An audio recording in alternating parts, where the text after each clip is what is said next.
Hello.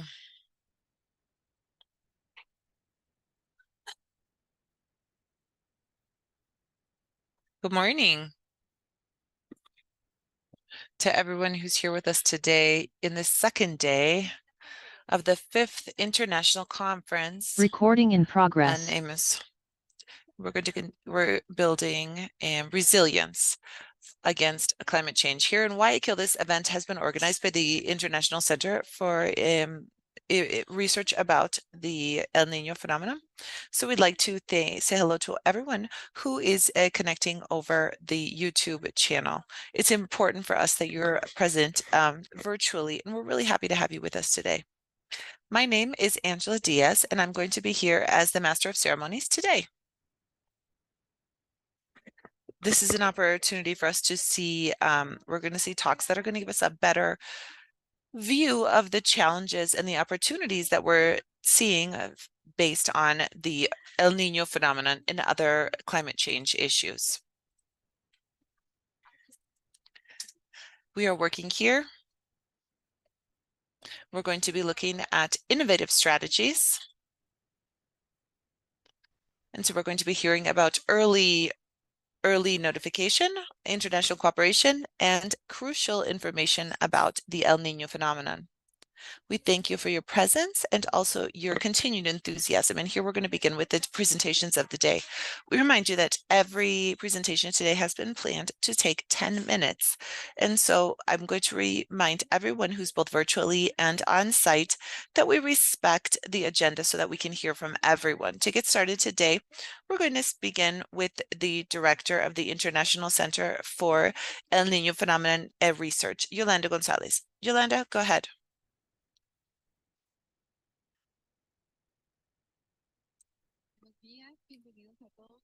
Welcome, everybody. Thank you to everyone also who's here virtually. And to anyone who's watching us anywhere around the planet today. From here, the CFIN, the Climate Center, we are really happy for you being here today, your persistence, and for you accompanying us today. Not only in these 2 days, but during the entire building of science and knowledge that we have been building in the international and regional centers, meteorological centers, institutes, in the growth of science about El Niño. And so we have changed a little bit our mechanism. And so we're going to be talking about scientific presentations. We thank everyone from USAID, from the UNDP, the government of Ecuador, and to each one of these instances here in Guayaquil. And all of you and everyone who's here sharing with us today. And we're all improving science and improving resilience. Today, we're going to be managing risks, early warnings, and we have cooperation, seeing everyone who's here. And we're going to be protecting ecosystems and resources. We're taking the science and deciding how we're going to make decisions. So in this first block, we're going to be talking about the risk management system.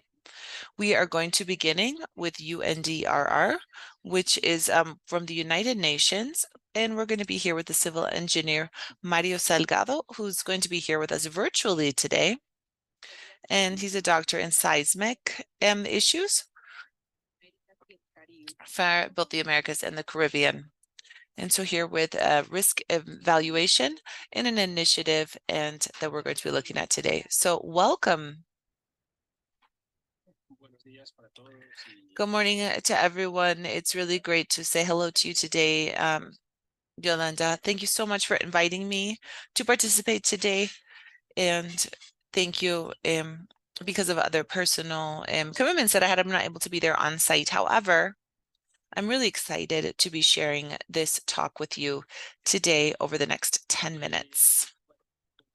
Okay, so as Yolanda had said from the beginning, these presentations are very much focused on the issue that has to do with early warning systems and mainly focused on the initiative of the United Nations system for early warning systems for all people, and early warnings for all is the name of the system. So the initiative of Early Warnings for All has an objective that which is by 2027, everybody in the planet should be covered and have access to early warning systems. So this is a challenge, not only because of the number of people, because of the wide variety of threats, because obviously a lot of these have a hydrometeorological origin, and we have to take into account that there are other geological risks that can develop this type of system. One of the characteristics or requirements of these initiatives is that these alerts need to be based on the impact. So it could be an estimate of what could be happening, and not only to see what the event is about. And so in the event of a hurricane, it's not just to say that it's going to be at this time at this place or it's going to come to like a category 3, but say there's going to be a category 3 hurricane, and with all the information that we have about the hurricane, there's going to be these kind of winds, etc. And what are the different impacts that we're going to have on the population that's going to be effective, effects on services, etc., etc. And these are the following. This evidently in this early warning system, it must be based on a on an idea. And so we have to evaluate the risk. So what we have to do is what we have to do is reduce the risk. So how do we know that we're reducing the risk if we are not able to measure it? And to that effect, it is that we have been working with different methodologies and with different tools to be able to do these types of evaluations. And these kinds of evaluations, we prefer them to do with a forecasting and probabilistic method, because this is something that allows us to be able to have a robust measurement as to long-term relationships between possible impacts. And so these possible impacts can be the number of people that are impacted, economic losses, whether direct or indirect or combined. And this is within a broader frame of reference. The risk, and this is something that we would very much like to start by looking at, is the risk is not about a disaster. We're talking about risks. We're talking about something that is possible, something that has not been materialized, something that we don't yet have, that we're not totally clear on. And risk comes based on the threat, exposure, and vulnerability. And exposure and vulnerability are things that we can evaluate that have a real character of threat. And by definitions, and something that can happen, it's something that we need to have an idea of what can happen, but not with a total certainty as to how or what is the magnitude. Now, disasters, as you can see here, the disaster is something that is based on the event, which is the materialization of the threat. But it has to do with exposure and vulnerability as well. So all of this comes to show you here schematically, what are the different ingredients to be able to talk about risk? And so once we know what are the possible scenarios of threat, what are the characteristics of the exposure, whether of people, of buildings, critical infrastructure, and what are the levels of vulnerability of those elements that are exposed or those communities that are exposed. Looking at vulnerability as a relationship between the level of intensity of the threat and the expected impact, and that's how we can calculate the risk. These three components that we have here are very similar to what is needed to do an impact based on the forecast. In those cases, when we talk about early warning system, when we talk about impact, we can see that the component of vulnerability is exactly the same. And so what changes is that the threat for a specific event can be modeled and based on a forecast. And so that forecast can be based on one or more variables that have a very good correlation with the impact that is going to be calculated. And that is exactly what makes it possible to estimate with, a little bit beforehand what could happen, and to be able to transmit those impacts into messages to the different communities. So this issue of compacts based on forecasts is nothing new, even though we have a lot more it's something that's more widely shown and it has more presence in the different recent agendas. From here in the office, we have a global risk model that's from 2013 that was updated in 2015, 2016, and you can see an exercise that we did in 2016 with the Hurricane Matthew. And so as that event was developed based on the forecast by NOAA using the global database and the database of exposure to vulnerability that's globally done here with UNDR. And we can see the estimates that are made of the different economic losses, financial losses, as you can see here in this slide, as we can see better information or updated information of the trajectory of Hurricane Matthew to make these estimates in different countries like Puerto Rico, Dominican Republic, Cuba, Haiti, where there was a lot of impact, and also the eastern coast of the United States. Now, and just to finish up here and to connect this to the Early Warning for All initiative, this is an initiative that is, we have 4 pillars, which is one that's led by the UNDP. One is monitoring and forecast of that goes with, so it's a global issue. And then we also have broadcasting and communication of warnings.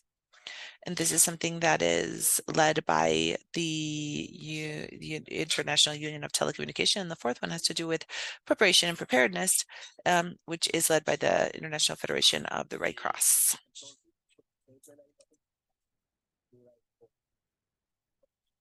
You can see the cost structure here. And so here you can see we have the different knowledge that comes here, and we have the different objectives that we have is to recopulate the data system and to look at the risk. And this means that we need to have a good knowledge of all of these different types of components that I mentioned earlier, which has to do with the threat, exposure, vulnerability. However, there's also a relationship that's very large between the 4 pillars, which is focused on the different columns in 1, 2, 3, and 4. From the first one, you can see this is where we can see or where we can lead many of the different activities in this initiative.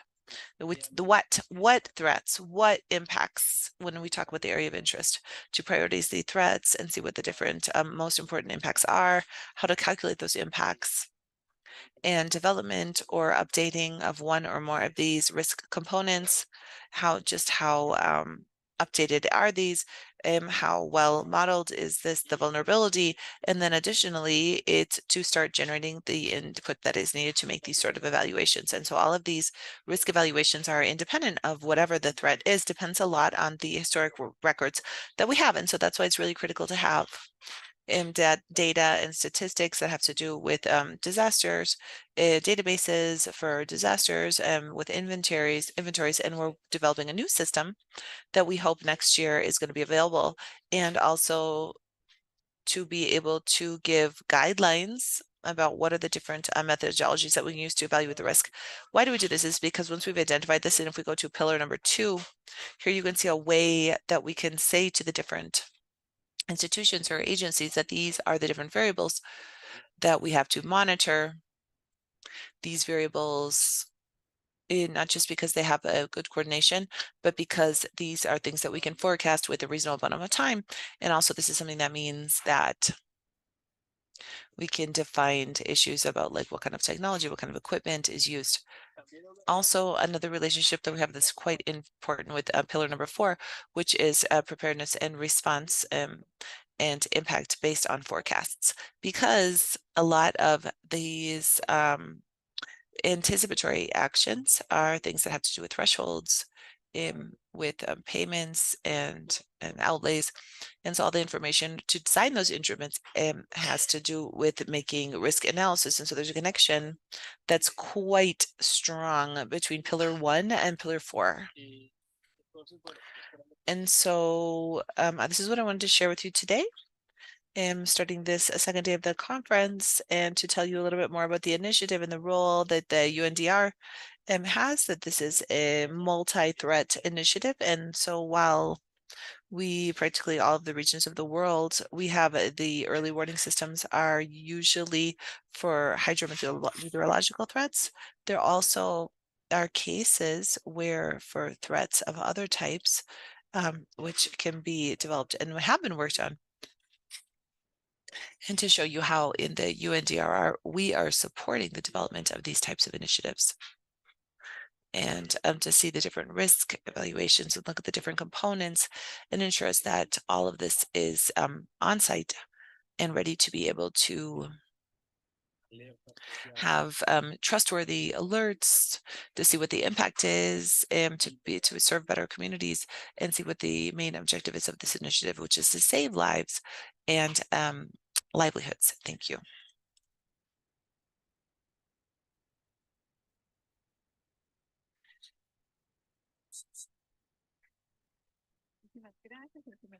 Thank you so much, Mario Salgado, for that excellent presentation. We're going to continue here virtually with Brazil with Dr. Jose Marengo, who is going to be with us here with the conference on the greatest weather disaster of Brazil in the state of Rio Grande do Sul in April and May of 2024.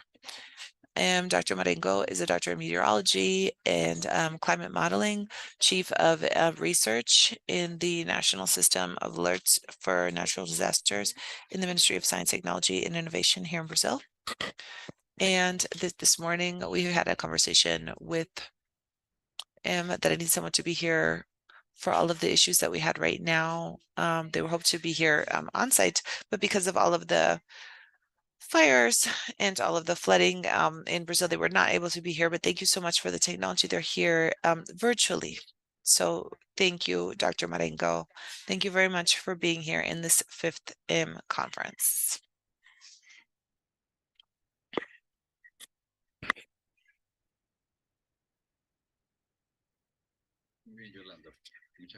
Thank you so much. And Yolanda said, we're having a lot of forest fires here, and so I'm not able to be there on site, but it's a little difficult also to share my screen with the presentation. I don't know if you guys are seeing.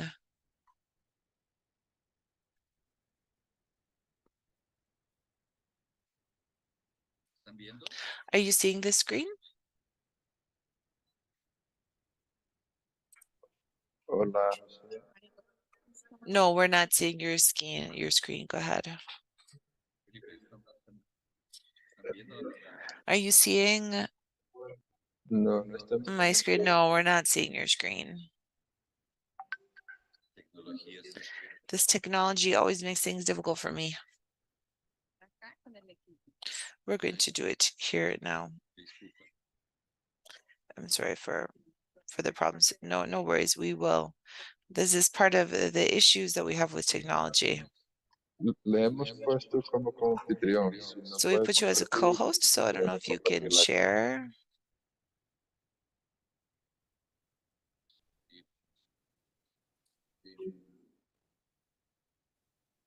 No, no le sale. No, I'm not seeing it yet. Okay, Can you see it entonces now? vamos a compartir la cara.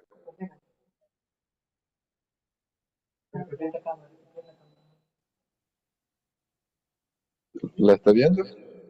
Are you seeing it now? Okay, now we're seeing it. Yes, we're seeing this now.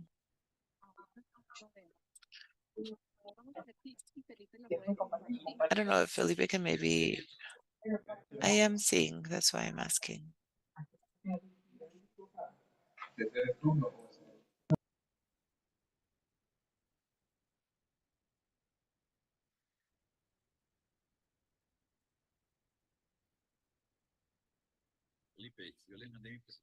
So I don't know if maybe you guys can put it on the screen for me. ¿La está viendo ahorita? We're seeing it now, right?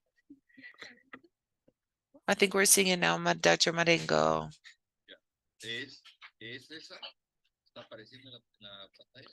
Okay, so we're seeing here on the screen. I am seeing it, thank you.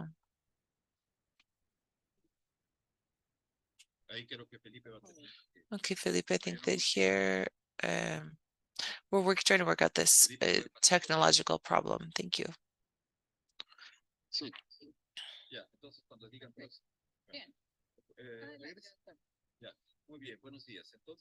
Okay, good morning. So we're going to get started here with the context of this presentation of Mario Salgado. This is a disaster that happened in May of this year in Brazil, in the state of Rio Grande do Sul, in the city of Porto Alegre.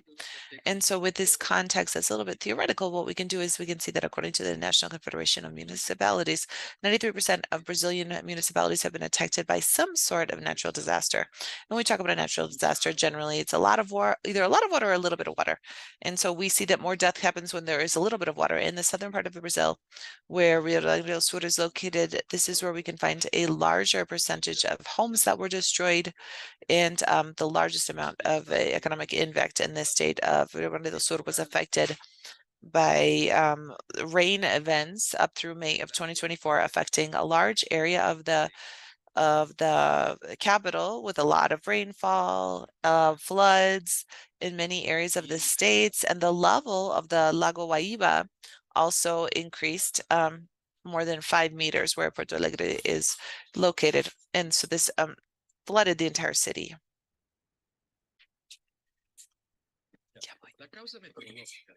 The meteorological cause, as you said, if you can see what I have here on the upper part where we say a Santa Maria and Lajeado, these are dew places where we can see daily rainfall from the 17th of April up through the mid May, where that's where we saw that the amounts of rain went above 100,000 meters, which is much more than what is the average. And this was a combination of two factors. Everything that has to do with the formation and with the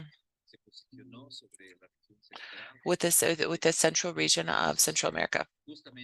And so in the in the Amazon region, we see that there's a transportation of humidity, which was not able to get into those areas. And that's why it went to the extreme north into Roraima in the southern part of Rio Grande do Sul. And that's where we had heat and heat waves. At the same time, we had cold. We had a cold in Rio Grande do Sul, and so we have the perfect combination here of a country that's affected by two absolute extremes. Next. So the explanation can be associated to the Niño phenomenon. During this phenomenon, the region, the south region, was affected by a lot of rain. This could not push to the north, and humidity that should have entered to the Amazonia could not go around, and it got together with the cold front, provoking a high instability and a high concentration of rain.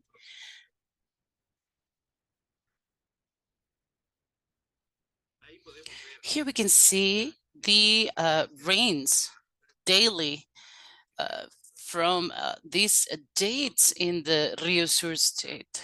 A lot of rain, and it presented in three different pulses. Each bar represents a meteorological station. Some days it was more than 2 millimeters. From April to May 3 on the second period was from May 10 to the 13th. And then from the 24. So it was scattered. It was not all together. It was concentrated in three different periods. We can see here in the network on the South State, all these areas with the red are high stream values of rain. This is May, and we can see the whole state, how it was impacted by high rain. But then the rain was concentrated more in the east side of the state, very extreme, with two different areas affected extremely. So what's the timeline here? What Salgado was saying priorly, to prevent risk or to talk about this prevention, so we can emit warnings, in this case, of a lot of precipitation. The first days were in May, but from April 28th, there was some warnings that will come to the Rio Grande state in the following days. In the April 20, there was the first warnings were made, floodings and landslide. On May 30th, the situation was even worse. That's where we had the first meetings with the civil defense. After May 2 at the Guaiba Lake, it reached the inundation levels, flooding levels. So after May 5, the peak got to 5.35 and flooded a lot of places in Porto Alegre. Now we can see here in this graphic the before and the after. You can see the lake and you can see Porto Alegre.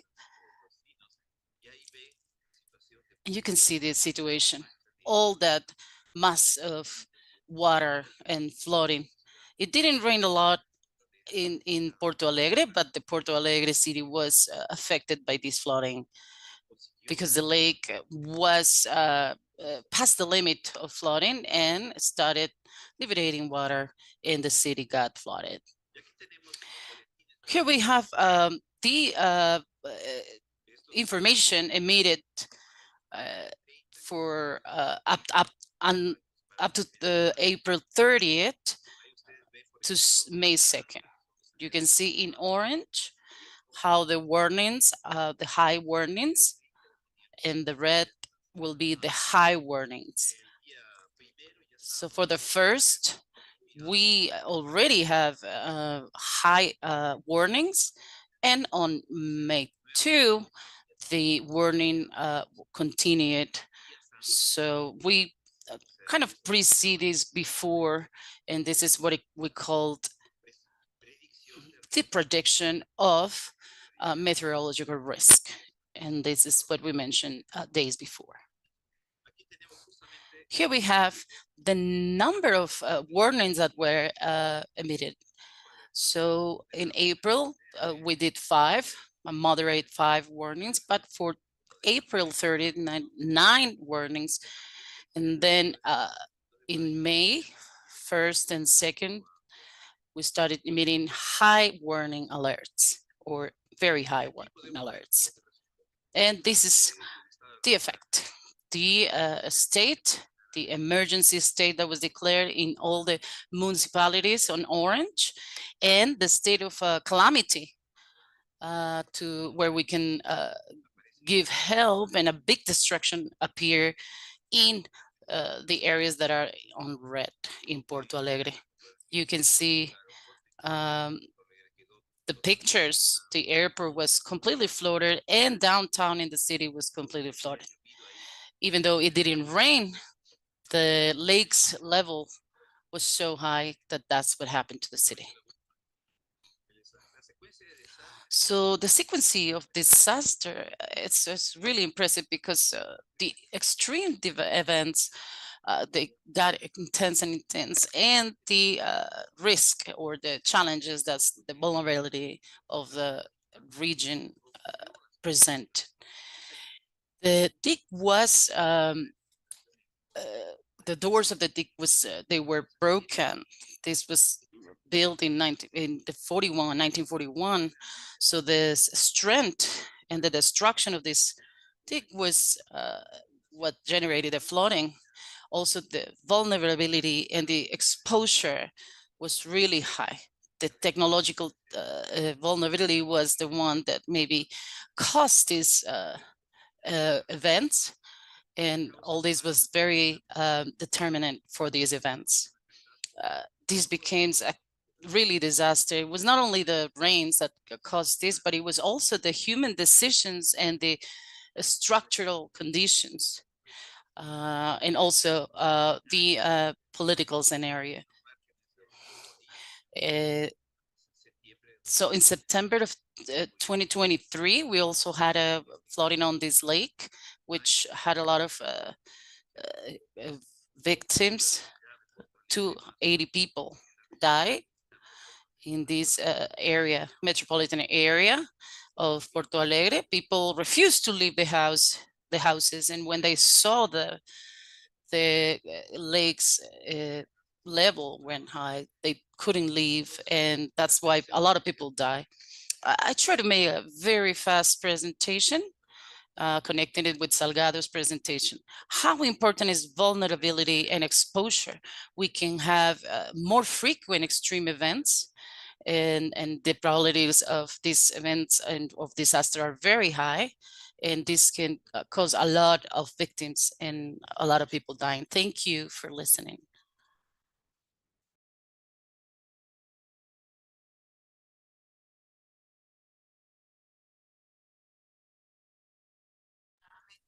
Thank you, Dr. Marengo, and sending a solidarity message to Brazil. And thank you for sharing your experience in this conference. We're going to continue with our third panelist. He is here in person. Dr. Cristian Eduardo Turns, engineer of international Guineas, and he also is director of risk management in Guayas, Ecuador. He will be presenting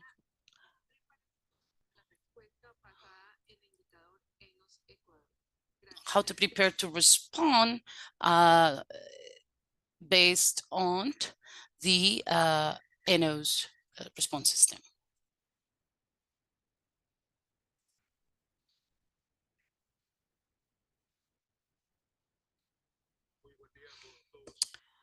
Good morning for everybody. My name is Cristian Torres. I am the currently director of risk management in Guayas. And until recently, I was also secretary of the risk management. And now I have other activities, but 80% of my presentation is going to be focused on what Guayas municipality made. So I'm going to try to be short.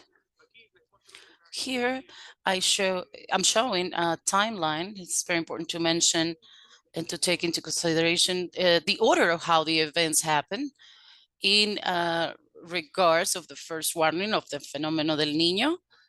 So how the municipalities and the national government responded. Very important. May 14, the new majors and the new prefectos and prefectas from the country were sitting down, that they were elected in the same year, but their ceremony of positioning was the 14th. May 15, the warning alert, the yellow warning alert, was made for the phenomenon of the Niño.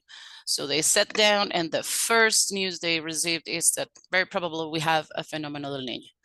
So in the Ecuadorian context, when there's a change of government, when the new government takes a seat, they take a little bit of budget from the last year, and they cannot do new projects until the next period or next year so that's the context. So then we have something regarding public policy. So all the the preventive actions in this makes like all the officials, mayors, they should have as a priority the phenomenon del Niño. Obviously respecting the autonomy of each municipality and each government, but it was also a priority. Then the Guayas prefecture, who was working before this change of government, they made an alliance. They were been working with the Niño in prevention and preparation, and then they present their action plan that has two fronts, the institutional front and the governance.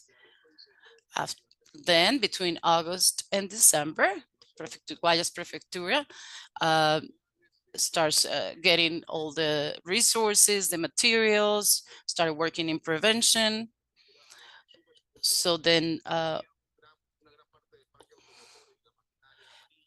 they had a lot of these resources and machinery, and they were handling these processes that we're going to speak about later. I'm missing something here. It was 2024, which we have a new law in risk management, and where the Prefectura has a new role in this new law. So within the planification, with all the information that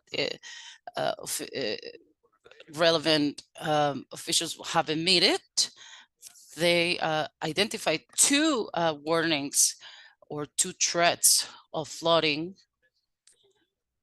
that could affect about 677,000 people, also houses, and 22,000 houses. We haven't been able to map a complete map of the risk, but we're closer. But those are the threats that we identify. With this information, or the and these yellow, orange, and red warnings were organizing all these the 25 areas of this province. So these maps, with these maps, we could make the planning for all these works that needed to be done, and they were priority for this plan. So you can see 85 places that were being attending, and other ones that were in process or that they were going to keep like a reconstruction of highways, infrastructure. And so when we made a process of zonification to be part of the planning, and equipment that was being going to use for the province, only for the area of the prefectura, and then for the other projects. Talking about budget, we can speak about governance, prevention, mitigation, but money, it's a complex topic. So when the worst thing that can happen is when you have the budget, but you can't focus on these projects, or maybe you have the budget, or these projects are not applied. 17 millions, and these were divided in the maintenance of cantones, machinery, services of cleaning and maintenance. So a lot of machinery, we needed a lot of new machinery, so that was another focus. With the new role of the prefectura in attending the competences, we got 70,000 kits for food, another sleeping kits for 40,000 people. So we can attend the gaps between the municipalities. The prefectura before didn't have this kind of budget. It was the first time that this was done regarding the threats of this phenomena. We also put some of the money on temporal houses, community houses, or places where people could sleep temporarily. So we have all this with a report that in case you use this, this could be a condition for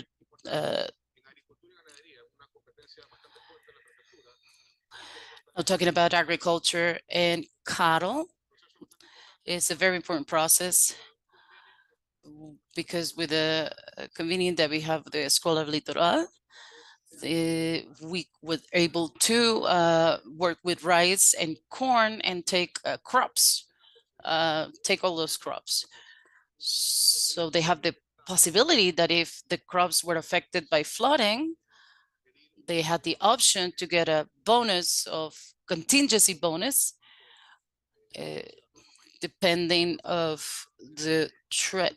This wasn't in this wasn't happening before. This was created now, and we got to 4,200 bonuses for these people. So once the farmer will ask for this help, they will make an analysis of what the affectation was, and then they will proceed to do the payment to be transparent. The budget was 1,915,000, and this is a good news for the future, and also to be able to prevent the affectation in the crops. We also acquire 15,000 for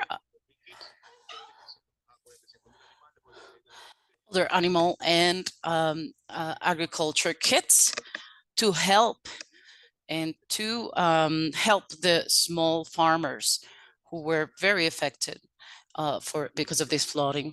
We also got into a process to support the fire department, 25 cantones. We gave $210,000, and they also got an aquatic kit that include boats, helmets, and other in.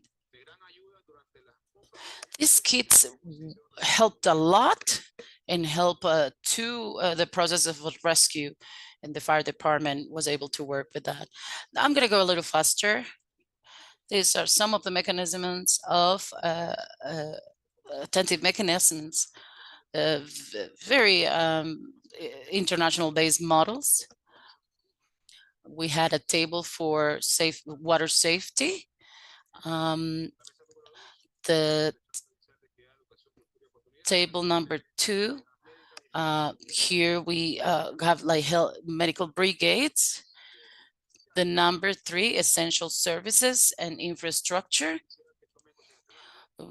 I want you to take something into consideration during the these events. They have a lot of machinery and resources helping and in the rural and the urban, also in the urban areas when they could got in. We don't want to compare, but the Ministry of Public Infrastructure, they only have few resources like this.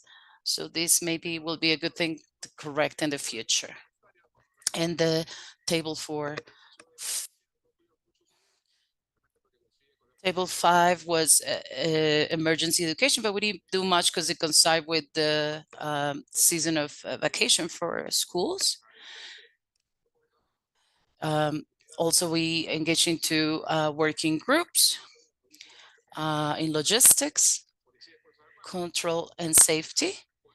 And this is maybe a summary of the report emitted in May. We have 55,000 people affected, 14,000 houses destroyed.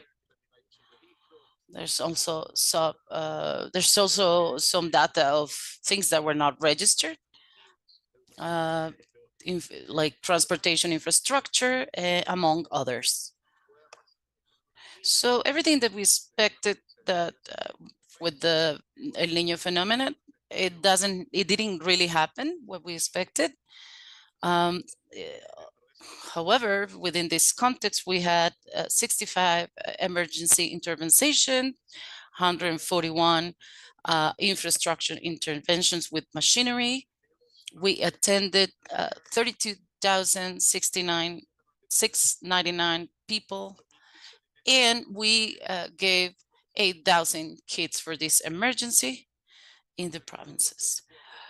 We also gave 2,407 mattresses, and 600,000 people attended for that benefit from these fumigations. And just to finish, I will invite the scientific community to kind of like channel and to think if this impact that the phenomenon has are the same that we expected before. In the last trimester of 2023, there was a lot of talking about, no, this is not going to happen, but it happened. It impacted the fishers, impacted the agriculture, but we don't see it like before, or like people imagine these floodings that where the water is they're gonna be into their neck, because the infrastructure is now different. We need prevention, but the infrastructure is not built like before. Now it's trivialized by the concept of climate change. And second, because of climate change. There should be a discussion if the Niño phenomena should be treated or managed the same way in the future or not. Should we still be calling it the phenomenon del Niño?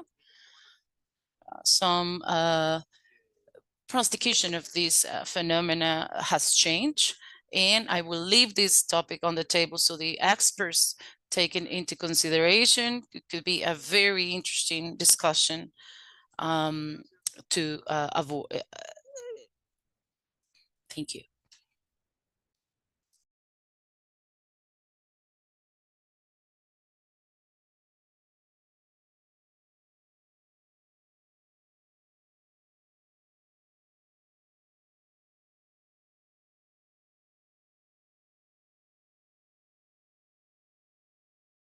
Thank you so much. This is the idea that all experts can share about this phenomena. All girls and all boys are different.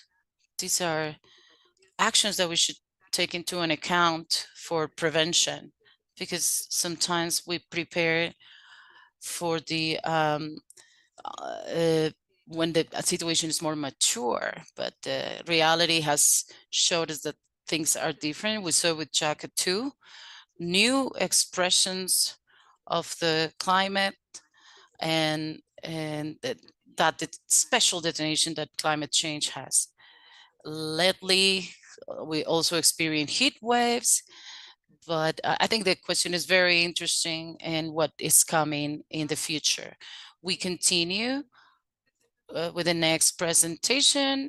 This is going to be online with the engineer, the meteorological engineer in atmospheric science, operation and logistics in climate change, Rafael Arias Mundaray. Welcome.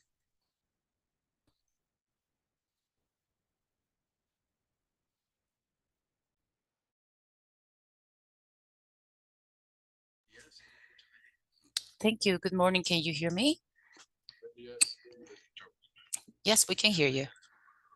Okay, I'm going to share my presentation now.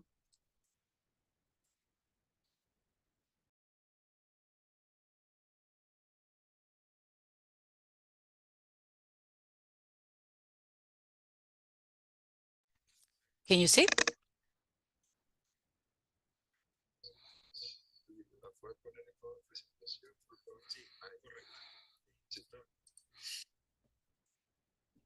Okay, thank you to all my colleagues, and saying hello from Colombia, and also a special hello from the Mojana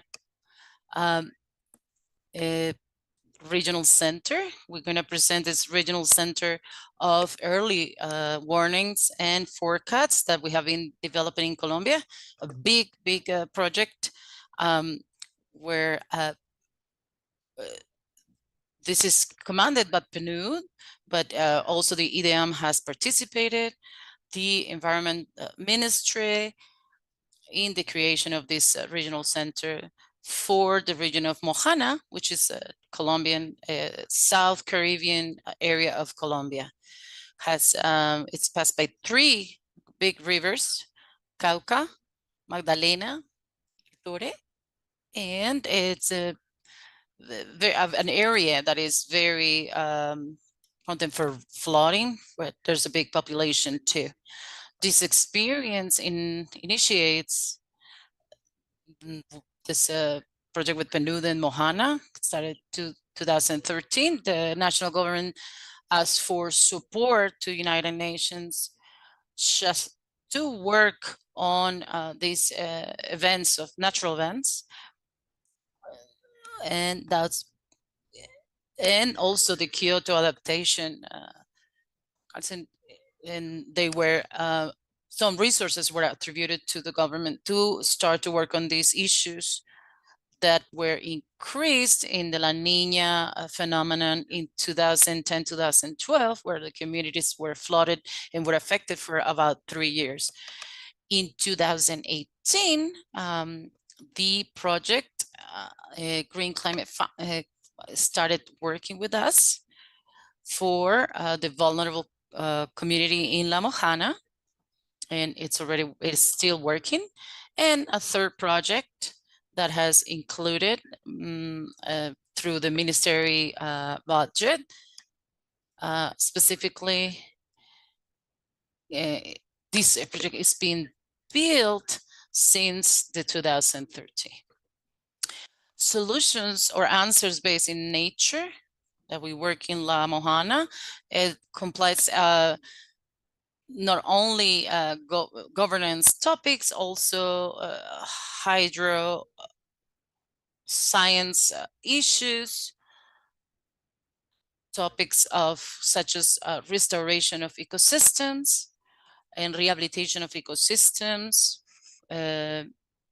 pushing the harvesting and pushing auto-sustainable agriculture in adaptive manners, because the region has a lot of extremes in the weather, and also the component of the early warning systems that are resilient.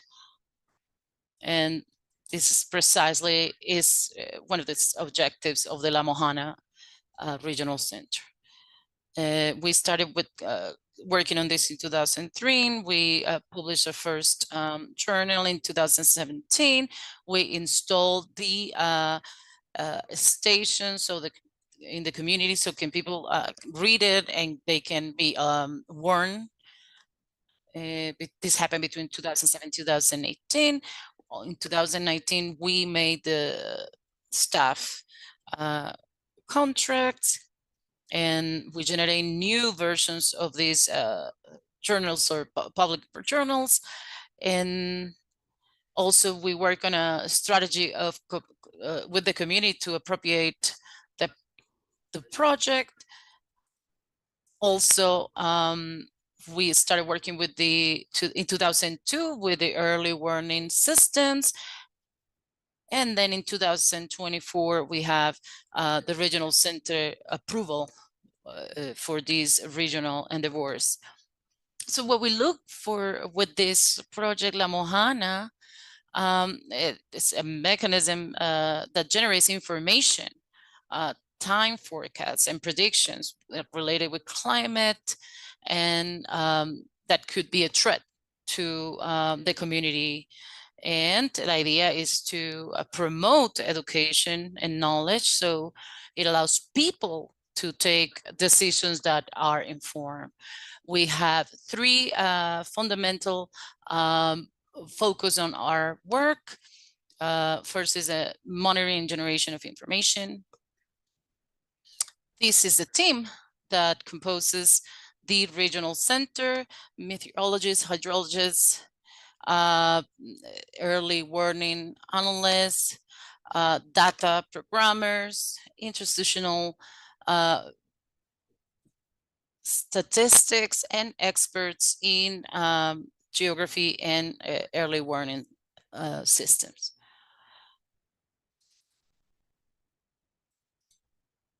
Speaking about monitoring mechanisms or tools that can be community can use, here we work with people that have been working with us in this project, how we manage information, data, and how we manage risk. This data it allows for a constant communication within the actors and centralize information to be able to take decisions. And they can also take their own decisions after the educational process. They also have access to connect with the local authorities and also speak about the HAL, which is these small community groups where they discuss the community issues. So there's a lot of instrumentation and tools in the community that are installed in the community and in the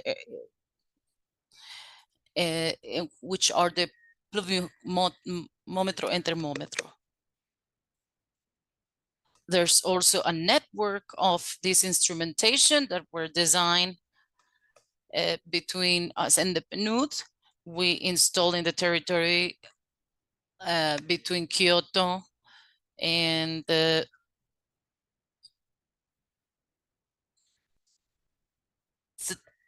stations, and they pass to the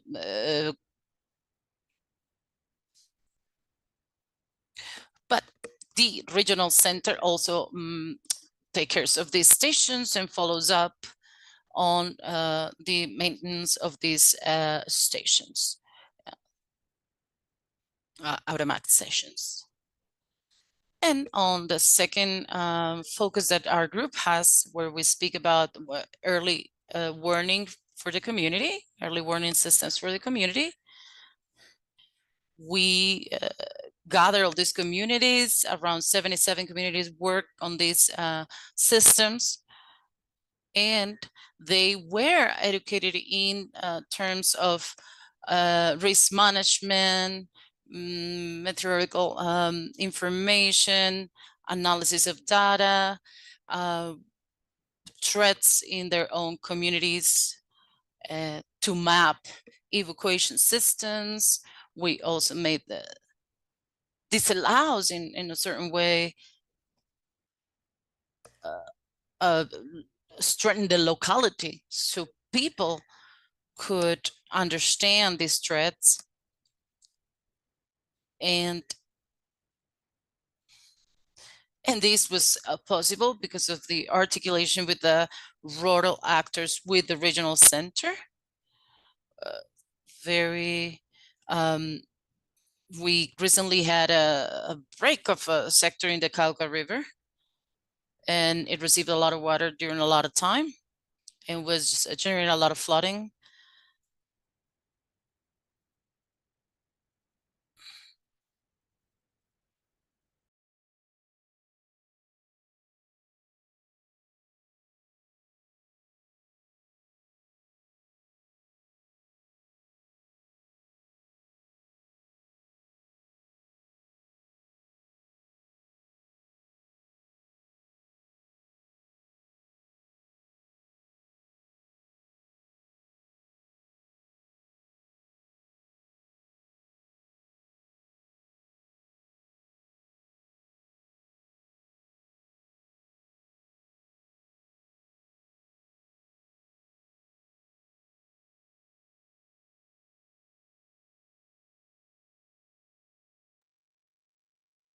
I think we've lost the connection here.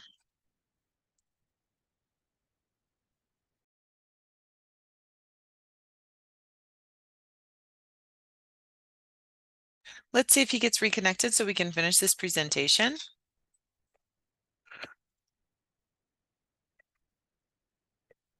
We're going to try to get this presentation done if he's able to reconnect. We're just going to wait a couple seconds. I think we have a connection issue.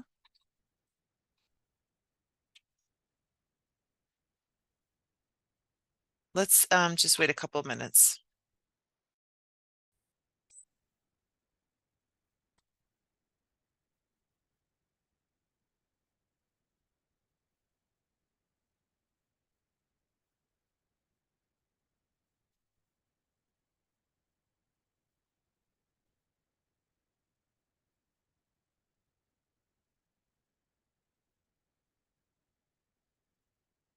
So anybody who's here with us, we're going to continue with 2 more conferences, 2 more presentations, and then we'll go to the section on early warning systems, which also is going to have a whole series of presenters who are going to be very interesting for all of us to be able to share this experience on early warnings. Hi, can you hear me now? I don't know if I can finish up. So we can finish up in 2 minutes. I don't know if you want. Okay, thanks. Great. Thank you so much, Yolanda. If I could just get started here again.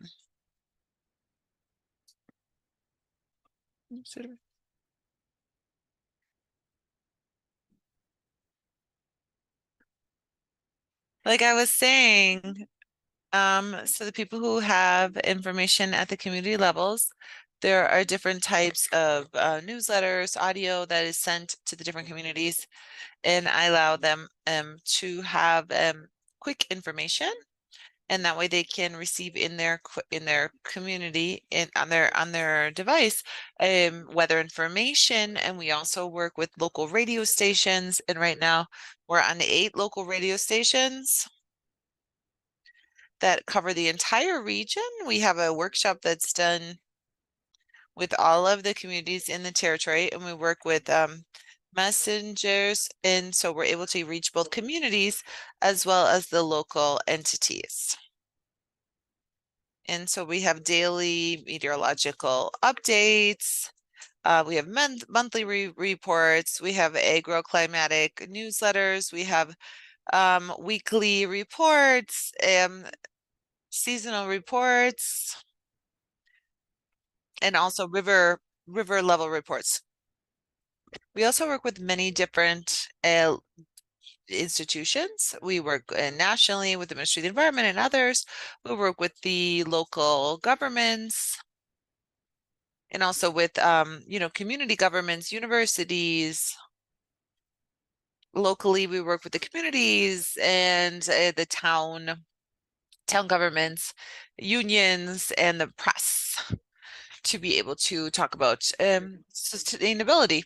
So when we talk about forecasts, we try to avoid the loss of profitability. We need to take informed decisions that are important for the territory, for agricultural issues.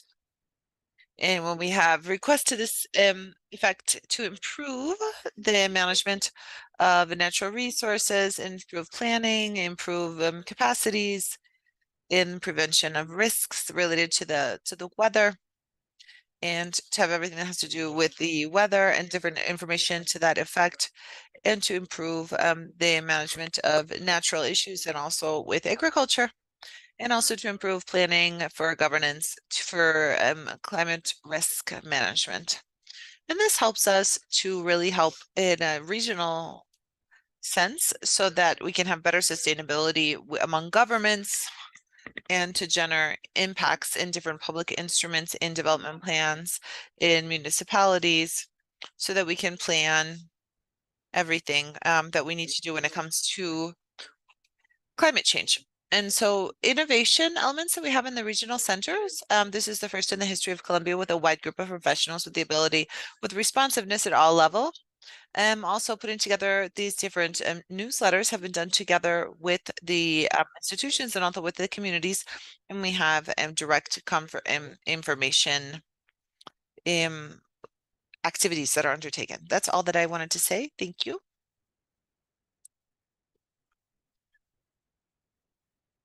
Thank you very much to Colombia for sharing this experience with us. And so we're going to continue with our next block of today with Mr. Jorge Saavedra, who is a forestry engineer and chief of the section of analysis and forecasting of forest fires in Chile. He is here, and so we thank both to himself and to the other presenters who are in different time zones. Sometimes people are doing things at night, and they're doing, like, for example, the Chile, it's a holiday, but he's still here with us today. So here, Jorge Saavedra, these are challenges when it comes to monitoring to climate change for and managing forest fires in Chile. Thank you and welcome. Thank you very much. I don't know if it's can you hear me? We can hear you.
So we're going to be talking here about I'm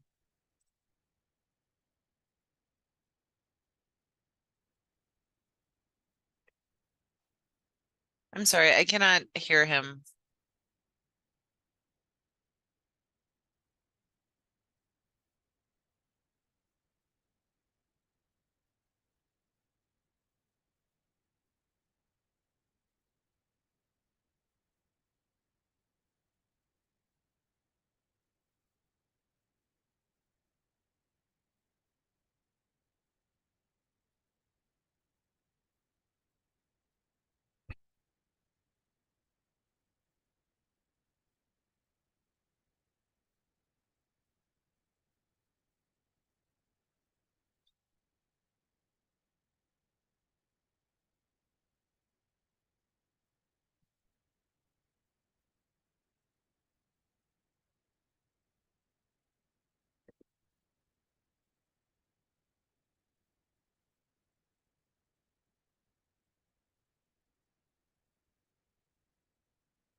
So like I was saying, this presentation, we have two kinds.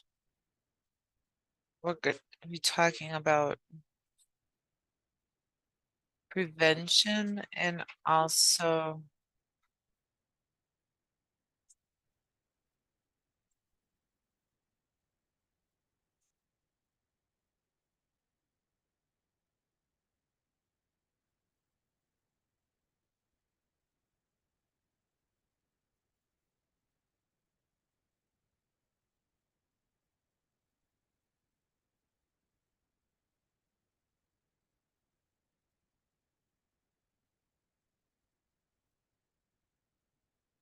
we try to do a forecast.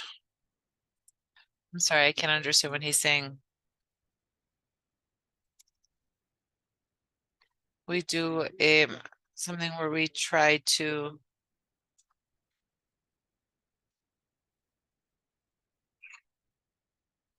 when we talk about the El Niño and the Niña.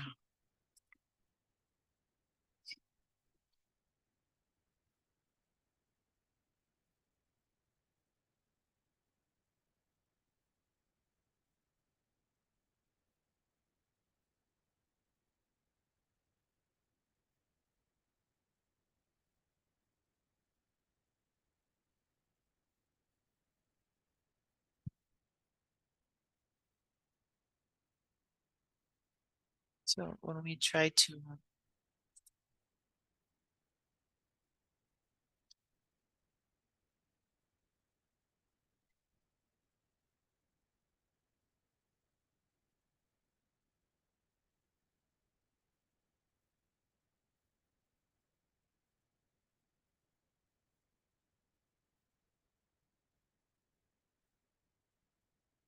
This map is something that you can see here in the presentation. We can see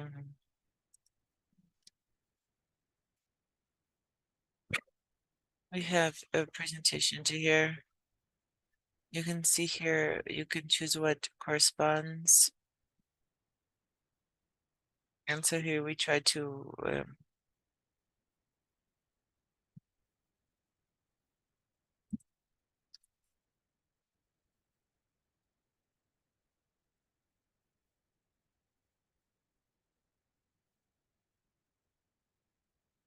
and we can see the probabilities. I'm very sorry.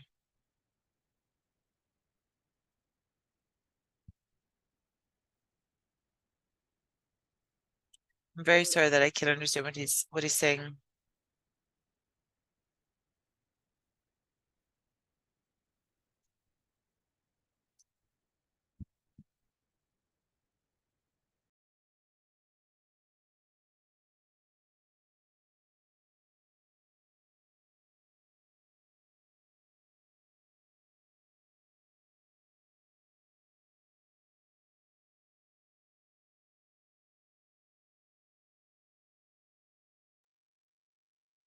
So here we have the different limits that we have for the statistics with a coverage. And you can see here, you can have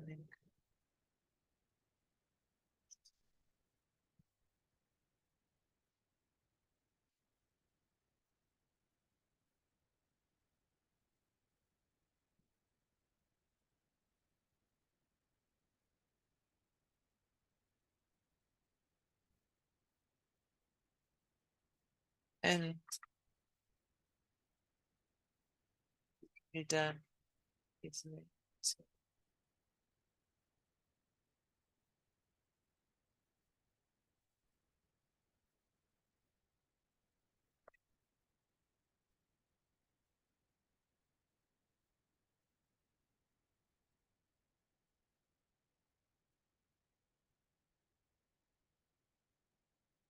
you can hear we try to especially as to emergencies.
We can see here for September and March, and it's really important to see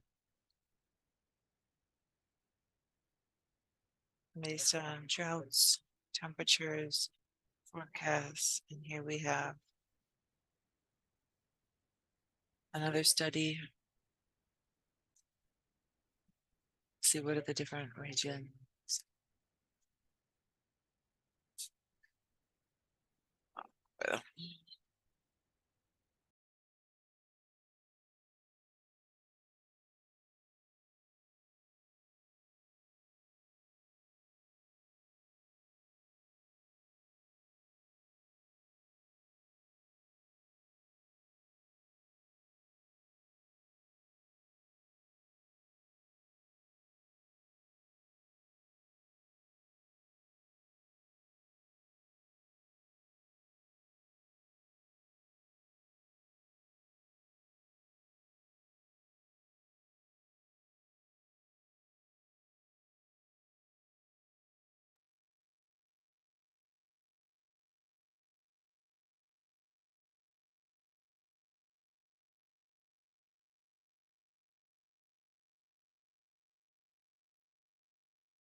If you could please finish because our time has up. Thank you very much.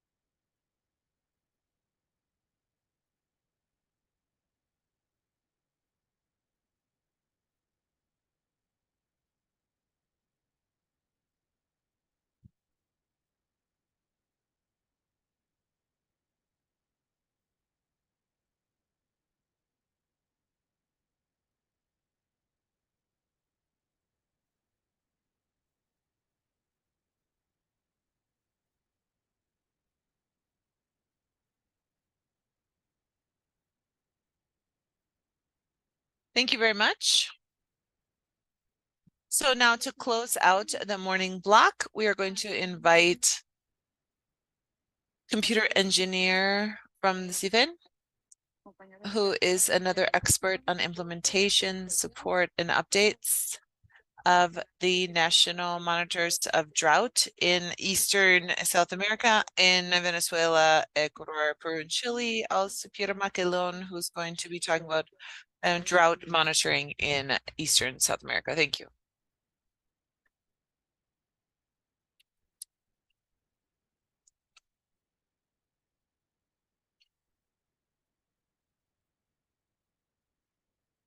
Thank you very much. Okay. So we wanted to start with the idea of the drought. So here we see that drought is a time when it says a prolonged period of abnormal dry systems of a natural climatic system that can occur in any part of the world.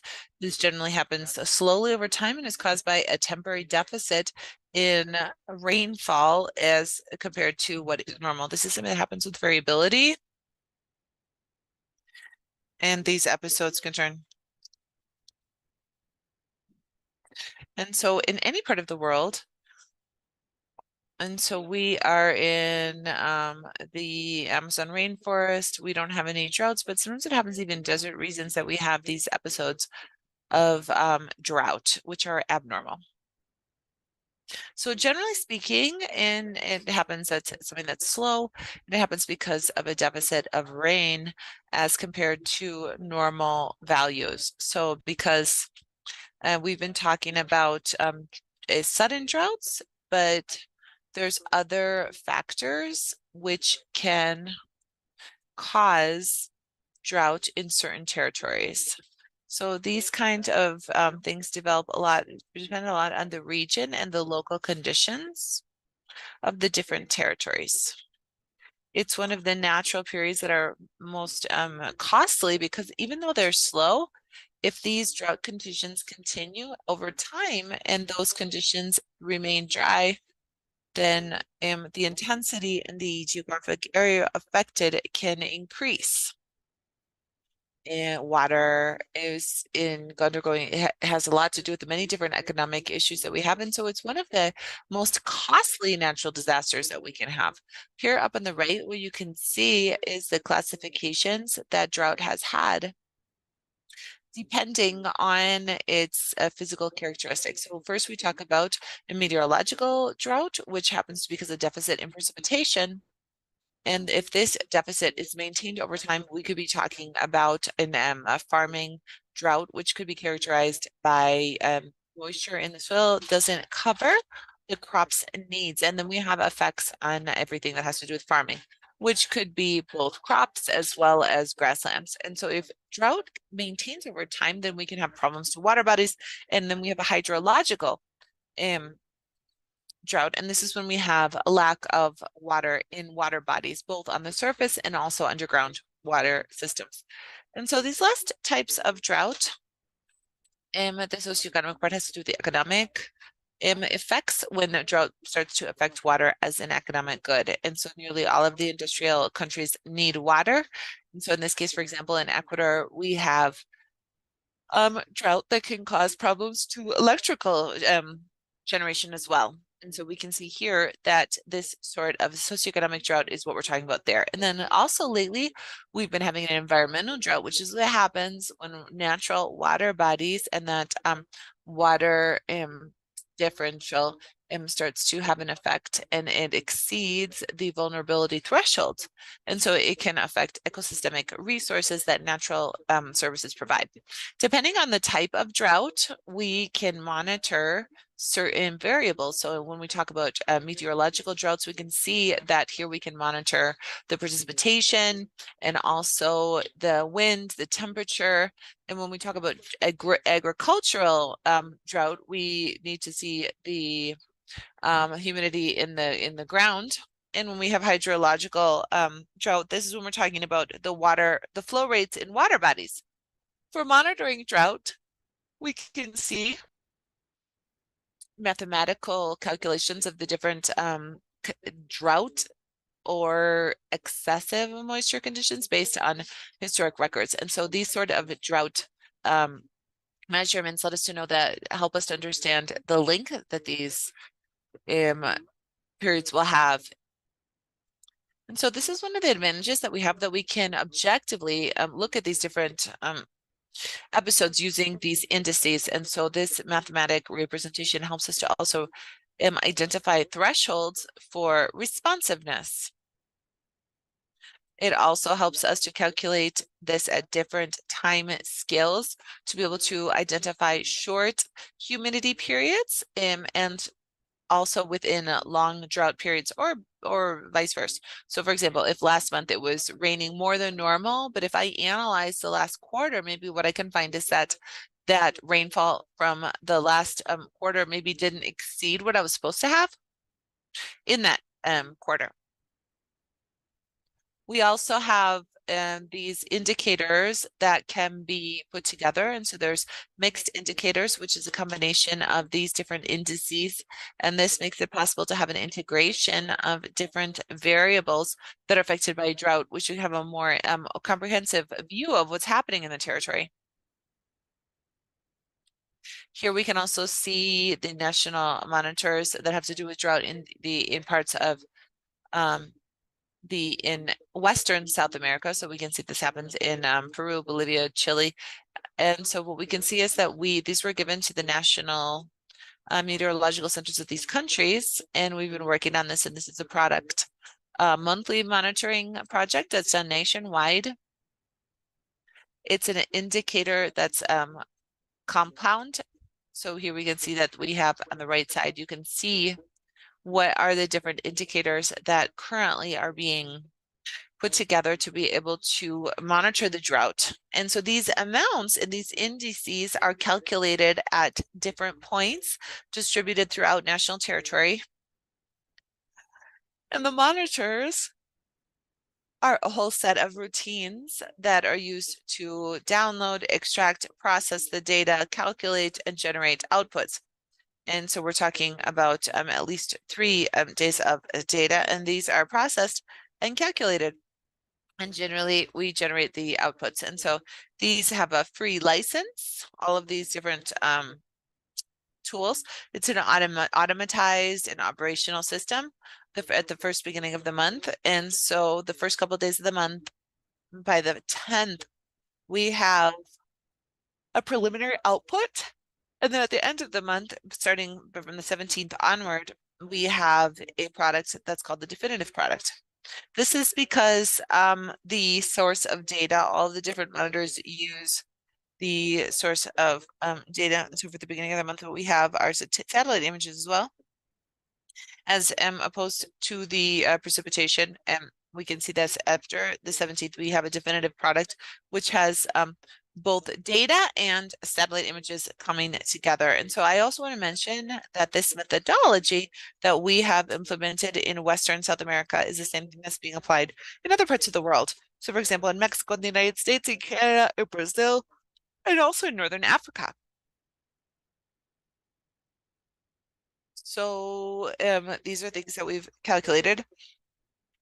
we talked about classifying this, and depending on the value that is made, so this classification gives us an intensity of the drought, and this classification is the same one that is used in monitors of that we heard in North America and Brazil. And also to put in the graph, we have a different scale of colors, and so here we can see the 5 different classifications that we have for the intensity of drought with their different expected impacts in the territory. And so we start with a normally dry, which isn't really a drought. It's just, it's just a little bit drier. And if that is maintained over the time, then we could be going into one of the phases of drought. But this could also happen when we are finishing a drought period. And so we have moderate drought, severe, extreme, and exceptional drought. And these obviously are conditions if these are maintained over time. So with that information from the national drought monitors, we do an assembly. We put together all of the different outputs, and we can put them all together and see the same methodology. We can integrate all of this geographically, and also the same methodology of monitoring drought in Brazil. We can also put together all of this to be able to have a monitor of a regional drought monitor. And so these outputs are then we analyze them, and we have drought bulletins where we can see all of these different outputs.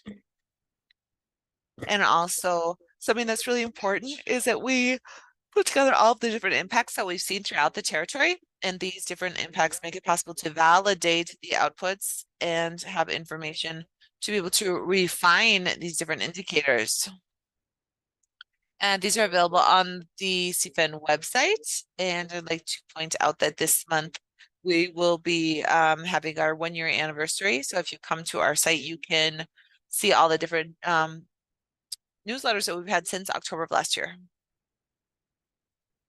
So now strengthening national monitoring, like we do an integration. We're always looking at opportunities to be able to improve this both technically as well as to the use of the national monitors. If we improve national monitors, we can improve the regional monitor, and in the different projects that are executed by the CFN and the improvements that we made, we transfer that to the other countries to be able to all be at the same level. And right now we are working with 2 different projects, and we have a large we have something that has to do with data from the stations, and all the different countries, including Chile, have information that's satellite information or modeled information. And so we're transferring all this information, all of these to the different countries so that all of them can use these much more precise data, which is better than satellite images. And so we're also doing a harmonization of the different borders. So you can see here at this slide, this is the regional monitor from October of 2023. And what you can see here is that the border of Brazil and Bolivia, there's certain areas at the border where there is really good integration between both monitors. We just put all of the results together. And so this harmonization that we do in some places, like for example, here at the Brazilian side, what we can find is that we have severe drought, but on the side of Brazil, it's extreme. And so what we're trying to do here is to make the conversions and do that integration between the different countries so that month on month, they can come together and make an agreement. And so here you can see which is correct, the Brazilian side of the Bolivian side. And so this is where we have an improvement of the outputs and the monitoring about these droughts. Another thing that we're integrating with Brazil, and we are also incorporating territorial reports. It's really important to have that information about the territory. And like we mentioned, everything that has to do with the Complima network, which do observations, and then they have a survey on the perceptions of droughts. And when that gets to the database, that subjectivity and those responses that are sent to us then end up being defining the level of severity of the drought. And so we can also put this graphically on the map. So on the right side, you can see a comparison between the different responses that we've gotten from the different volunteers in July of 2022 in Chile with the drought monitor. And so you can see that it was rather correct. So here we said that it was abnormally dry and it was a rather wet month. And so that's something that doesn't jive, but this basically helps us to correct our outputs. And these are inputs that are used to correct these outputs. And so here you can see what we're doing now in Ecuador, Bolivia, and Chile in 2024. We're looking at the possibility of including you can have a variable something that's been very much monitored because it's a link between where the underground water and the surface water. And so we're working on a hydrological index so that we can have hydrological information. And right now we're working to develop flow rates. And this is in these 3 countries. But like we said, we are going to be transferring all of these capacities to the other countries as well to be able to maintain the same methodology. We're also developing a website about impacts to have a register of how the drought is performing. And so in the region, we have to improve that, and we hope to have the opportunity to have that information to be able to work better on this about droughts. So for Ecuador and Bolivia, since we're going to be working with a calibration of satellite data, we expect to have an adjustment also of the weighting factors. And so because we always do weighting, and so those weighted issues can be also adjusted to get a better response. And in Bolivia and Chile, we're also going to be looking at other issues that we have, which is like a roadmap of how the country is going to be able to improve communication and to generate these products. And so with that, I think I can complete, and thank you very much.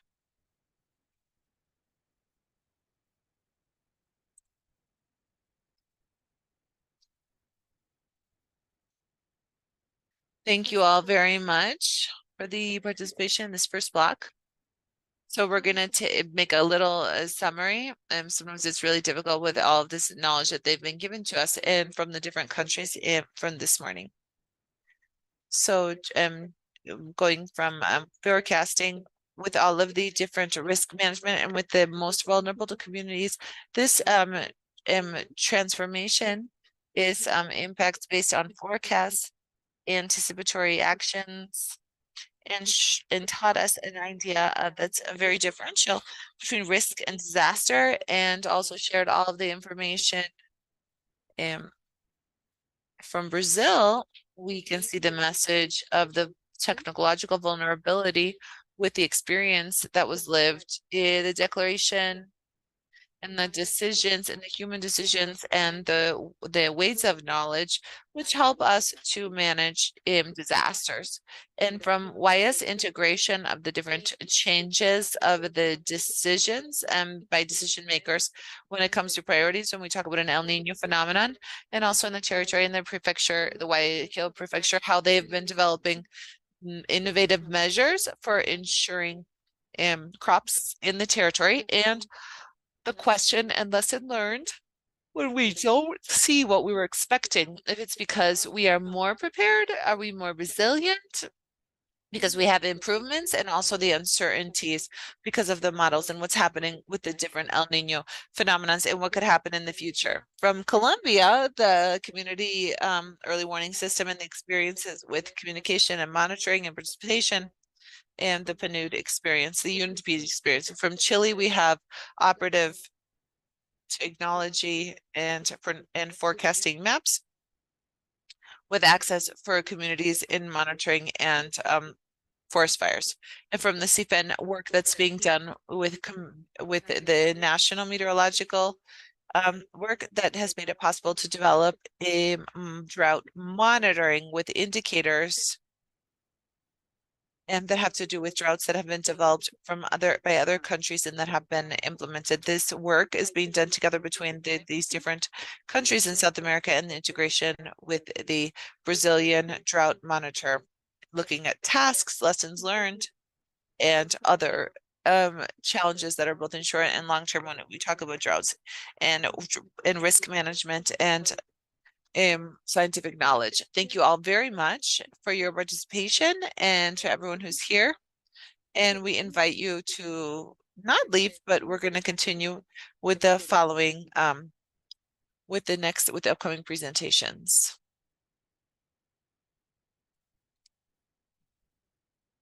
Thank you, Director, and thank you to our presenters. I want to remind you that in the back part of the auditorium, we have a coffee station, and you can go at any time. We are now going to invite Guillermo Ponce, who's the representative from Santiago de Guayaquil, who's going to be here for the presentation of the different presenters, the introduction summary for our second block of which is going to be about early alert systems.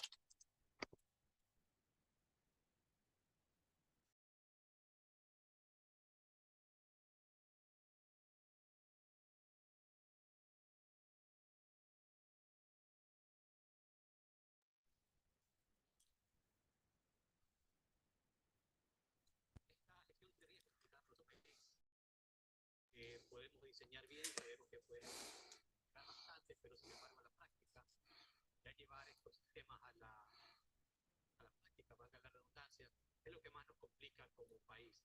Sin embargo, estos temas son buenos tratarlos, buenos profundizarlos, y qué mejor que estos temas como el día de hoy que estamos conversando de gestión de riesgo y ahora hablar de experiencias SAT.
So good morning, everybody, and so today I'm going to have a presentation as a type of a story about what it is that we've done, because we have to tell the story from its get-go.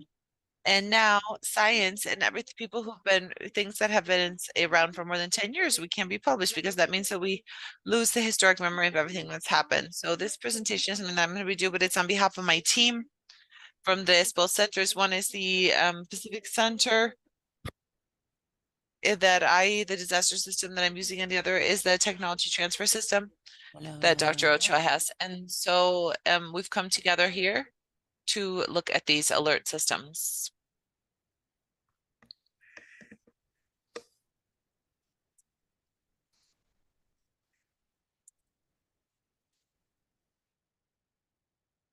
So let's look at this. So in the UN system, we have two groups. The risks that was approved in March of 2015 and the climate change in the Paris Agreement, which was also signed in that same year. And we have a problem because we see these two groups are separated, and when we talk about adaptation, we have a problem with the disasters. And so there's a lot of dispersion between small countries like ours when we talk about how we're going to finance the different early warning systems. And so I'm going to leave this here for a discussion that we can have another day, and to talk about here the example that we see here. So I'm going to tell you the story here. This story begins at least where we are here in Guayaquil. with the Huancavilca that were some of the first inhabitants on the Ecuadorian coast 3,600 years ago. They had an early warning system. So this system was based on the behavior of organizations. And then we go to the present, where we see in 1989, where we have a problem that's called the weather problem, applied climate studies, to see where we look at the different microclimates and what impacts they had on the production of fish. And so if we look to the mid-90s, we have this network that was called ECQ, which was for tropical issues, when we started to make a work model to be able to make forecasts of impact with social sectors and economic sectors that are important in the entire region. So here is a milestone that we're going to be looking at soon. And this story, this comes from the ESPO, and we have a program where we have been evolving, and we see that we complete one La Nina problem that we had in 1998, where we almost had no shrimp production because of the white illness. And then we included the variable of these sort of climate variables. So we get to this century when here at the center, we have designed to date 4 different early warning systems, one that's rural and another one that is in the cities. And of these 2 systems, we can see that they were financed by the GIS, the German Foundation, and co-production, which we saw, which is the part that my presentation is going to look at. So what did they do in the pre-Columbian era? There is a mollusk that is called the Spondylus princeps, which is known as muyo. And when this mollusk started to become more abundant, it meant that there was going to be warm waters coming. And so based on that, they would know that there was going to be an increase in rains, and people on the Ecuadorian coast very intelligently in the lower areas would move to higher lands. And so they would go to the higher lands and to recharge the aquifers. And when they finished all of these El Nino events, then they would go back to their lands, and so there was this process of announcing what it is that was going to happen. So this was not the only thing that we've seen in Ecuador and in this area. There's other countries, for example, in Bolivia, in the high plains, where they could see how the clouds and the moon interacted so that they could forecast and prepare for these events. So this happened from before, and I don't know why we can't do this now. So by the mid-90s, and this is something that I first presented this 17 years ago, and that's why I was saying that there's maybe a very perverse way of presenting science a little bit late, but we already worked on this model, and we had on the one hand the climate generators, the scientists, and for other side the users. And so our users were agricultural sectors, were people who were also on the science end.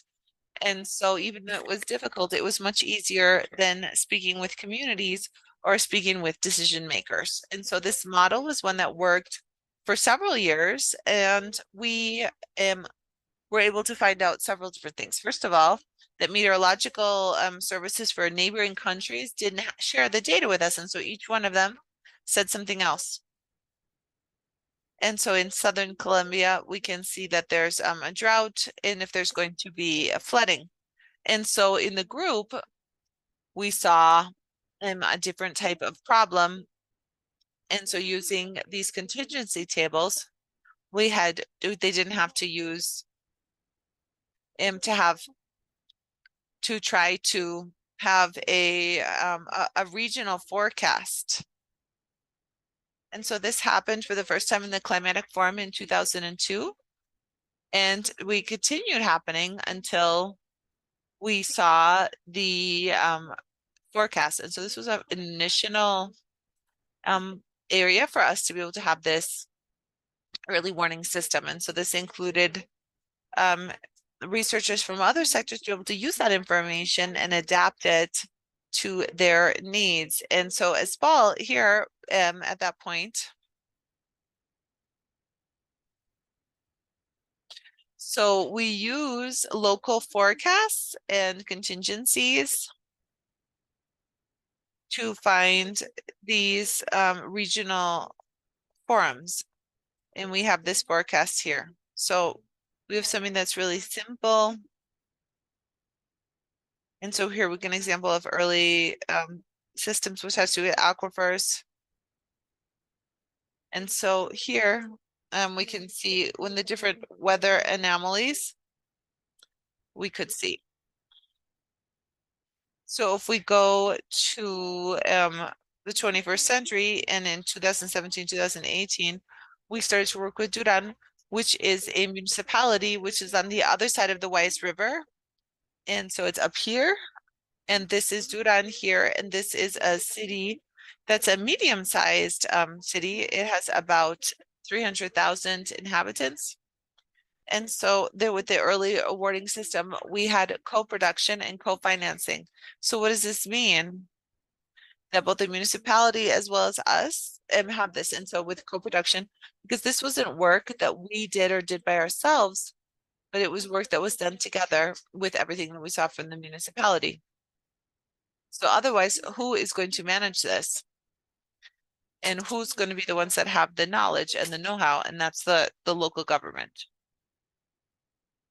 So we work like this to gain resilience.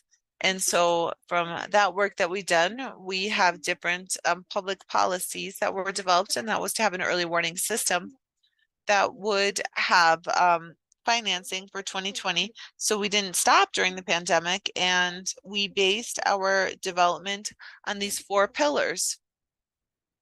The 4 different pillars: risk analysis and vulnerability, monitoring, and preparation, and responsiveness. So here, the important thing is, and here I don't agree completely with the United Nations, with the Panama office, because why are we interested in early warning systems for risk systems? Because we're worried about where people are and where livelihoods are located. And so we are worried about climate change. We use the definition of the IPCC where we talk about vulnerability, and that includes people, not only their exposure, but also their sensitivity.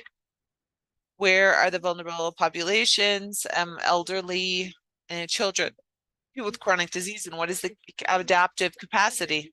What are the resources, type of housing, access to internet, etc. And so this gives us a good measure of the vulnerability, and that helps of local governments to have an objective group to identify the hotspots to really act not only on the parts that are exposed. So how do we do this? We look at the maps, and that's why with science, for Duran, we have to develop everything that has to do with the analysis of the river drainage system. And so we had and something that was looking at the entire sewage system, the rainfall. We look at the different threats, and here we have several threats.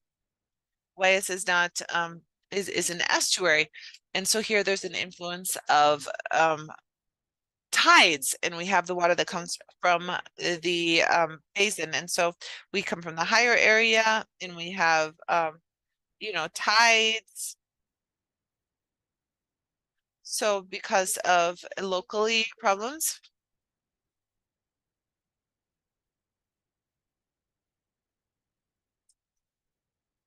So if we look at the maps, we can look at the maps of the community, and with them, we established which were the levels of flood.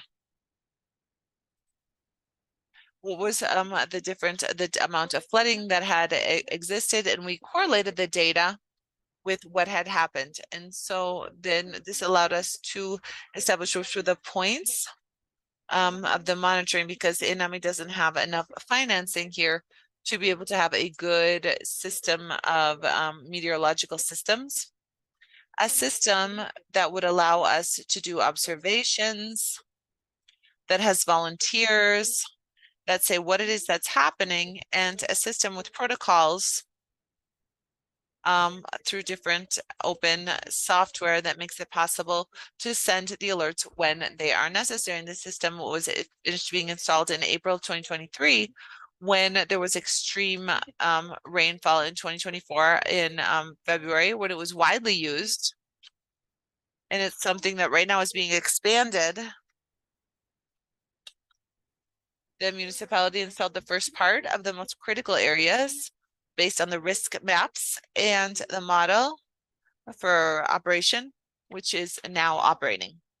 And so with conclusions, all of the different, everybody who's in an early warning system, we're going to work, we can't work with just issuing something. We need people to use the information to be able to translate it into what it is that's going to happen to a community, to a neighborhood, or to a city, or to a region. Also, the users, which are the same committees, communities that are the authorities, which are industrial, everything has to understand what this all means. Otherwise, if we don't have that conversation with the different groups, it's not going to be useful. We can have the information in your warning system, but nobody is going to use it.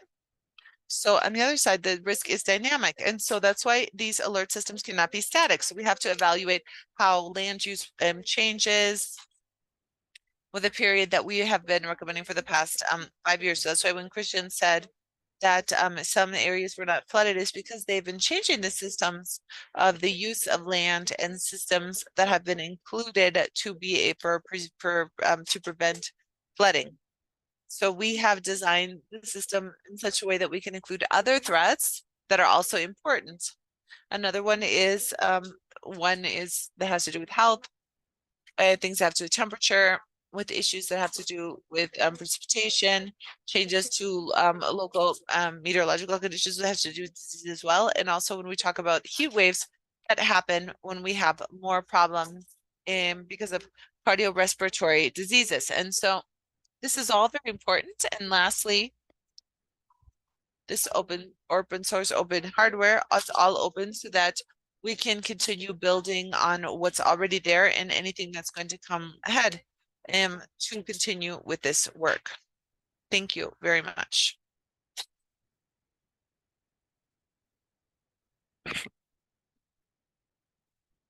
Thank you, Maria del Pilar.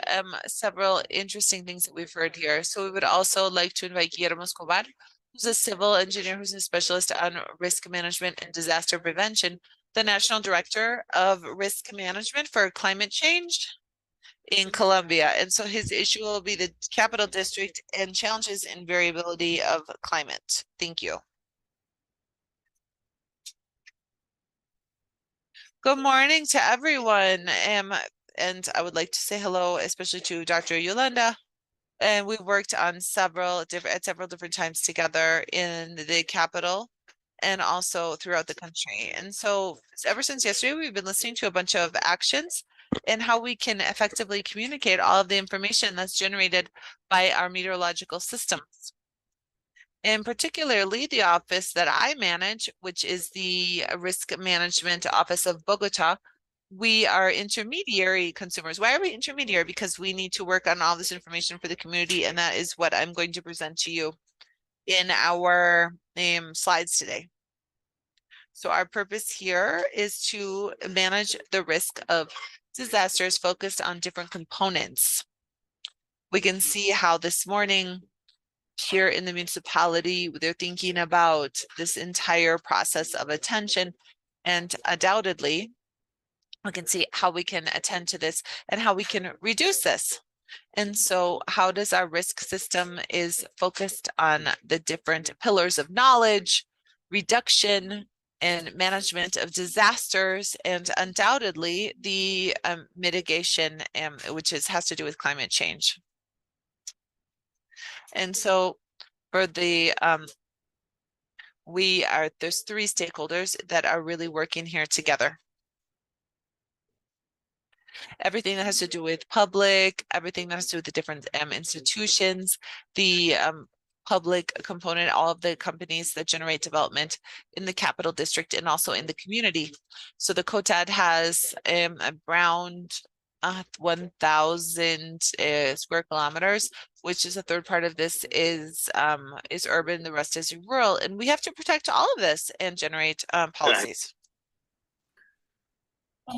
Effectively, we want to mention that we are intermediate consumers of what the EDM is in the country, because the scales where they generate these warnings are not so macro.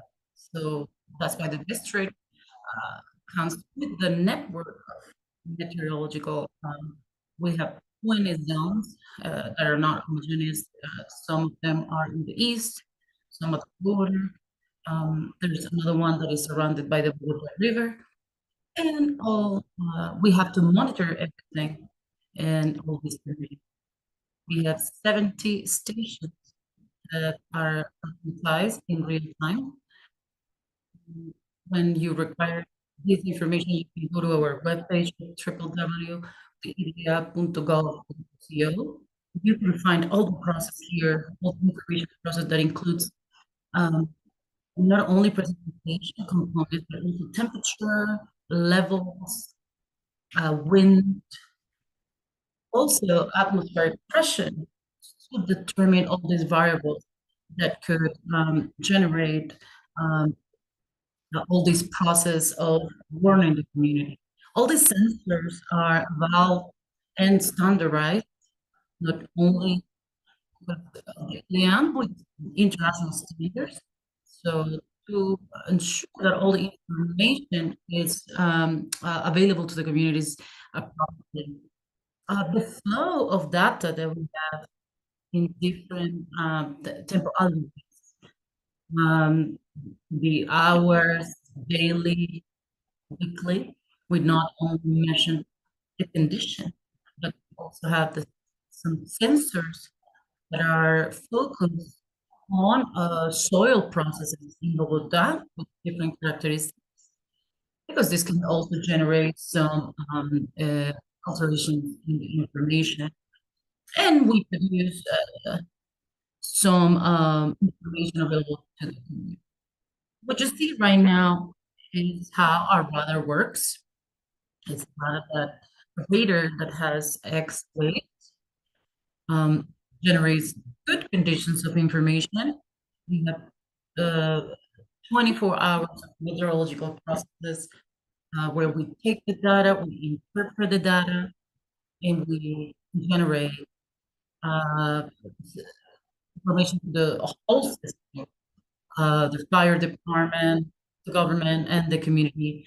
And all these will help us to enhance the information from the community. We've been doing this enhancement process for this network since 2005. Close with the 10 station, and it also covers the rural area of the capital district. And this information you can find available in the website. It's very robust and goes around temperature conditions, winds, to be able to predict storms, and all the variabilities that we have affectation in the community. We also have rain sensors, temperature sensor, wind sensors, quality of the winds, and we actually connect this information with the environmental. So it's not only on Bogota, which is in the west of this region. We have also these 3 rivers that cross from east to west, and these rivers could also generate conditions or dangerous conditions. There's also another thing that we deal with. We have a lot of rural development in the capital district. So when we have conditions of precipitation or accumulated precipitation, we also have landslide sites that also affect population. We just had the phenomenon of La Niña in the 2020 and 2022.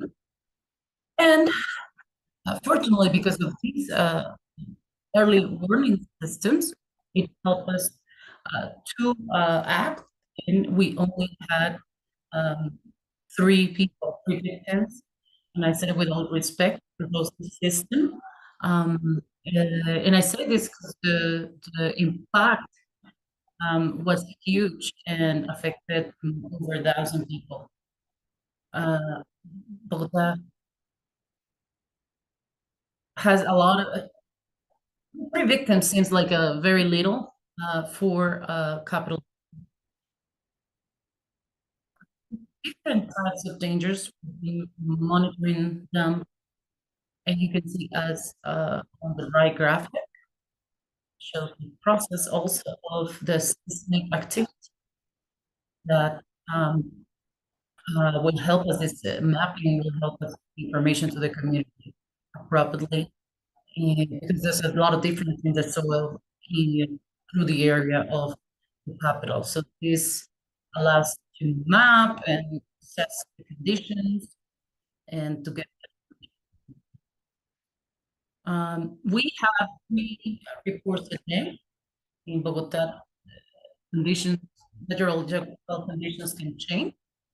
We have 2 video waves that information allowed us to get that information to the community. We have some daily journals. You can also consult on our webpage. And also some journals that we publish every 15 days. And also a monthly journal, which helps to explain what is happening. And also it allowed us to modify our preparation conditions. And I insist, consult this page. There's a lot of very trustable information that allowed us or allow you to give good information to your community. In this PPT or this presentation that you have available also, you can also find links on the presentation. What is the outcome of this? This has allowed us not only to analyze of the international standards of viability in climate, but it has also helped us to build an evaluation of all challenges that the urban areas have. We have 20 big areas where we can measure and we can divide in different units like neighborhoods. How will be the condition developed in these areas? And these conditions are very variable, how they develop within the capital district, and also conditions that are dangerous with flooding or landslides or infrastructure destruction, flooding processes. The drainage system is not working well. And all these the Commerce district also can be affected by drought and flooding, and also forest fires. So that's how we build that index of climate change that has allowed us to work with the community with the process of participation, risk management, and that tell us about different threats, climate threats that can affect the. We have been connecting also with another emergencies that have been presented in the last 25 or 30 years, and that allow us to give an updated information every 4 years of what is really happening. In January, we had a very big impact of the phenomenon del Niño with a lot of fire forests and everything. So the images and everything where it was affected, all the protection where the natural area was affected. And they will say in 2 or 3 months and 3 months La Niña, and in these conditions, the speed of variability and alteration of the climate So we can, predict could happen and be prepared because we knew this will affect with landslide or flooding. So all this is supported by this system of monitoring and information or exchange of information with the community. I invite you again to consult our our webpage, and take a look at our processes of how to educate people and all other community problems that can impact this uh, community with all these threatening phenomena. There are a lot of processes that we have in terms of impact. We don't want just to assist and be assistentialist, but we want to aim to reduce risk in our capital district. It's just 10 minutes. I have to go fast. But as I said, you can consult in the webpage, and we'll wait for you in Bogota so we can share much more knowledge of the processes of knowledge regarding this topic. Thank you so much.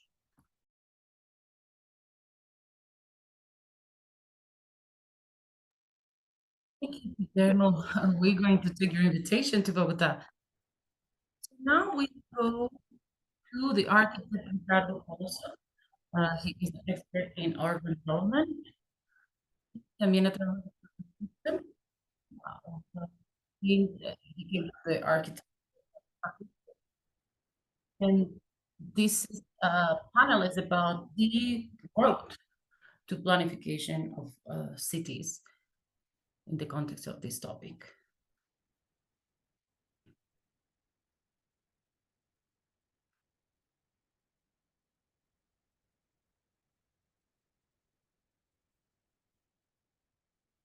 Good morning. Pleasure to be here. I want to thank this invitation, a very important event in how from Catholic University and design and architecture and group of study in the same university. We're so happy that the topic is being taken into account and depth every year, and we're rigorous. And also today I will present or will focus, my focus will be the urban planification, sustainable urban planification. We have used this panel several times, and it's about sustainable urbanism, the road to planify cities and resilient territory in Ecuador. Another way to see risk, and we see it in the cities, we see it from the social aspect, and the efficient planification, urban planification that we have in our country and in many Latin American cities. It's a reality. The urban planification, as you know, the social focus is very important precisely because of the resilience. But in the practice, when it comes to the planning in central government countries, it becomes only like a problem of poverty and inequality, but it's super important to speak about the social aspect and how it is growing or increasing.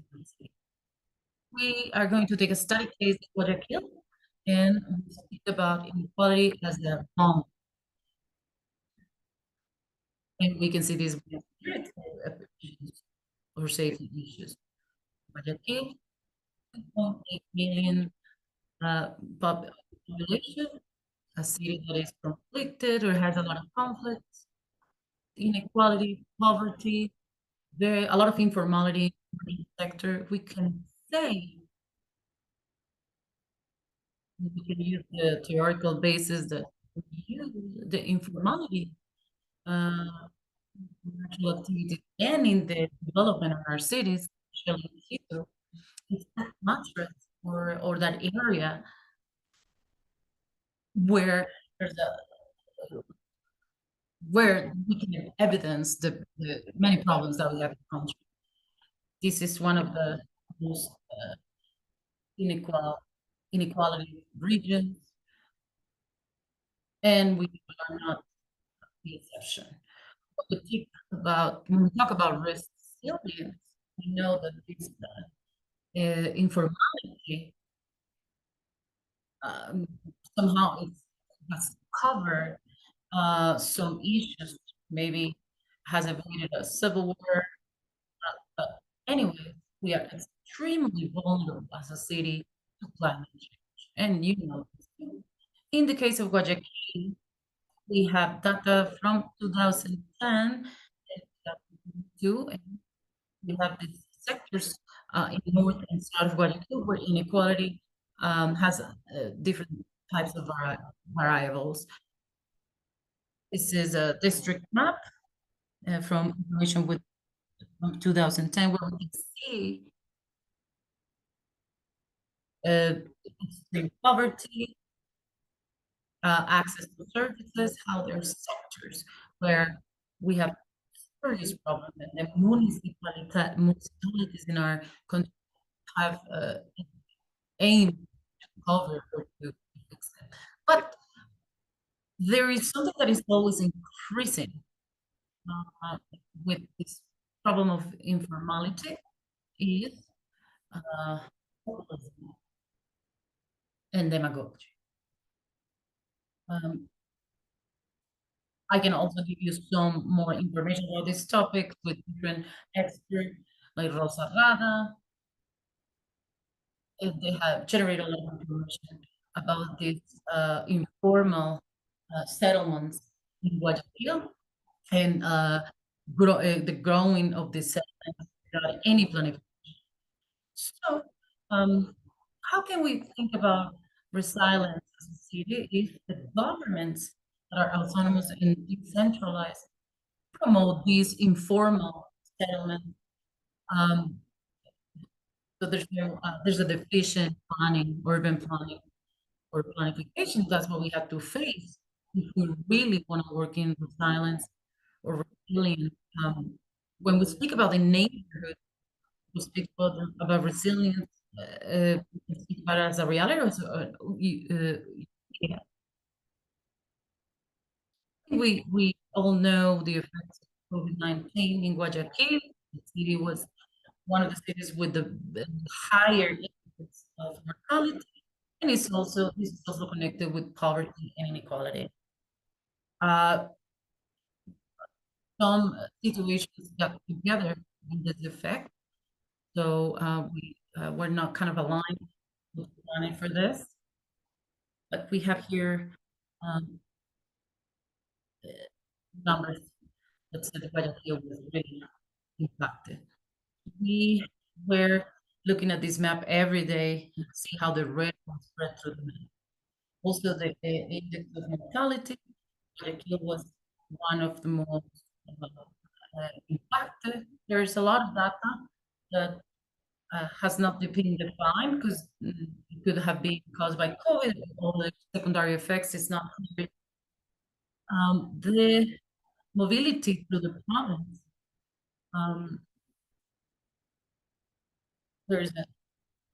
there's a special condition with mobility that makes that any emergency makes it worse. So these are a graphic of this mobilization.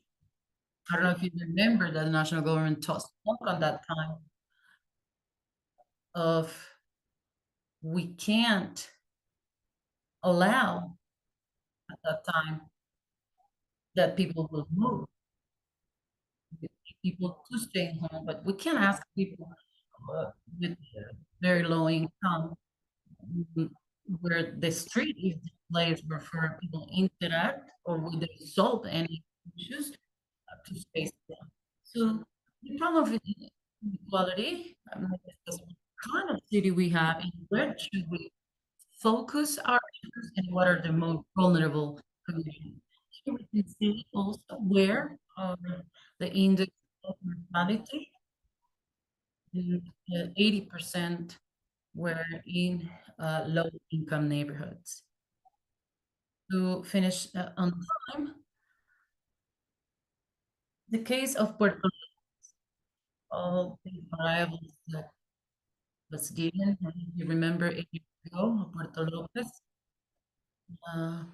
part of the Mac province, is an area of a special tourist folk, and we have several phenomena besides poverty and lack of opportunities, extreme vulnerability for climate events as La Niña, the increased tourism, which is a global issue. So what happens here? It's the canton of Puerto Lopez and el Parque, one of the parks, natural parks that we still survive. So when we speak about the cantonal and what is the human settlement, we found that we have very little information about that. This got better. And here we can see how we can manage the situation here in Ecuador. And let's say the truth. There are small municipalities where there's no technical capacity or professionals that can or they are skilled to deal with this kind of things. What is the key here? Why is this extreme vulnerability like any other small settlement in the coast of Ecuador? Some more, some less. It's the ground, the increase of or the expansion of the settlement. Businesses have the competencies, but they don't have technical capacity. Of the sector and the realtor sector. Also has some in political variables there with the votes. 30 acres maybe 50 years ago, and now it's 380, it's growing. Big problem related with the social. I would like to finish with me. I'm an architect. I knew everything carbon growing, but reviewing information regarding the dynamic of settlement occupation of the land. Go back and see this, and they have a more efficient system. They were more prepared to face climate phenomena because they understood the ecosystem. And they designed their settlements in the higher parts. For example, in the coast, it was interesting that in Puerto Lopez, the culture of Mia, the communities that were located higher in the mountains, they were not located below criteria to be protected against tsunami. So we also have their manglar forest, and where they will get their food, and they will only leave those places for commercial activity. So I was surprised to see how in these populations or these sectors nowadays, the hotel sector looks exactly for the opposite. Now, like it's the contrary, for example, in countries in Indonesia and the other countries. So this is completely backwards. Be the most protected areas because they're more vulnerable when they're close to the coast.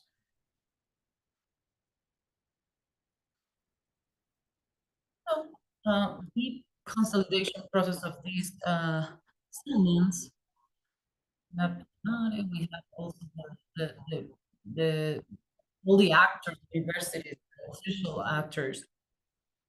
As we in 2016 we signed this agreement with all these actors, but we are still seeing this phenomenon of settlement, informal settlement, out of building, land occupation,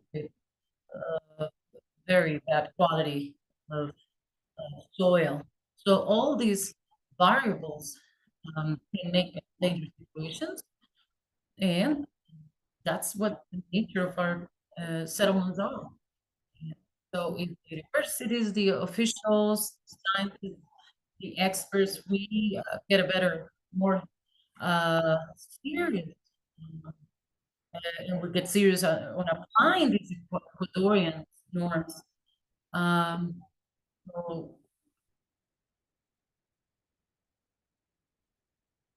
part of my doctorate thesis in Porto Lopez, we work with the first growing, but we also include the topic of informality. We analyze many ways or manners in how these settlements could keep still growing.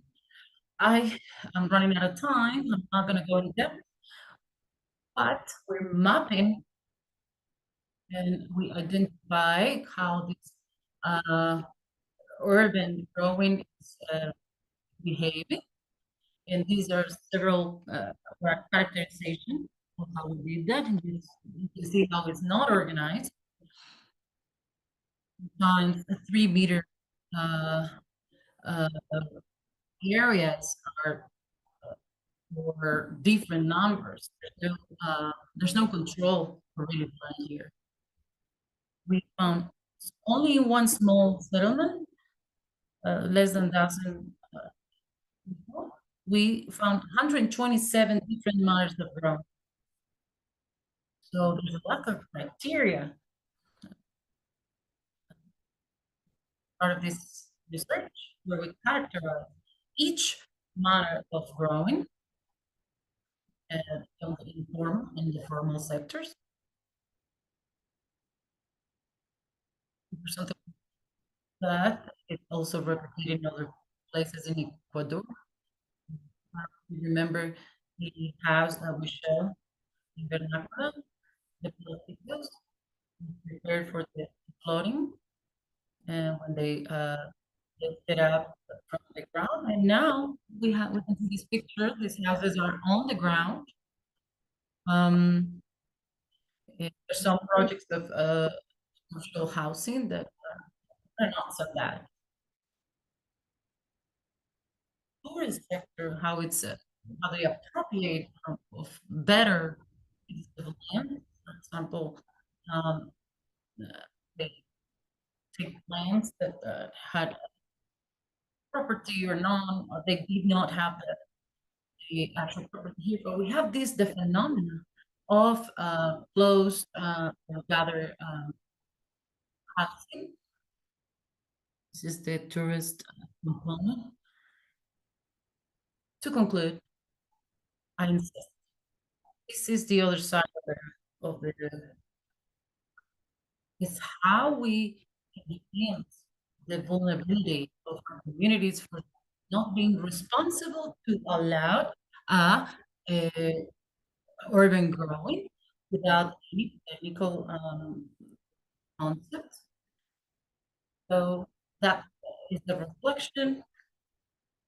Because I was very important to take this concept into account to get a real resilience. We here it's about political decision. Thank you.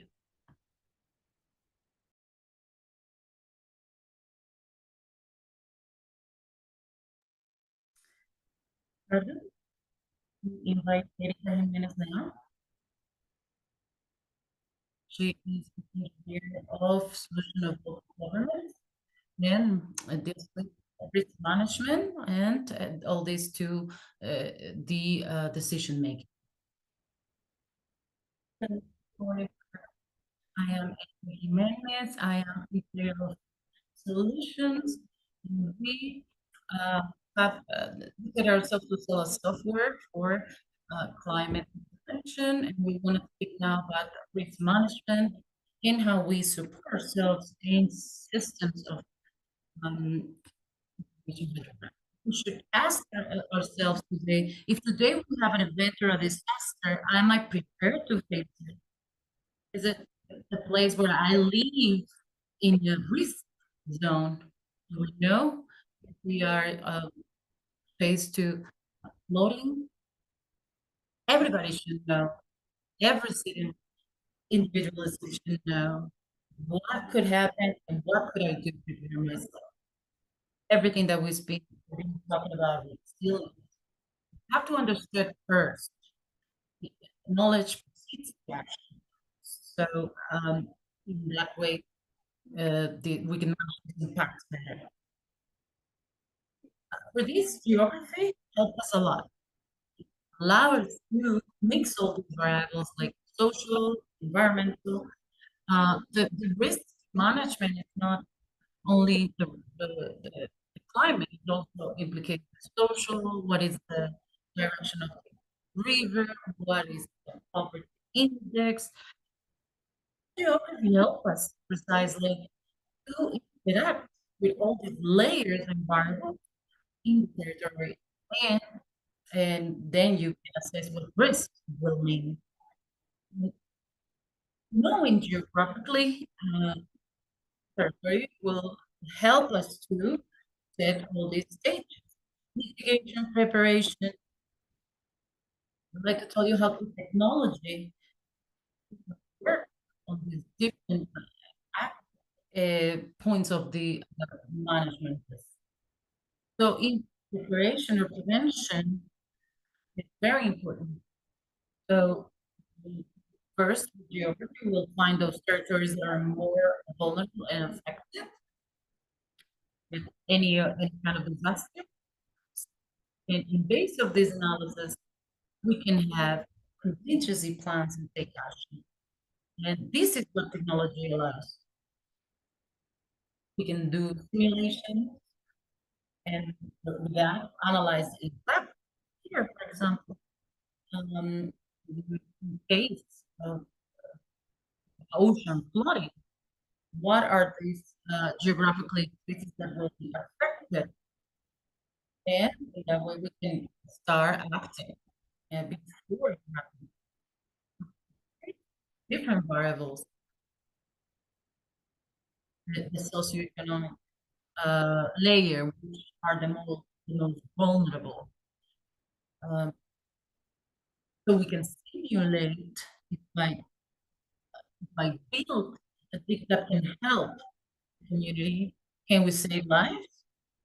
Can we save the lives of the people here? Or are they going to be affected? How they're going to be affected? So we need to get ahead before the event happens. So that's why we support ourselves in technology, to do this analysis and simulate what could happen before the disaster. In mitigation, it's very important that we can work to diminish the effects.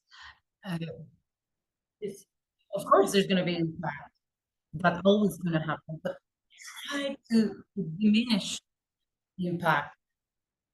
So this is very important to understand that the city and every individual in the city is informed.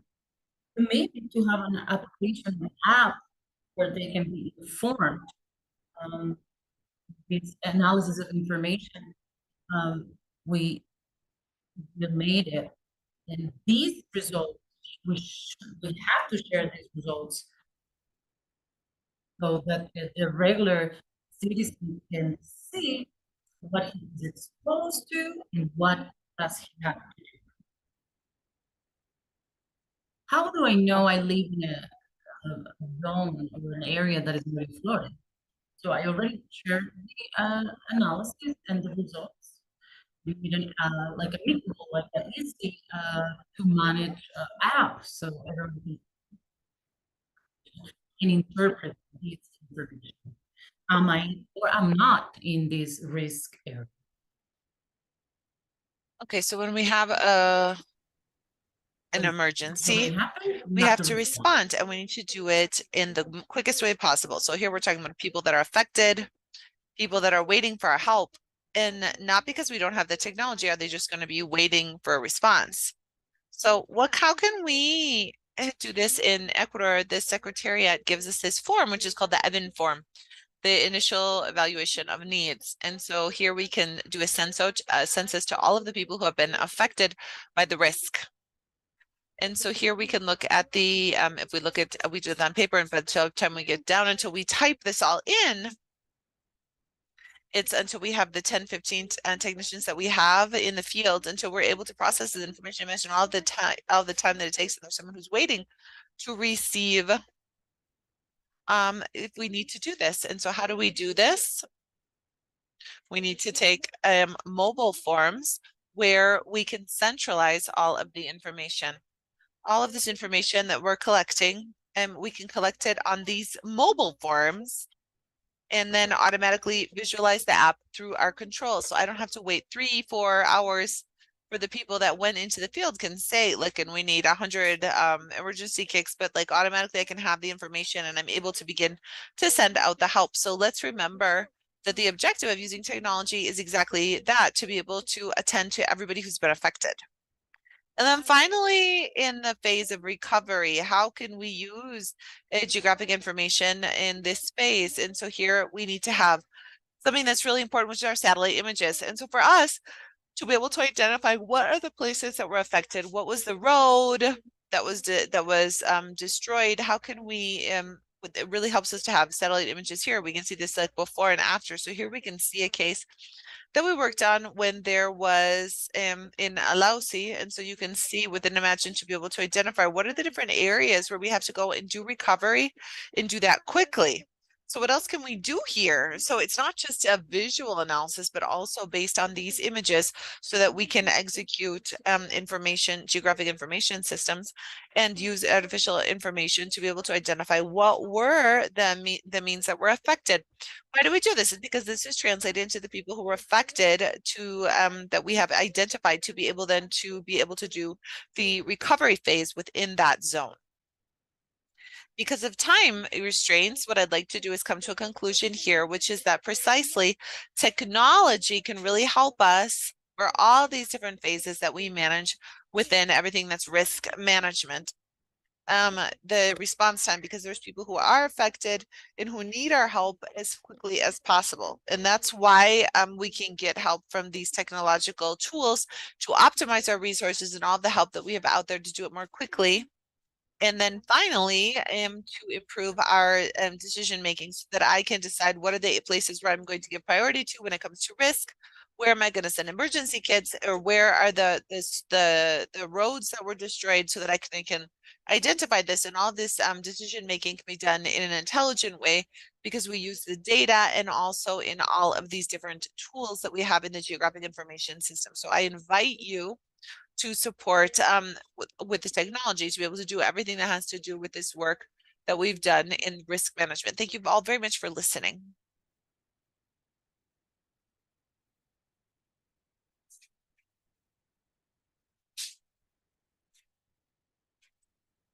Thanks, Erica. So now we're going to invite Jeanette Mejia, who is a geologist and also a professor and works on risk management and disaster management in the metropolitan area of the Valley of Bura in Colombia, with everything that has to do with social appropriation of scientific knowledge in early warnings for territorial governance. Okay, if you could go ahead. Thank you.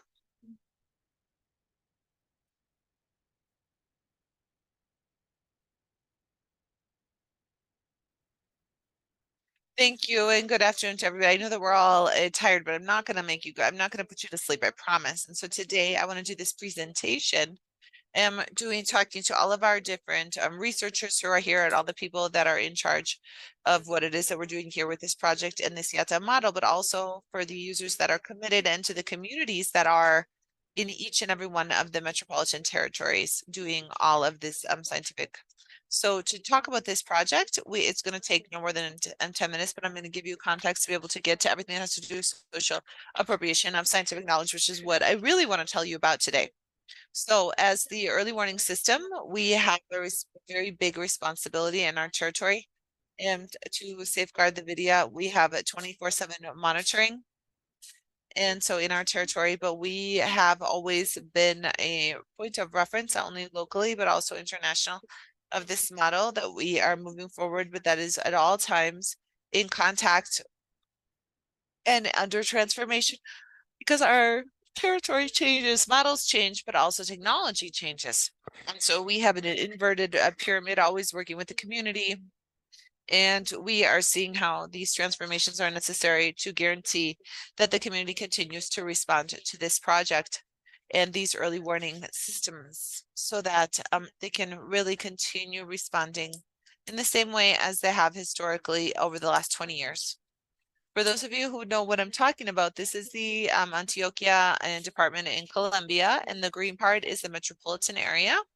We have a population where 95% of the population of the metropolitan area is concentrated in the urban area, and therefore, when we see that those 10 municipalities that are in the metropolitan area, we have some important challenges. And it's here you can see that our valley is one that's very narrow. It's a narrow valley that has some slopes that are like 29%. We don't have planned, we have non-planned territories, and we've got these slopes and everything that was built because of informal settlements. And also we're at 1,300 meters, and that connects us, and we're in a place where we can easily go from one place to the other. And so we have a dense population, and we have 75% 75 kilometers approximately. So our project started with 15 sensors in 2009, and now 14 sensors. But now I can tell you that we went from manual technology to universal support, and now we have meteorological issues, instruments, but we're not dependent on technology. This is all open, and everybody does their cards so that all of these systems can communicate between each other, not only having data redundancy, but also we're self-sufficient, and we're able to maintain our operations 100% operative.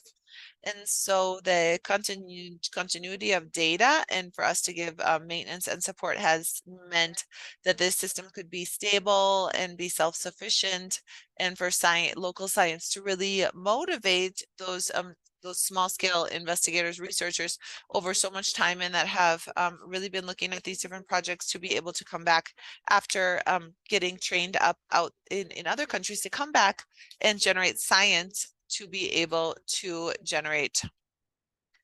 And these are part of the 10 municipalities that I was mentioning to you.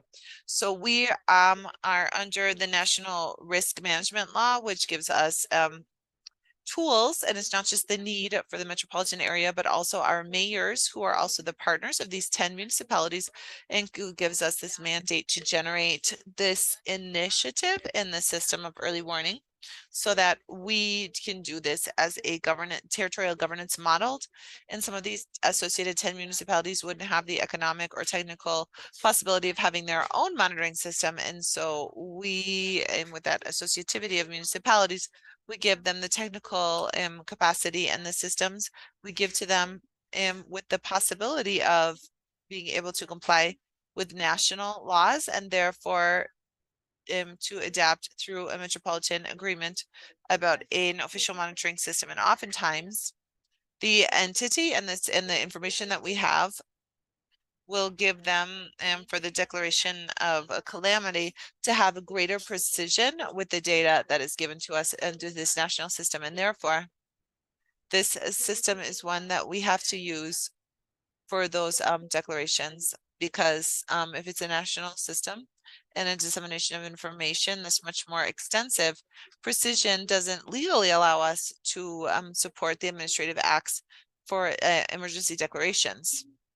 So now if we go to the issue that I wanted to talk to you about specifically, when we can see, we all talk about what's so important of all the different phenomena that we have, the El Nino phenomenon, and we have to today leave a message with all of the scientific information that is ready for one sector of the population and a community, which was in the academy, people that were really in a space where they wouldn't always receive the information, or they wouldn't get to the end user, and it's the community that has to respond and has to use the scientific information with simple language. And so said that when we would see this, and we would take an example from real life, and it was when we started when we saw like some people that would come out and tell us about the weather, and we could see that it was something different. So we said, no, you know, what we have to do is we have to get people's trust to be able to do it the other way around, that people believe that what we're doing, and that we can tell them what our project is called, what it is that we're doing. And then we started to create this issue so that people would understand that it's not just that we're saving lives, but we're also protecting ecosystems, because it doesn't help us at all to have a community that's safe. But if we don't have the quality of life that's needed for us to have a sustainable territory, then that's a problem. So what we have to do, we have some major things that we need to develop in the project, and one of them is monitoring. That's 24/7 with remote issues, as well as modeling and variables that right now I think has to do with several different areas that have to do with water quality and other things, and air quality. But there's several areas that have to do with pollution, and also everything that I'm going to tell you about today, which has to do with social appropriation of scientific knowledge. So here we can see some of the risks that we are exposed to, which is for example, the rainfall area, and there's less rainfall, there's more rainfall. We also have flooding, we have drought. And so this is really, when we talk about torrential rains, we also have problems with air quality, fires, and earthquakes, and other phenomena that many communities are only just learning how to identify these extreme events, which are related to the Sahara Desert, etc. So we do all of this accompanied by a model in which that project is something that we, as a state entity, don't have the technical capacity or the support to do this directly. And so we have a strategic partnership with the university, and now it's 180 between researchers, people who are supporting, and all of these different people that day on day are working 24/7 to get to the communities, doing an exercise, like I said, that's continuous, that for more than 20 years they have been positioned as a science project in innovation and technology.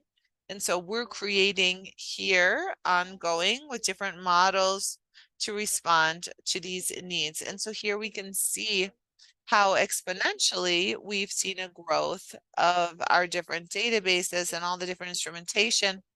And even since for a long time, we've been thinking about the need to really have instrumentation of the extensions of Law 1563 to see that the number of data that we can process per month. And so what we're really doing, we have a robust system, and we have installed capacity per year. But I think the most important thing that has to do with this is the persistence of a system that is really above the policy, the municipal policy. And so this is something that's independent of this 4 years of government that local mayors are in office. So since we have an environmental authority, which has a little bit longer term, and so we do some development planning, and for 10, 15, 20 years, and we can see in that regional planning, where when we have this organized growth in ecosystems, everything that has to do with harmonic growth of those 10 municipalities to create sustainable territories. And we then make sure that that monitoring system is one of the main pillars for this. And so this makes it possible for us to have that risk governance. And so this is why I put this data here, minute on minute, and so we can see all the different data that's available. But here, so that we can see that most of our model and citizen participation is that the issue of water and air quality has become a major problem in the urban areas. And maybe with more acceptance by the citizens, especially here in Colombia, it's because here we have an issue that has to do with political issues. Nothing that nobody's going to like what politicians do. So what we started to do is to look at we started a movement called Citizen Scientists, where we were able to develop, using science, innovation, and technology, several low-cost devices that they're not at the different calibrated stations, but these are some small ones that make it possible to see. We have like 400 of these throughout the territory. These help people to improve their perception because they actually measure, and they let us see in every house, every citizen. We can see that trend, but their team has to be a network so they can share this data. And so I can get that information within 10 minutes. And so here we speak very quickly, even though my time has run out since it's time for lunch. And I want to get to my video and my dessert here. And so we look at monitoring. And so here I'm going to stop for a second here. We work a lot with drones and with university students. So you can imagine all of these millennials working with all of us to see what's going on. Kids with science who have worked here and who have lived in high risk areas. You can see everything that they have achieved by having the accompaniment of a university and the possibility of having resources, but also to live in an area that has high risk and see what can happen so that their communities are not facing so much risk. And so when I talk to them about the social component of this, I always leave this presentation, and everybody who's connected can see this further ahead. With this is a social process. It's really nice. It's really a cross-cutting pillar that we have in our project. But I'm not even going to tell you about it. There's a video that I have that I'm going to show you in just a minute, if you give me a second here. And so you can see what we do with this component.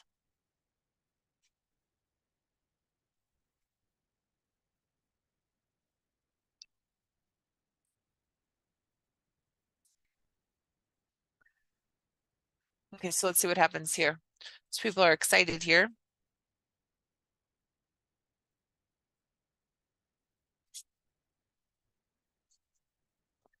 So this is not something that I'm doing. This is a problem with the technology. I'm very sorry.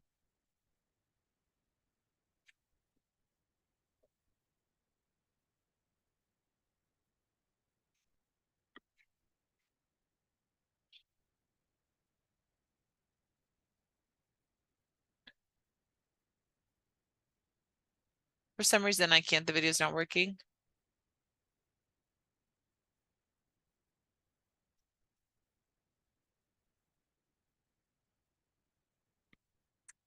So a video. So until they put these videos on, I'm going to show this component of this air quality component so that we can understand our component for the monitoring networks, to see how that the citizens would understand, and to generate that entire social component. And we also did all of the monitoring of the different scenarios, and we gave the information to the scientists on the screen of your cell phone, and we can project the calendar and we can send that to the citizens. And on those citizens, what they do is deliver all of the information on our website. The information is at everyone's reach, and also all the measures have been taken. And so we had these different moments to look at, but anyway.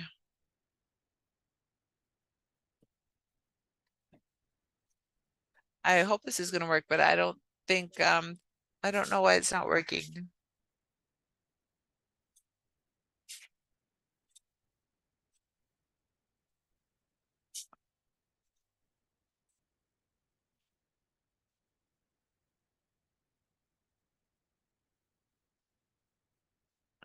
So I'll tell you, this is something what I want to show you is our community strategy, which are the communities that are in the most vulnerable areas. these are communities, and so what we've tried to do to identify the importance of this second information, this cultural expression, but also based on the scientific information. And so we don't have to change the information just the way it is, but from based on these color coded system, we can see a rock that's in one place. We can make it the colors, and then we can see that on the device, and then they are able to have a direct communication with our tower. And so those citizens that communicate to the SIATA towers are our observers. And so they get the alerts, they get it on their cell phones, and then they have this chain of calls. We do an entire process for training, and they become part of that group, and we do a process that has certain cycles to be able to determine if it's at the initiation level, intermediate, or advanced. And as those communities get stronger, and the next step is to install their alarm. And so with different types of bells, which is like ongoing, intermittent, and etc., they start learning how they can see how evacuation is going to work. So for us, the most successful thing has been during the rainfall periods, and none of our early alert systems have had any mortal victims. And so the idea behind this project is that to really serve the people, and I always say to everyone is, maybe we're not going to be in the newspaper or anything, but this is the greatest the fact that there's no information about us, that means that we've been successful, because it means we haven't had any failures. And that means that nobody has died. And so it's our expansion plan where we go into these different accounts where we have seen a materialization of critical scenarios. And so this project, what we're trying to do is save lives. So there's many, many needs, and public resources are finite. And so our teams work with the community, and they are the leaders that have decided so SIATA has the guaranteed public resources. There is a government program that's called a participative budget, and they can choose resources to spend on Sundays, sunny days, or glasses for elderly people. They ask for resources that are needed to be able to give SIATA more early alerts, and to have their expansion plans, and for them to be prioritized to put in early alert. And so for citizens to prioritize their early alert plan, and the different participative budget is something that's really valuable, because we can see that these are the citizens who really want this. And so we have a lot of fans and photographers, people who say, it's gonna rain, it's not gonna rain, if I need to take an umbrella, etc. And motorcyclists, taxi drivers, and to have a tool that everybody can use. And so we have this a very select group of people that everybody is consuming. And so we have people on their bike. We are doing campaigns. Is it going to take us some time? Yes. But is it a process that's not perfect? But over this time, the invitation here is that we started with 14 instruments. Somebody's got to take the first step, and that first step could be what inspires this to be maintained over time. And there always needs to be that communication with the community, and with that communication, it has its own process. And so I couldn't show you the video. You're going to be able to find it on the web page. And so you're going to love SIATA when you see these videos. It's on www.siata.gov. And so here we have all the social appropriation videos. It is a science education model, and here we are really reflecting all of the scientific information that you have, and we can show methodologies of how to teach science to vulnerable communities. Thank you very much.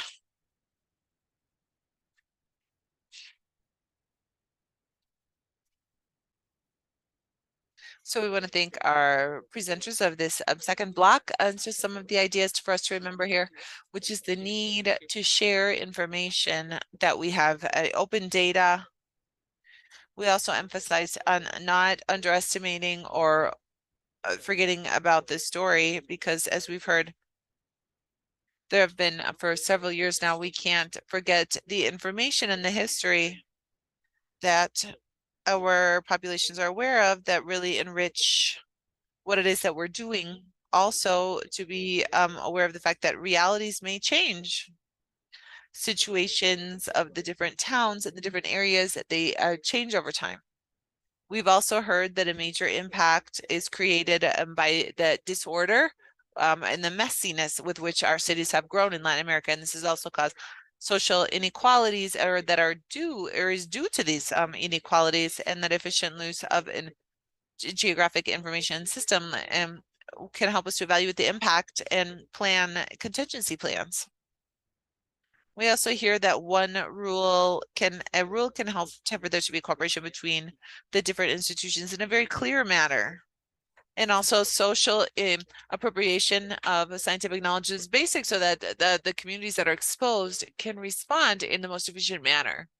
And also risk plans also should exceed the political terms, which is something that should not just be for one government, one administration, which has it's only around for a certain amount of time. And that's the end of this block.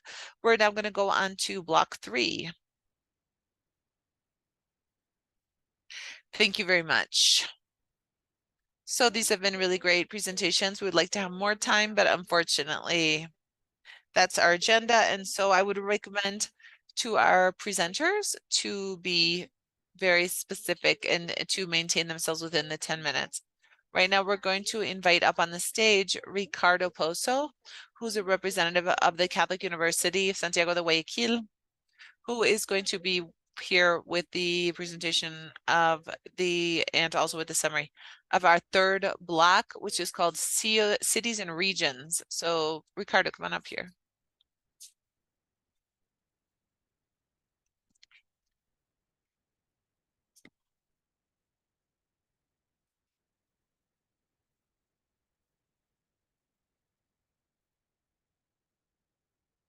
Okay, well, it's nice to say hello to you, and to keep it short here, we're going on to block 3 today on the 2nd day of cities and regions. And to summarize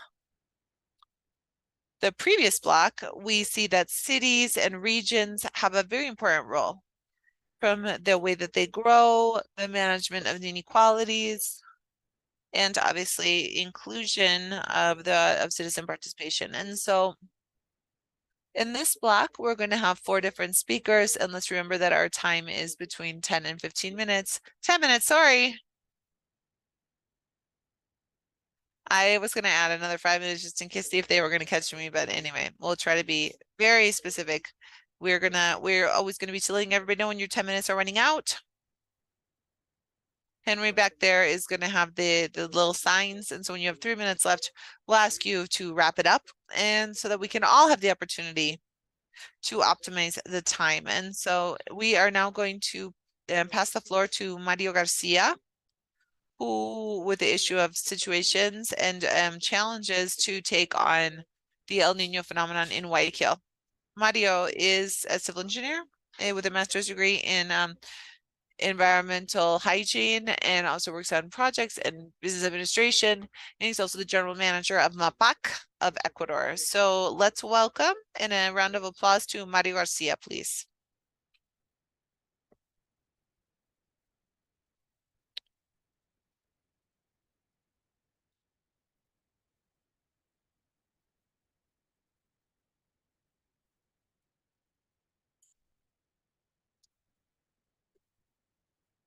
Morning, everybody, and thank you very much for having me here today. Before getting started, I want to thank you, because we have really adjusted a little bit our presentation. So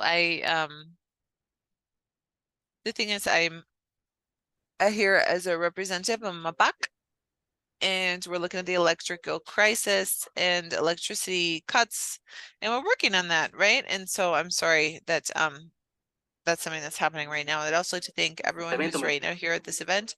I just wanted to all of the presenters say the same thing. I mean, the challenge is to explain everything in 10 minutes, but anyway. So quickly, I would like to thank the organizers for giving me this opportunity. Thank you. Okay, so they've asked me to develop to talk about this issue here in Guayaquil, the situation, and what are the challenges that we have facing the El Nino phenomenon and the winter times that we are looking at. So I'm going to develop, I'm looking at 5 different points. And so first, the situation of Guayaquil, a second point, which is the conditions of rainfall, and also a current situation, what it is that we've done in the 4th point, what we've done during this entire time, and what are the different for the next couple of years and over the short term, and what's going on in the medium term. So in Guayaquil, many of you are aware of Guayaquil. We have we have a population of 2,700,000. And the average level of the average altitude is 400 meters above sea level, 4 meters above sea level. And we can see to the east, we have the Daule River and the Guayas River. And we have a strip of river to the west, to the south, and we also have the Salado River, and in the central part and the southern part, we are surrounded by water bodies.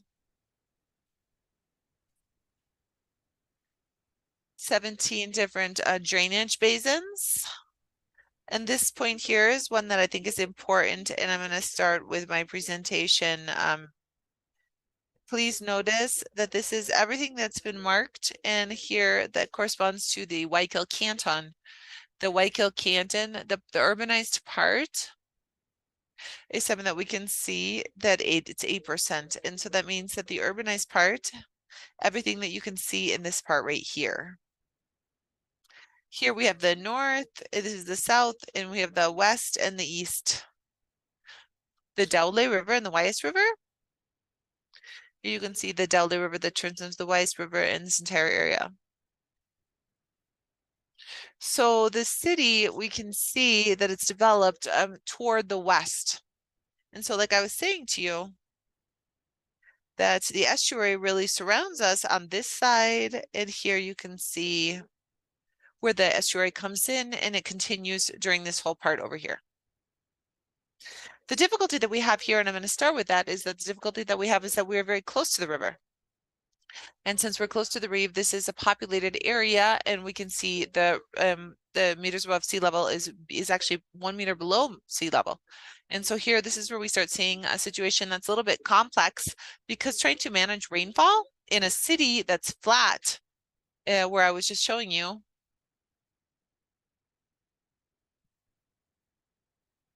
sorry, I skipped ahead too far. And so you can see in this part where practically all of this is happening, and you can see what's happening. And so we can see here that we have a hill, and we need the entire canton, we need a very flat area. And so this is what generates an initial difficulty when it comes to wastewater, to have a flat area that's close to the heights, the maximum tides levels. So here, we can see everything that has to do with precipitations, and all of us who live here in Guayaquil know that there's 2 different seasons. We have the rainy season and the dry season. As you can see on this slide, the rainy season starts in August and it ends around May, and the dry part goes from July to September or October, November. And so I just wanted to show you this slide to show that these 2 major periods that are presented, the dry season and the rainy season in Guayaquil. But when I was working on this slide, I realized something that's particularly, and I just highlighted this in red. As you can see here on the red line, you can see what happened in Guayaquil in 2023. And so if you look at the one particularity that I was able to discover, which is that over the course of these different months, the red line is in most months is above all of the other lines, which means that in 2023, which was a major year, we can see here that during this year, or in January, it was a critical point, but in February it was, and in March as well. April, in May also not so much, in July, August, October. All of these different points represent what happened in May in comparison, what happened in 2023 in comparison with the other years. And so we can hear that 2023, there was an impact when it came to the rainfall that we had. And so I want to insist on this, that beyond this, what I wanted to show you was that this slide, which I think is really important, which has allowed me over the course of several years, from 1962 up to 2023, to include this information about average precipitation, which is not even maximum precipitation, it's average precipitation. That's also, I've also included some lines where I establish when we have considered strong rain or torrential rain, and we can see that in the majority of the cases, we are above the heavy rains on specific issues. Like we can see at an 80, 82 or 96, we saw a lot of rain. And these are specific times when we are looking at torrential rains. And so that means that on the one hand, we have Guayaquil in a very flat area that's close to the sea level. And then we also have precipitations that are very heavy. And so this combination is the perfect combination for floods. And so this is what happens. And we can see here a photo that was taken in 2023, where you can see where they were very much impacted by rainfall. We've mapped out the main areas where there's flooding, and these are the places that we see in the northeastern part, the suburb of the city, and these are specific places that are where we have rain. And these are places that are most impacted by floods when it comes to the northeastern part of Guayaquil. Because of differences in altitude, they have a lot of complexity to be able to be managed correctly. And right now we are working along these lines. General information about the systems, the amount. Okay, and we look at the different, and we have 1,800 different meters, but with all of this infrastructure to manage rainfall, it's important to highlight these 2 points, which are one way or another and keep us from being able to drain out the rainwater. And so the first issue is the way that waste has not been managed correctly. There's a lot of solid waste that are discharged or that are deposited into our different channels. And that causes obstructions and generates difficulties when it comes to rainfall water management. Also, we have management, maybe you haven't seen this, but there's different parts where the water runs over when there's no rain just because of tides. And so I don't know if you can see here, no rain, but the water comes out of the chambers just because of the tides. So we have, misconnections that are poor done, and this makes floods not just rainwater, but a mixture of rainwater and wastewater. It makes it to a gray city. We need a lot more green areas, a lot of problems in the northeast because of the easements. Pluviometers. This is an advantage that we have. We have 28 different pluviometers, which are throughout the city. And with this, we're able to know in real time what is happening with the rainfalls, what kind of intensity we have in real time throughout over all the times, with different monitoring systems. The information system, the automatic water quality systems. Guayaquil is the first one where we could have this implemented in Ecuador. 7 points along 250 kilometers to control the quality and the meteorological conditions of the entire basin of the Delhi River. And we think that this is important, this SICA network, because this is the first city that has a SICA network. So among the work that we've done, we find it important to see how we can control tides. As you'll be able to see here, throughout the estuary, like we mentioned, this is what we see, and this also flooded our areas, and we have installed 63 different tide control valves, which are special valves with different brand names, but they do nothing other than avoid the high tide causing problems to piping, so that we have the pipes open to be able to capture rainwater, and then when the tides go down, the valves are opened and they let the rainwater out. So this is something that's really important. Another really important thing that we have is that we developed, which are winter plans, which is something else that's really important, which was MFOP is a regulatory agency. We're not operators, we are regulators. And those who are operating the systems are other people. We regulate the operations of Injarawa. And so to this effect, through our concessionaire, we work on a pre-winter plan where we do maintenance and we remove garbage from all the different channels and rainwater collection areas. We see 360,000 beneficiaries, 6,000 cubic meters of waste that is removed each year. This is one of the important plans, and the next important plan is the Choque plan. In this administration, we established what are the most important points and the most vulnerable parts of the city. And once we've established those vulnerable points, we select the 15 most important ones. And in 2023, we invested 7.5 million to be able to resolve these major issues. And so we had so much success here, and we avoided so much flooding that this year we're thinking about Plan Choque 2 for 2024. This was in 2023, the one I'm showing you here. And so we think that this has so much impact that we want to replicate it every year like the pre-winter plan. And I think that we have seen some very important benefits. There's still things to be done. There's still a journey to be taken. In the short term, we have a whole series of areas that are generating floods and problems when it comes to rainwaters. We have this all mapped out, and we're thinking in the short term about how we can attack this, how we can work on this to generate better conditions.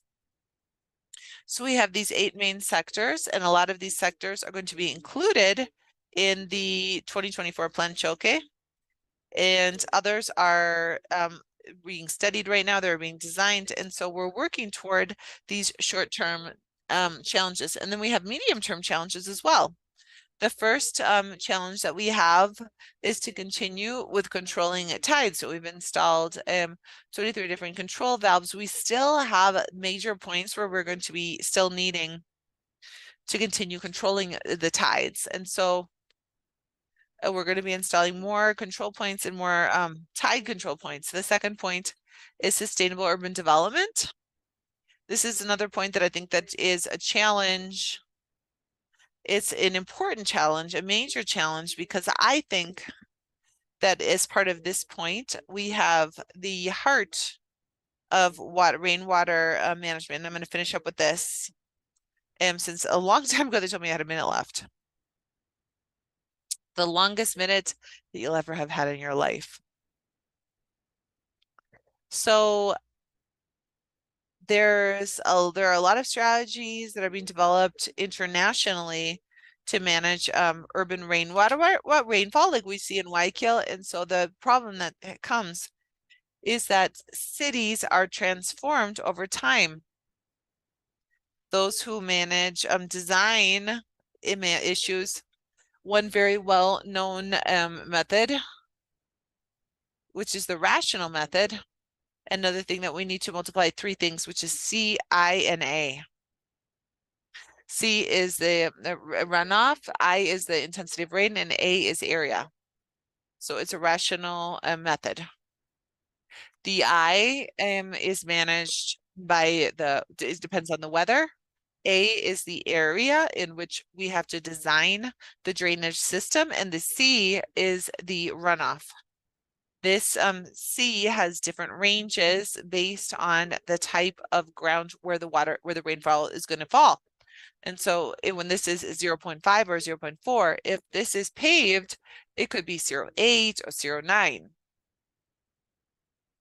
If I'm going to design a system and my area is not paved, it's a virgin area, I'm going to use 0.5 or 0.4. So if that over time is paved, this is a place that I've designed with 0.4 is transformed into 0.9, and it doubles the amount of waterfall that I have to, the rainfall that I have to manage. And this is a major difficulty that we're looking at. And so there's an issue here that has to do with design, and it's a major issue. But to deal with these difficulties that we're having, there's other types of opportunities, and we can do, for example, holdings.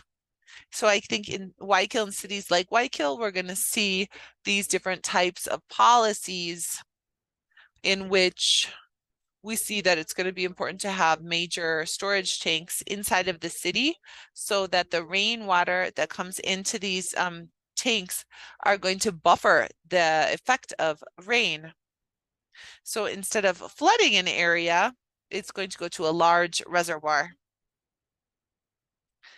And so we'll see what is being planned for rainwater in areas like Guayaquil, or implementing green areas and all of these different rules and regulations that we need to implement. And so something that's important is as the mud and the river has these hydraulic problems, with different things change over time and levels change, this affects our systems. And so this is going to affect things that have to do with discharges. And so all of these different challenges we're going to have, and we have them present.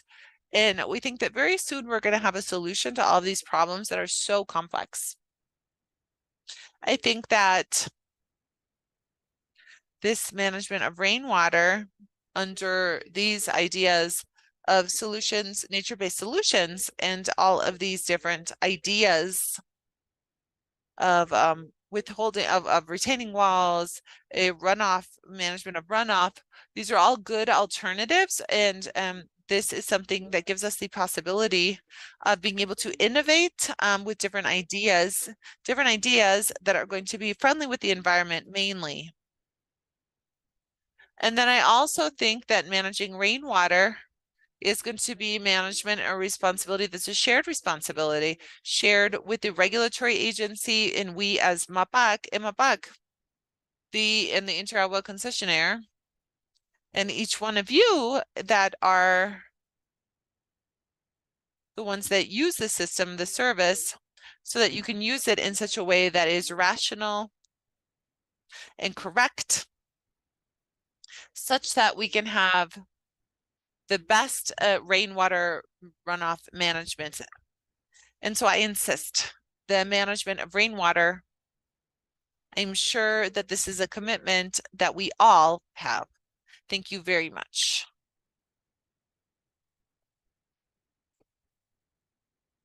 Okay, 10 minutes, there we go.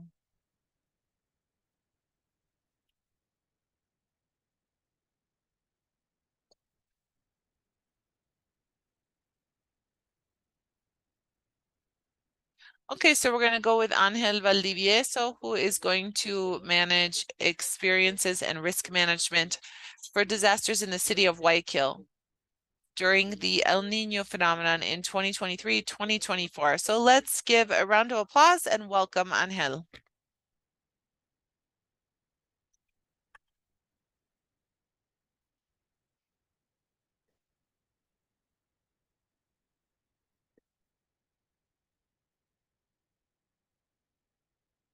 Okay, so I'm going to try to be very quick here so that we can continue with the next presentations. Today I'm going to talk to you a little bit about to be able to talk to Guayaquil to manage.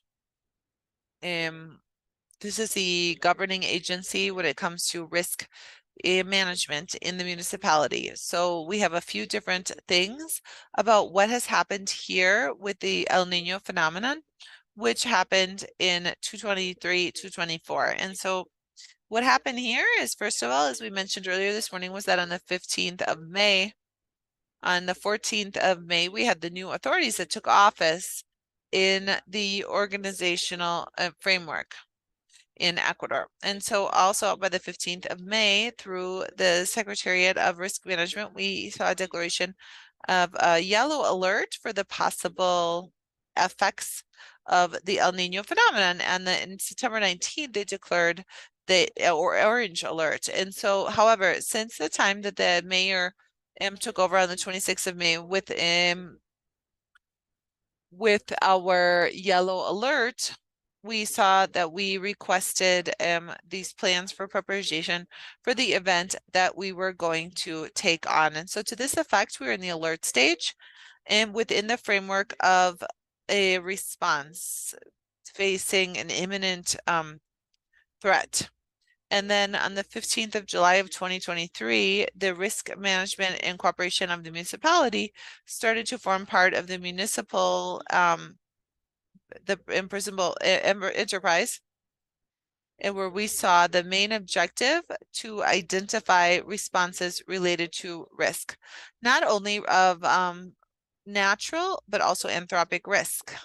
And so from the risk management department, we started working and we changed the municipality's vision, which was only in charge of a specific evaluation of the urban land plots, and also something that has to do with public policies. And so with risk management, we start working on the 4 different main phases, creating the different departments of risk analysis, which was in charge of mapping, monitoring, and identification of risks in the canton for the different threats. And then also we worked to reduce risk, to build policies and protections, and to strengthen community strengths. And so then we started working also on responsiveness based on the El Nino phenomenon, the one who updates to the response protocols within the municipality. And Mario showed as part of the Interagua plan, which was the main stakeholder within all of this flooding issue.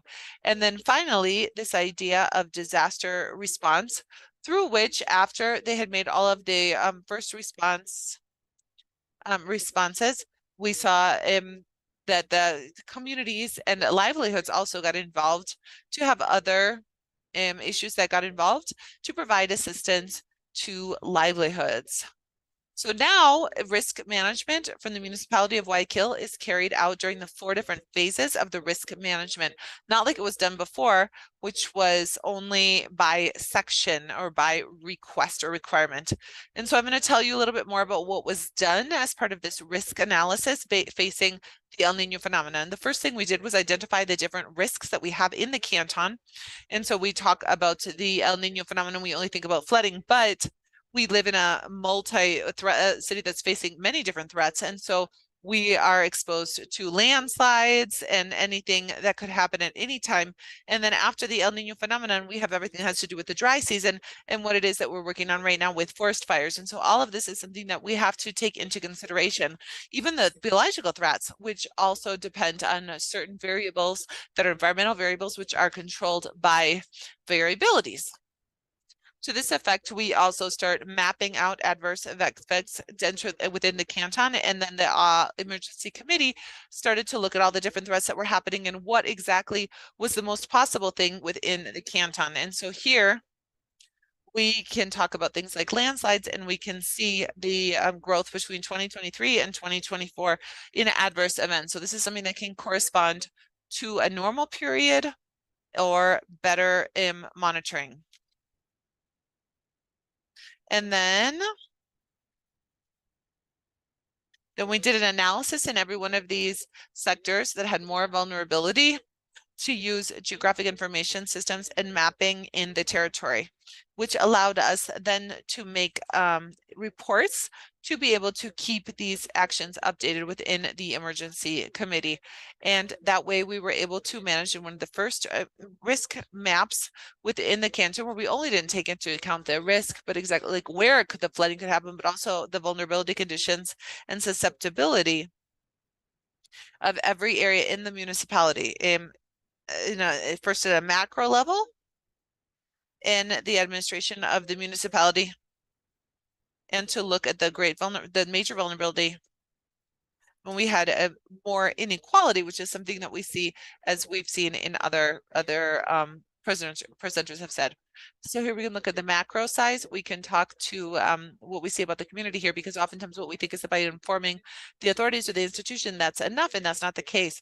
We need this to happen with the community, because these are the first responders. They're the ones that are really going to tell us first about what happens. And so we started to do a mapping that was a little bit more detailed. And so we compiled all the information from many different studies, which made it possible for us to understand the different heights and areas that were going to be most affected. And so obviously corresponding to areas that had a greatest amount of risk, as we had shown. So how we can see, we were from macro to local. And with this, we were able to attend better these emergencies within the canton. We have to communicate the risk, and we present it in a platform or portal that you can visit using this QR code. Maybe it needs to be updated, but you can have the webpage here, right here on this link, where you can see the areas with more exposure to flooding and the historical register of these events. With the reduction of risk, we work with the official authorities, with the community, with private sector to socialize and exchange information about these sectors that were likely more in more risk to be affected. We also installed 44 signs in areas of more exposure regarding flooding and landslides. You can also consult in our portal, and we reactivate 170 community committees in the rural and urban areas, which are both important. And we started with the process of socialization in areas of more risk. People are the ones, that have to be more prepared, because this is imminent. So we can see here, we can prepare in the communities. They are the ones that can outreach, they can talk to their neighbors. And we were working on these efforts of reduction of risk, and we coordinate actions to respond to this risk. Also, we work on some actions, anticipatory actions, and we wanted to generate early alert warnings with all the information that we have, but also with the focus in the community. They are our main actor in the territory. That's why we're working in this community early alert warnings with the school Politécnica of the Litoral. We also install community pollimeters to anticipate. And with Dynami, we have work on the forecast of impact. Currently, we are closing the precipitation period. So we have been able to do different evaluation of needs. We also gave 5,000 kits to the communities that are more impacted. And we started a process of evaluation of disaster, which allow us to not only give a first response, but also to engage in continuity of these processes. So it's not only about giving the kit, the mattress, but what's the continuity about this process? What can happen after? What other needs these people might have after they lost their houses, and everything that has to be with quality of life. This is our work too. We don't only stay with preparation. We have also integrate all these systems with the formula system with survey. for the management of information. And we were also with CIFEN. We couldn't work in a cooperation in the monitoring, but it's important to have always in mind all these climate variables. So to continue with all these stations in the canton, we also generate journals and about climate change, and also warning journals. This information has allowed us to identify how there has been variability within the last precipitations in the canton after Fenómeno del Niño. If we compare to 2023 to 2024, in February we have like normal precipitations, and that's where we were impacted. In February, there's a registration of more events per month. In January and February, in a total of 808 events attended because of precipitation between January and February, which they overtake over the regular measures. So the most impacted sectors, NAC, and to conclude, the next steps are to update the risk knowledge, to update these models with updated information, with digital models in the terrain, and also monitoring, so we can work on census too with the population, working with these variables to give early warning response. Also working on regulations in the context of the new laws. And finally, to enhance the community skills and capability of these sectors that are vulnerable. We're working with adults and also with children through the program that has more than 3,000 kids. And where we speak about different risks and their environment, and so eventually they can be more prepared to respond to any of these events. We have done a lot of stuff, a lot of other things. We don't have much time, but we are always open for questions or for to exchange information. Thank you.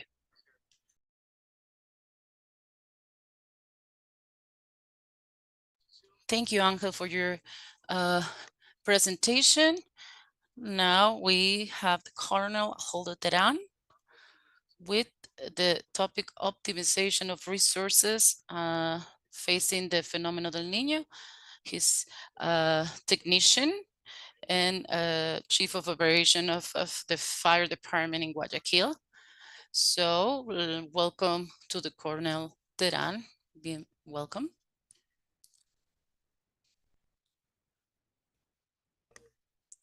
Good morning. We are going to try to be short because we sometimes extend ourselves when we are in this type of events. In Guayaquil, the fire department, we are a response organism. We have a technique to respond in the city.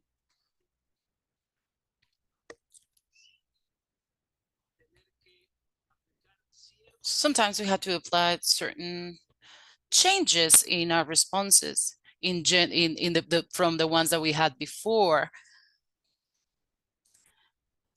Logically, what we have to do when we face the El Niño phenomenon, I'm not going to go into detail because we have here scientists, but for us, this phenomena has a lot of impact in the city and also around the city. I heard the engineer before that he said that the water was coming out from the sewers or without the precipitation. I'm not an expert on this, but where the water was being collected, they were getting to extreme levels. So that's why this was happened. Other things that we had to, oh, I'm sorry. Okay, this one. Other things that we need to understand and to have very clear were the alert, the warnings, and that the official organisms were given to the city and to the country. Remember that us as a fire department in Guayaquil, we will warn the city and the surrounded areas. These warnings that we have to work with, we had to have all our headquarters in very attentive. So these warnings were very clear. The colors were very clear. We know what they mean. We have to make them very clear.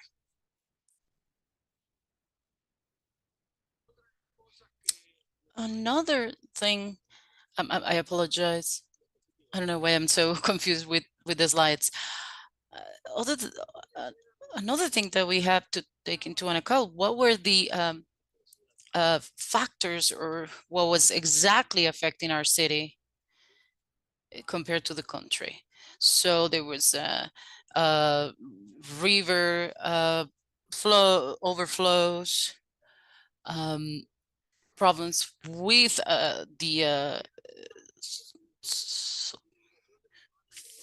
floodings, city floodings and rural floodings, overflowing of rivers, electrical incidents, infrastructure incidents. So we needed to reinforce the areas of response for this type of events. To be able to fulfill with all this work, we needed to have a strategy.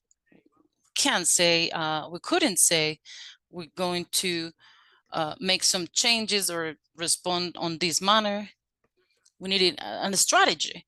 So our first strategy or main strategy, and people spoke about it before in these panels, we went to these organisms or institutions that were in charge to map the most vulnerable areas.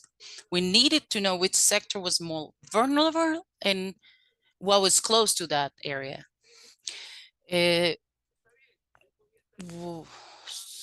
So we were in a vulnerable area, have some people responding there, but what we learned from the prior phenomena, the moment you get into the place or the area, you can see the levels of the water over the house and people on the roofs.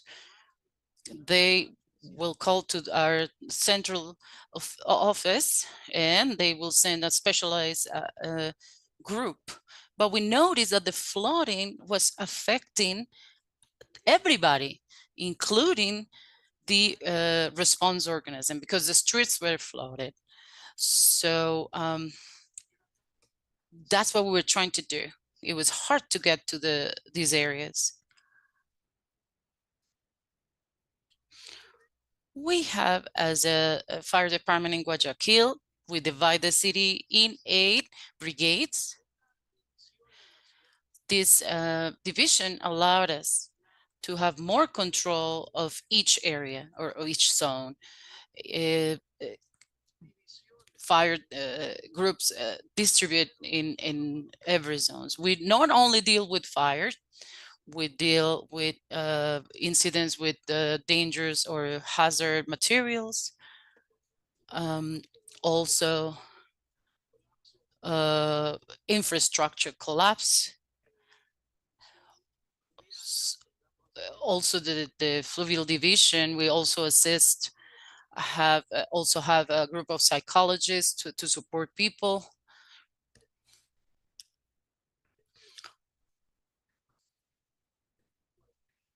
We also have groups in Puna with 2 boats that work as ambulance for people that needs any attention. This connection made us organized in the most vulnerable areas that we had identified. The 8th Brigade, it was in a perimeter zone in Guayaquil, en Chongón, Cerecita, Consuelo, Progreso El Morro, Porsorja, and Tenguel. This allowed us to have these brigades there. And if we had in the Morro an incident, we didn't have to wait for the fire department come from all the way from Guayaquil, hour and a half. Sometimes it could happen because sometimes the highways or the roads were blocked or flooded, and that was an obstacle to get to some places.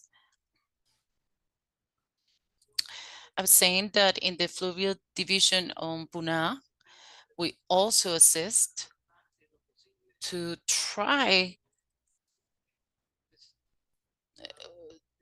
to respond to the necessities that were presenting in these areas. So the identification of vulnerable zones was something that it was very important for us to organize and respond. These were the zones where we reinforce these vulnerable sectors.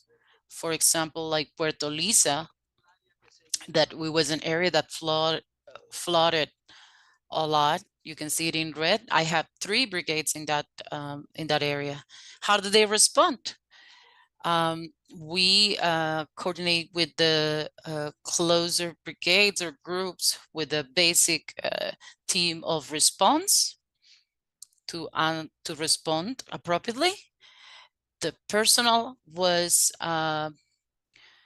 had workshops. We had workshops with them in terms of rescue in flooding, driving and security driving in flooded areas, and the risk to mobilize in these areas. People think that because there's a little small river that only gets to my knee, nothing is going to happen. You can be in a lot of trouble. They can not be so stable, and the water can take some people or take some infrastructure. We went to these cities that were flooded with water. We have here a system of incident command. Here we knew who we were going to send, how we're going to mobilize. So we have different stages of response. The first stage was a basic stage, and then a complex stage. And if I get there and there's very scarce resources, which institutions I can call on for help. So we don't have to think about it there, but we already have a plan. Everything that has to do with hospitals and how we respond with them. Also, in stage 5, when the operations were finished, we also kept working on to gather information and keep working on this continuity.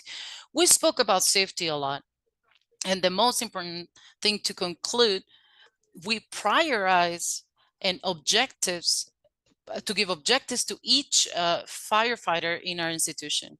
Their safety, how to rescue victims, how to rescue animals, infrastructure, reestablishment of communication and mobilization.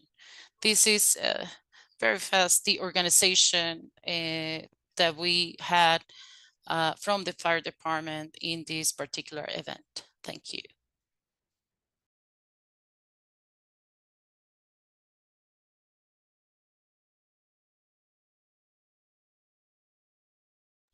Thank you to the Lieutenant Colonel.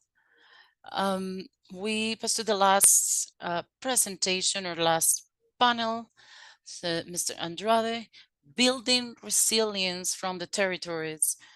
We have him from the MANTA. He is director or chief of environmental coordination. So we welcome Dalton Andrade.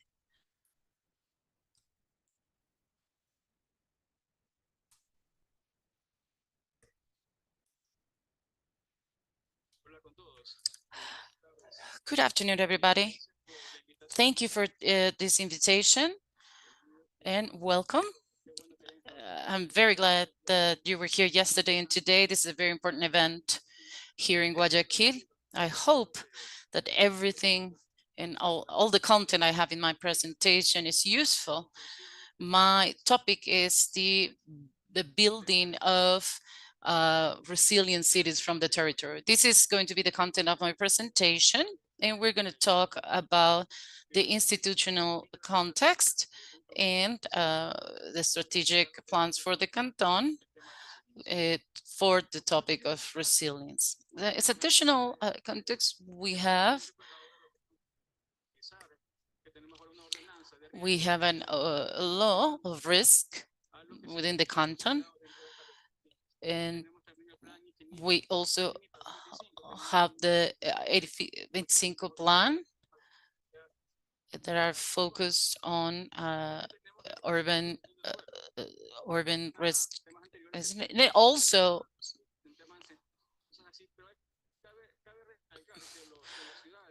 we have to emphasize in the cities, there's always going to be a change, so adaptation is really important.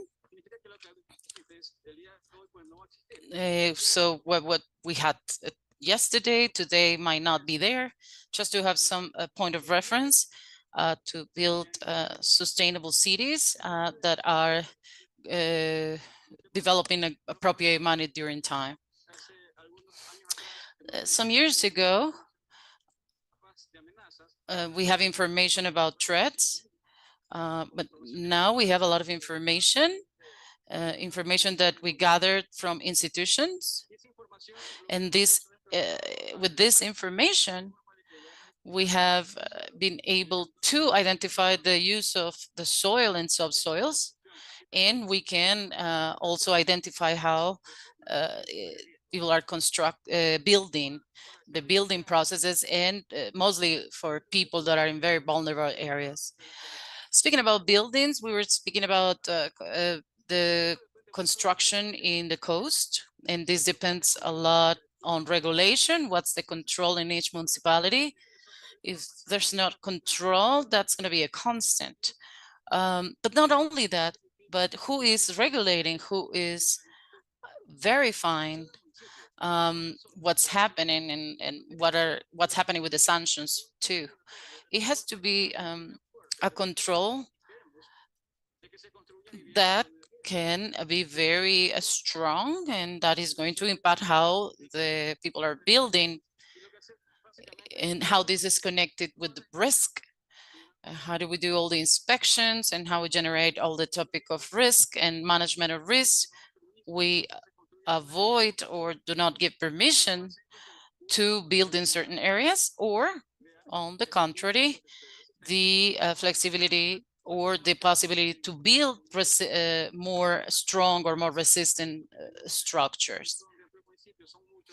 So there is a lot of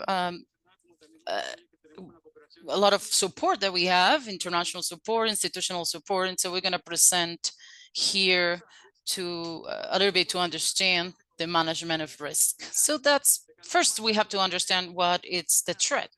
Canton has a lot of threats, maybe not so much volcanic, even though the spread of this is the map. And you can see how the floodings are presented here on the left. And also the infrastructure that is in risk because of this. We are trying to gather more information. Now we are in 5,000 and we're trying to reach 1,000 level. We also have information of generation or possibilities of tsunami.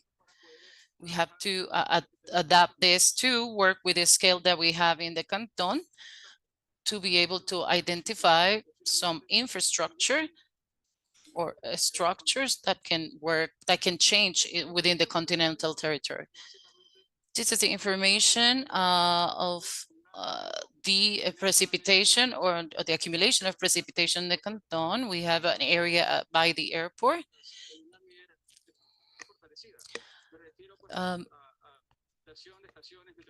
We have these stations. We have some that are automatic and some that are not, and they are located around the country. We only have one automatic station in the canton, but that's not enough. If you see with the information we have, someday we have a lot of precipitation in January. 470 is the number. What are we facing? A big quantity of water.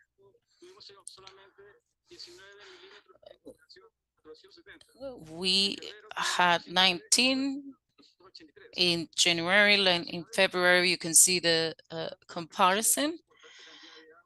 Cities are ready to be able to face this precipitation, or are we, or can we say that non-infrastructure around the world are going to resist anyways this amount of precipitation? But all the information that has been presented in this forum can maybe help to have this information.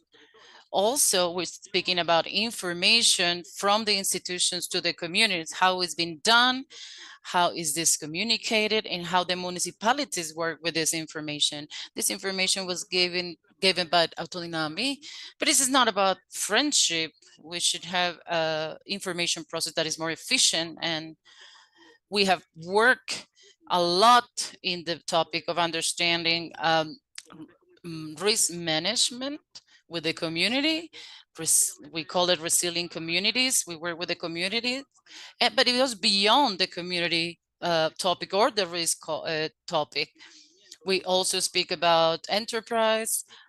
We also speak about the population appropriating of their territory, not to wait for the municipality to respond by itself, but also be participant of the response. We're working too on governance. So the law, because of the law, they have been the creation of a lot of committees to enhance the risk management.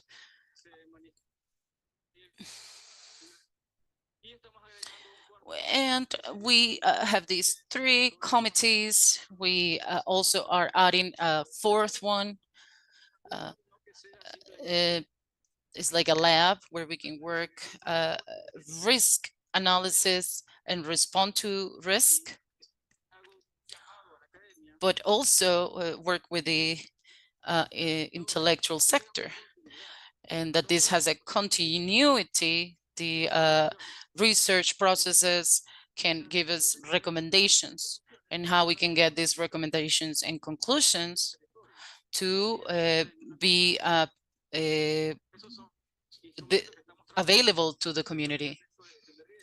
Here we're working on a lot of access, like the strategic plan for risk with CIFREN and PMA. Also, we have the topic of the tsunami, and we're trying to institutionalize with the private public committees. And the objective is that this process of risk management can be worked in a whole manner with everybody. We also have this project, which is the Center for Development. It's not only it's an environmental center.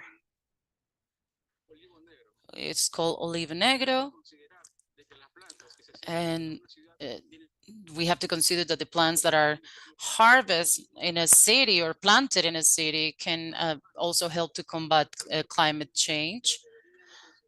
But we should consider native plants to continue with these projects. We also work with the geriatric sector, with people that are older people, gender minorities. So this is all to be able to manage risk. And we're working together with more than 90 neighborhoods in the cantonal, and we have invested about $6 million. We also have the cantonal plan of respond. We did a simulacra last year. We're working nationally and on the fourth. So in this way, we're applying all our knowledge in the response. We're always going to focus on urban planification and respond to risk management in disasters. And we also have the fauna topic. We have around 120,000 species. Oh no, excuse me, 120,000 dogs and cats. And within an emergency, we should see which animals can be affected by these events. These are the institutions we're working with and cooperating on the topic of respond and reduce the risk of disasters. I think I'm out of time. These are our challenges, and one of the challenges is the academic topic, which could be work with the territories. If the academic has the possibility to work with them, maybe it will be interesting to work on that academic network, the Cuenca of Puerto Viejo, these other cuencas, and work with these green lawns that feed with water the rivers, because maybe we can avoid a drought with reforestation efforts in the mangles. Thank you. And you're invited October 15, that we have an event in Manta. We have panels, and we will send the information to everybody. Thank you.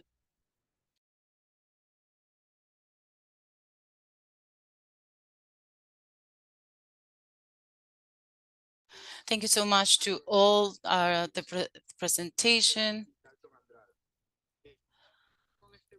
With this block of city and regions, we have seen 4 panels that were very interesting, where we highlight the importance of the human settlements in the territory.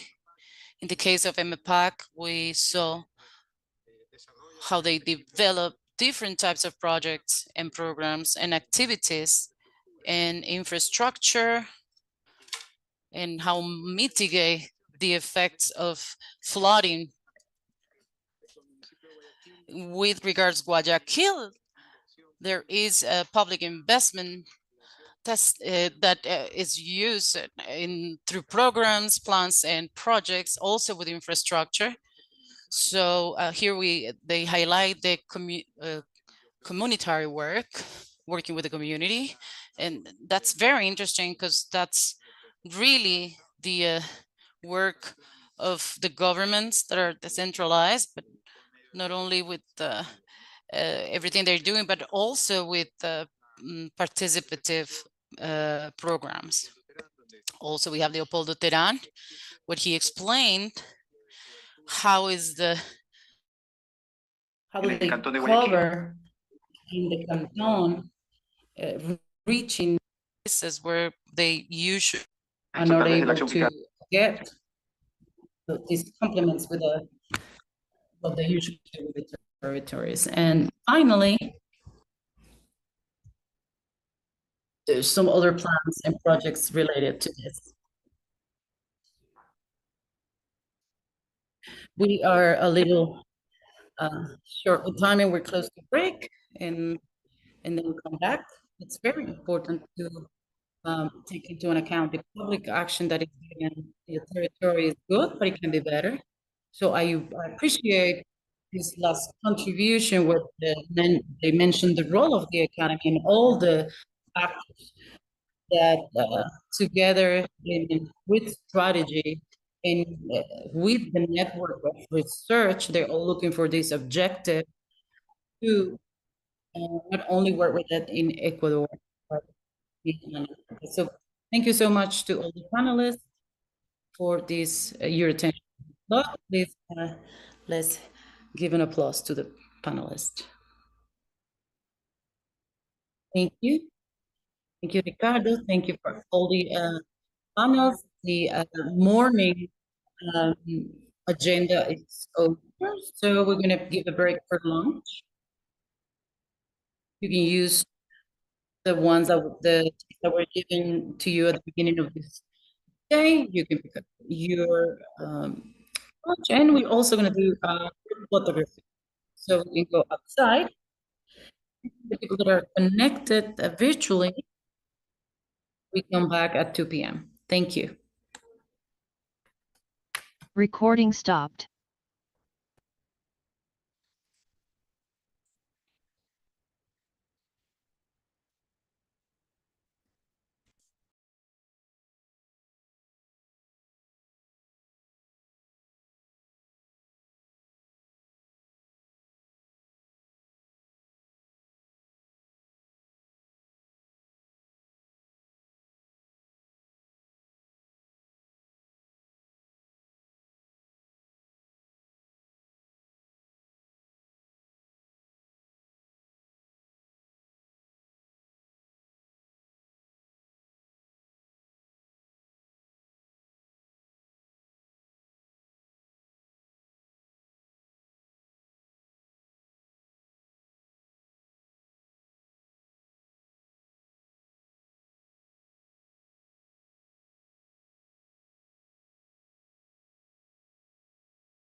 Good afternoon. We're going to resume with our presentations.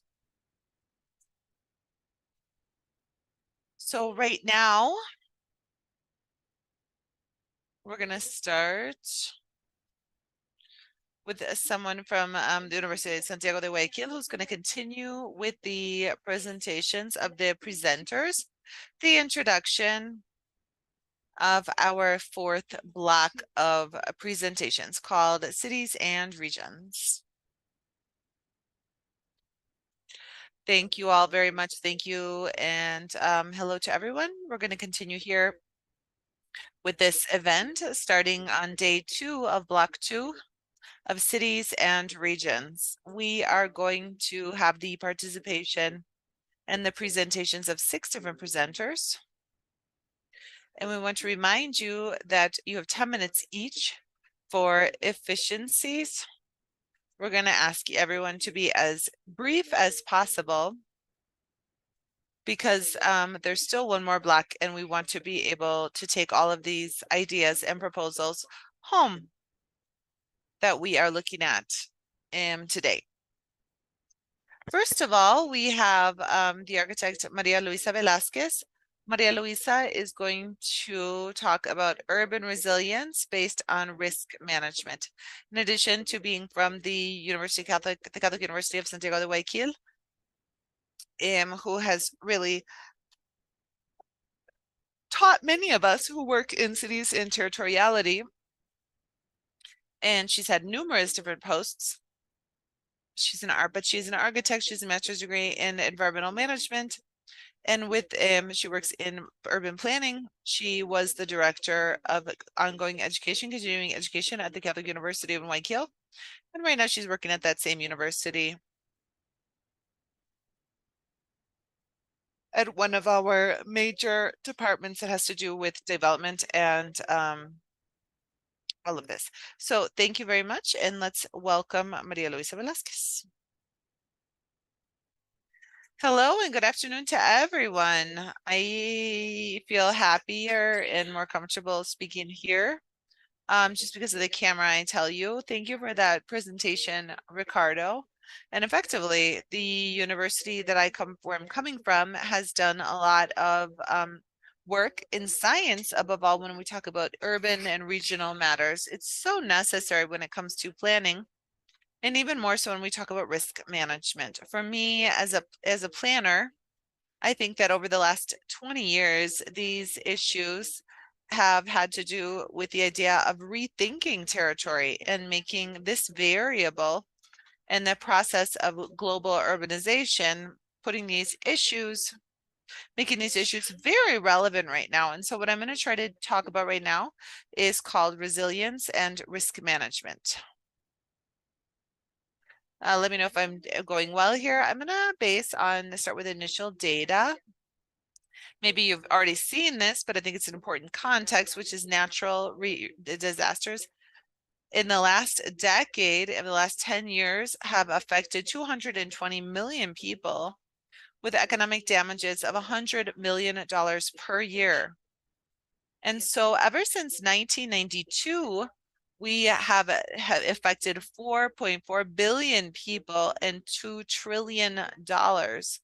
These are figures that really cover the importance of this issue. Afterwards, I'm going to continue with defining with the UN habitat. For us in planning, the UN habitat is always going to be a point of reference and a point in which we take the countries to reflect on urban issues. So here we defined urban resilience, which is the ability of any urban system to maintain continuity following impacts or catastrophes, while it could positively contributing to adaptation and transformation. So the UN Habitat introduces in these urban systems that I'm going to be discussing soon now, is the capacity that they have in the field, which we call the cities, and their different settings, which are both implicit and related as to everything that has to do with urban resilience. The term resilience applies to everything that is urban. And so we'll see what is an urban system. Let's remember that a system is always circular. And so there's always interdependencies of the different dimensions which exist. And I propose 5 that are within an urban system. We have the spatial attributes.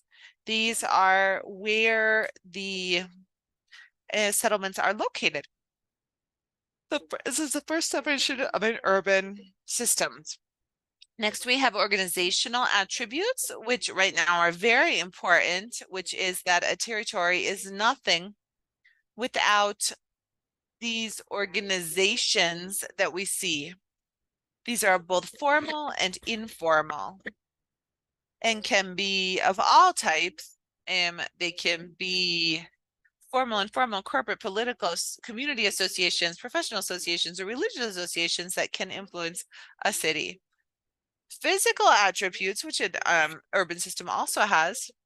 So we had everything that we're going to look at here, which we talk about homes, roads, everything that's been built. These are physical attributes. And then we have this urban system has functional attributes. So the functions that are attributed there and which are created because of the activities that are carried out.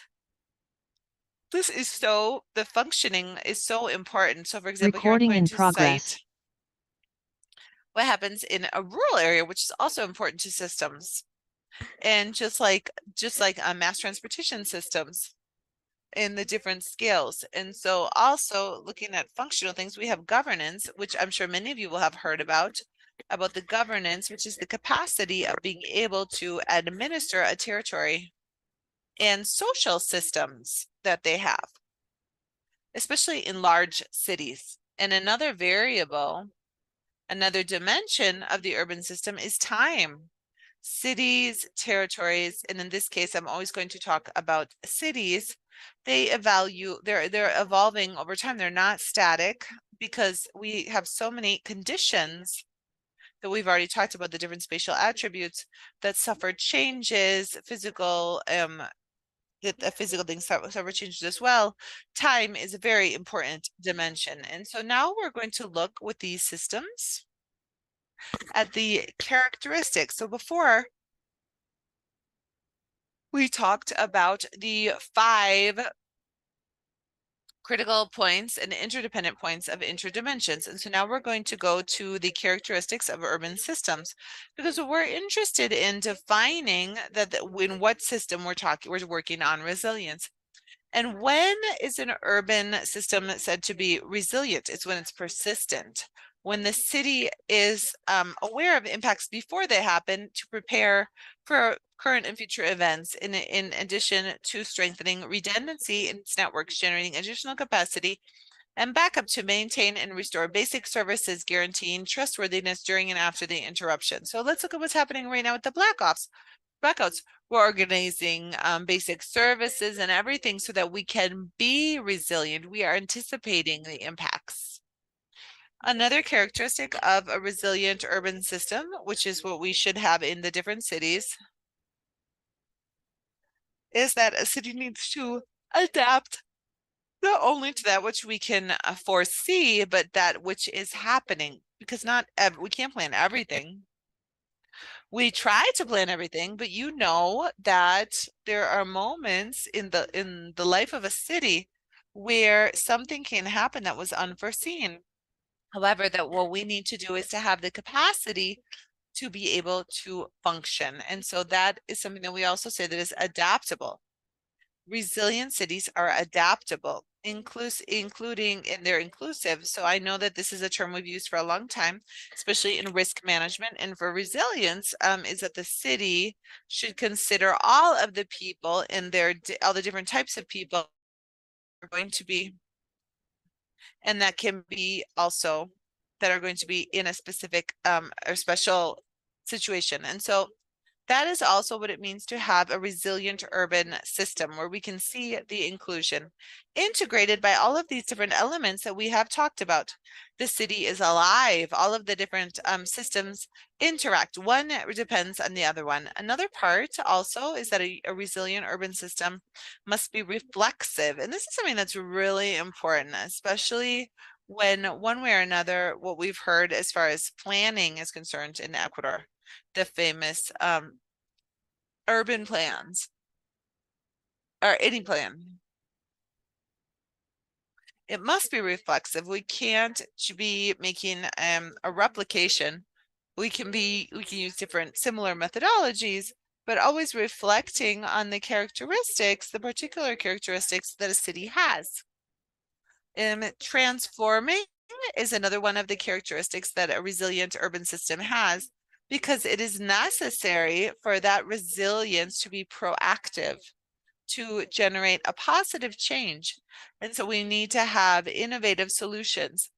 And so we can see that these urban systems that are resilient and that are necessary in risk management have these characteristics. They're persistent, adaptable, inclusive, integrated, reflexive, and transforming. So all of this comes in the framework of a valid global framework. We've really talked a lot about the objectives of sustainable development, and in my speech, I've said that these are involved in everything, all the different objectives, but they are very much focused in number 1, 2, 3, 9, and 14, which refer to resilience. In the Paris Accords, Article 7, it strengthens resilience to climate change, seeking out sustainable development by involving local governments, because let's remember that Ecuador, based on its classification by a territory, we have the parish board, the municipality, provincial boards, the province, and also national levels. And so at these levels, the urban, where cities are located, is within the municipalities. And a traditional municipality in the history of the world is the structure that involves cities and where cities have grown. And so it's important, and this is recognized in the Paris Accords, to have strengthened resilience to climate change in cities, in municipalities. So as you have seen in this event here, we can see the municipality of Guayaquil is here.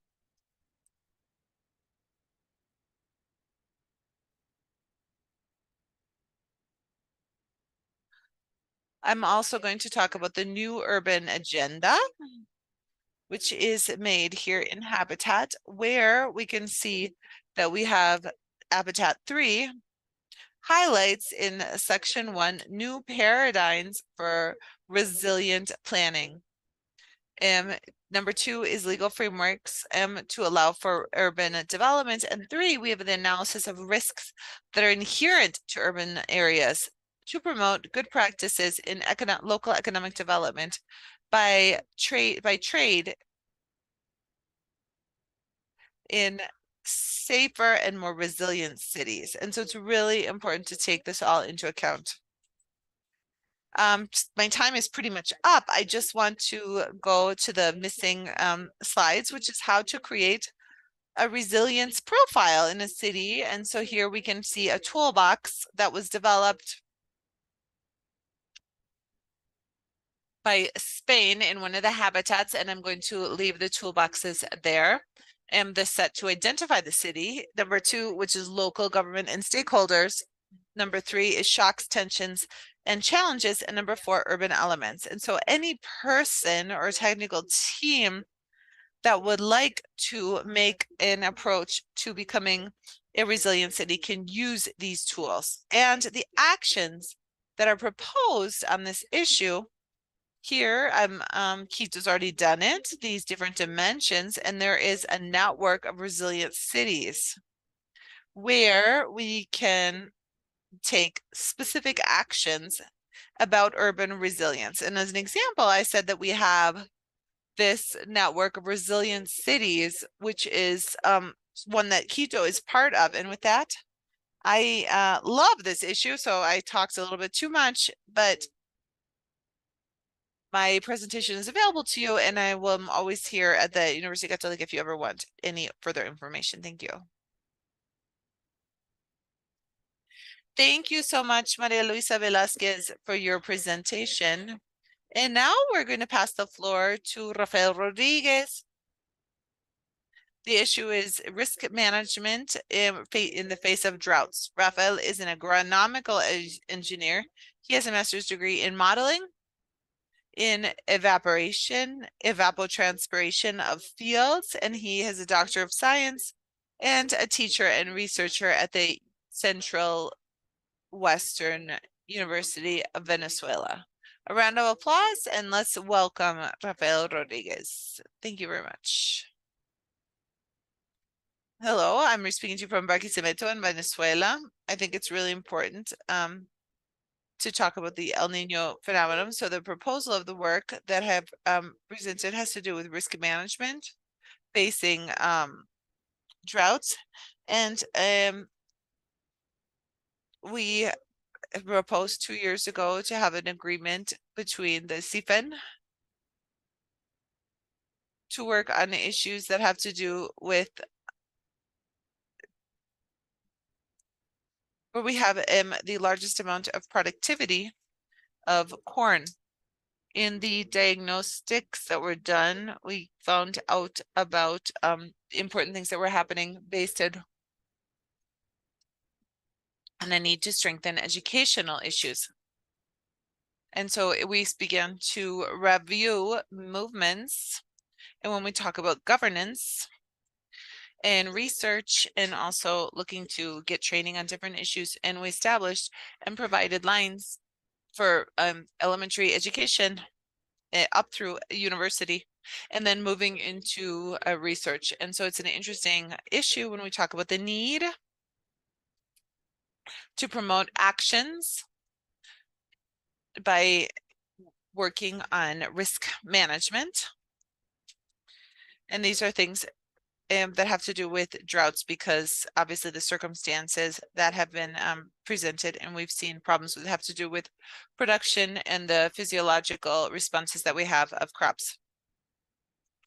And so we can see here that there's certain guidelines that were established as part of the risk management to incorporate from an educational standpoint, both in the lowest level schools up through universities and passing through research areas, with this understanding, or that what we hope that this will lead to a development that is supported by a lot of management that has been done by the CIFEN and the focal point in Venezuela, which has gone from establishing a diagnosis and going up through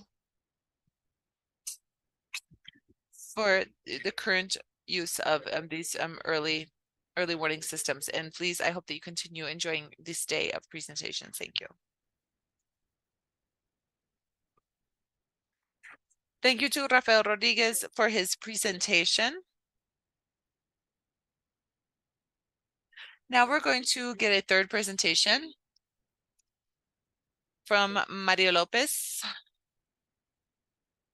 who's going to talk about national regional monitoring of droughts to prevent disasters. Mario is a specialist in water resource management. He has a master's degree in science and soil studies, and he's a consultant at CIFEN. And I would like to give a round of applause to everyone here and for Mario.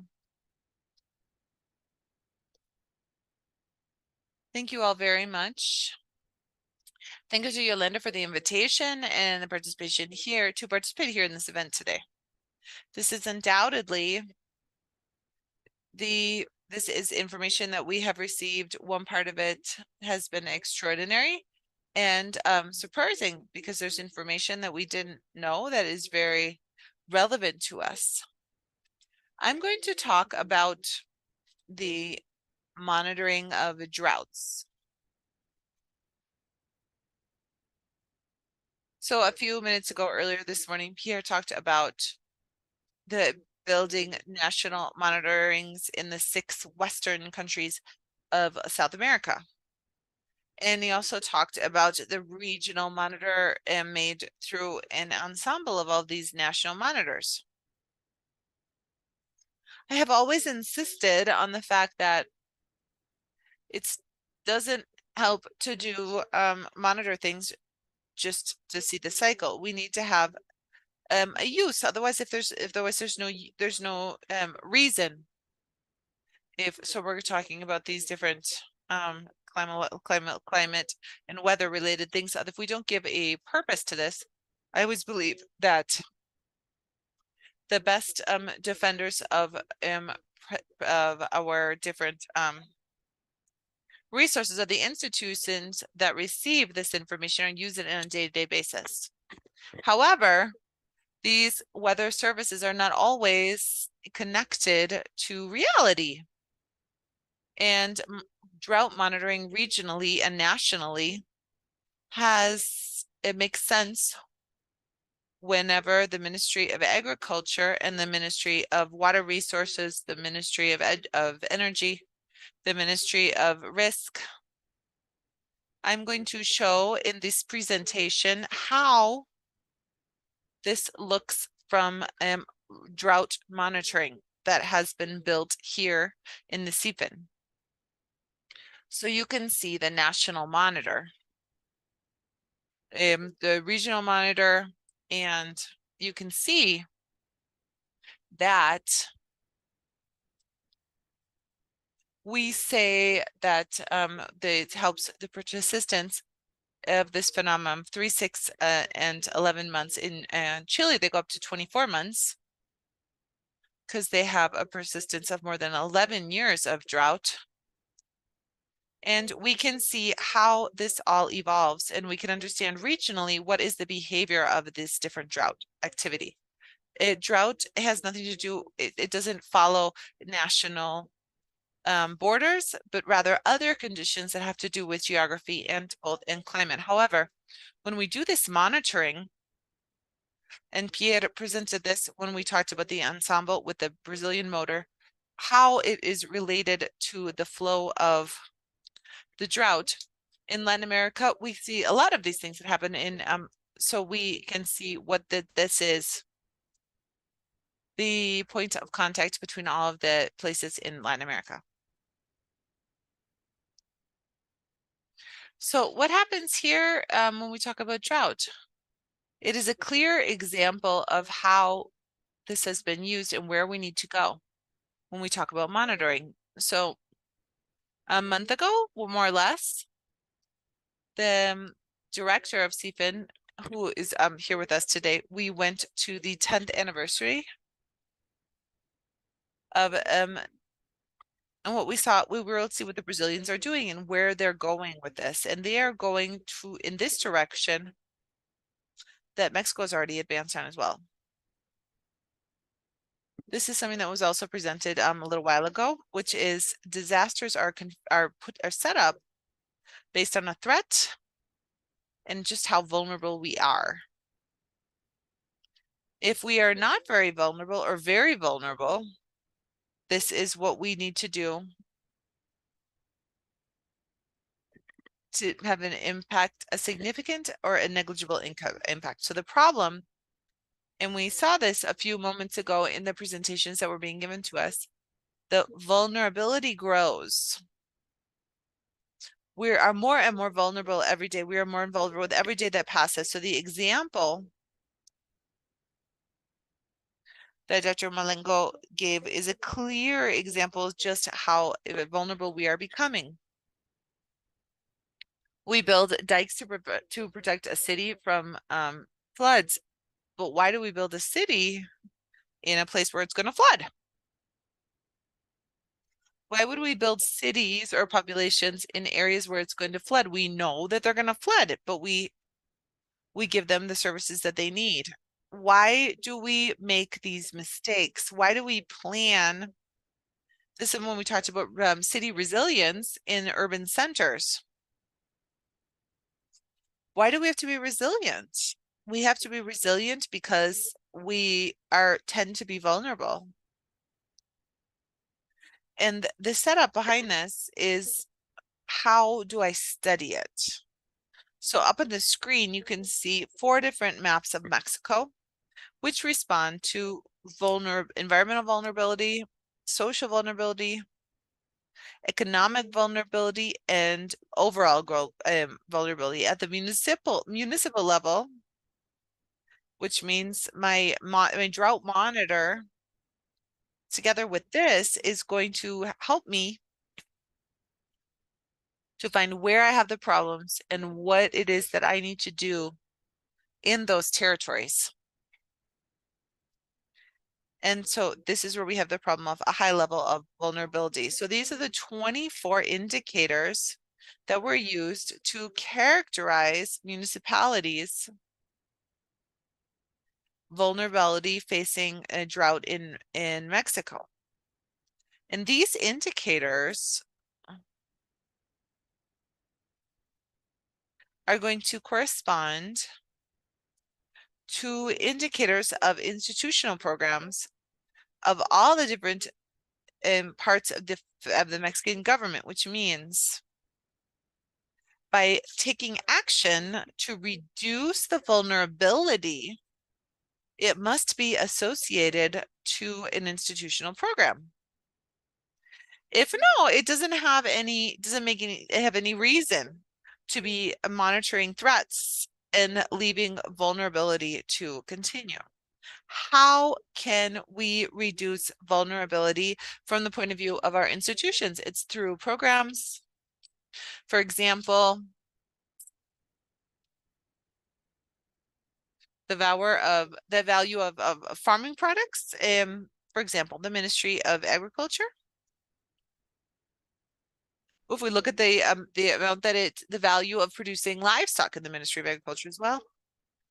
The economically active population, was the Secretary of Economy.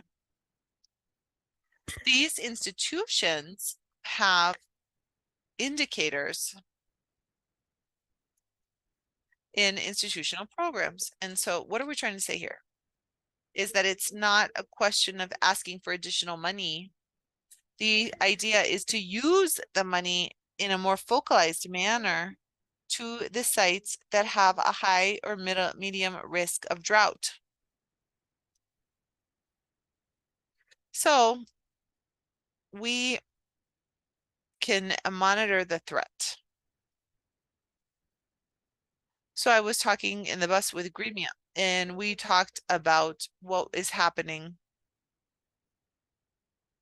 here in Colombia, in Chile, in Brazil, with this hydrogeological drought, which was first you have meteorological drought, and then it goes to a farming drought, and then it becomes a different type of drought. And that's why we have electricity cuts, because we don't take timely action during a hydrological season. We don't have the alert based on the level of flow rate of the river associated to the same values of the drought monitoring, which means that the first alert is the national alert. And so they put my traffic light in yellow, which means take care, there's a problem. And so I go to the indicator, the hydrological indicator of the drought, and then I can see here at that particular point, what condition are we in? So in this specific case, this is the amount and it's not at risk. So here we can see a very slight drought. And so when it's in red, it's that we're in a very serious drought. So if I could make an early notification to the hydroelectric plants to talk about this situation, they could have changed their operational policy. And so the country's energy matrix has the benefit of an alert from the drought monitor. This can also be localized or focalized to alert to the agricultural drought. So different ones will respond differently. And if they receive electricity from a different dam, I could take earlier action. So the disaster that comes when an agricultural drought happens. This is a very clear example of how we can alert through the drought monitoring. We are vulnerable because we are getting more vulnerable because we're making mistakes on the planning, on the urban planning, the growing of the agriculture border areas, we're not protecting the areas that should be conserved. So before the drought, I have to apply the institutional program from all dependencies to reduce this vulnerability. The drought, how Pierre was saying, is inevitable. It's going to happen. If it can be provoked by La Niña or El Niño, depending on the region. How we spoke about it with Julian here in Ecuador, when there's La Niña, we have precipitations in some regions and then drought in the coast, and the Niño will be vice versa. So if we know that the phenomenon of El Niño is the main modulator of the climate in a region, so maybe we can anticipate that. Yesterday, we had a very good example that they were presenting here about India, where they were two modulators of the climate for precipitation, the index, the ocean index, and El Niño, to be able to identify how these precipitations and rains are characterized, even if they happen or not there in India. Why do we wait to be on a different for the agriculture, for the energy, for the disaster, or hydraulic resources, or for the environment? What to wait to take decisions to apply what we were there explaining to us in a very professional way, the reaction.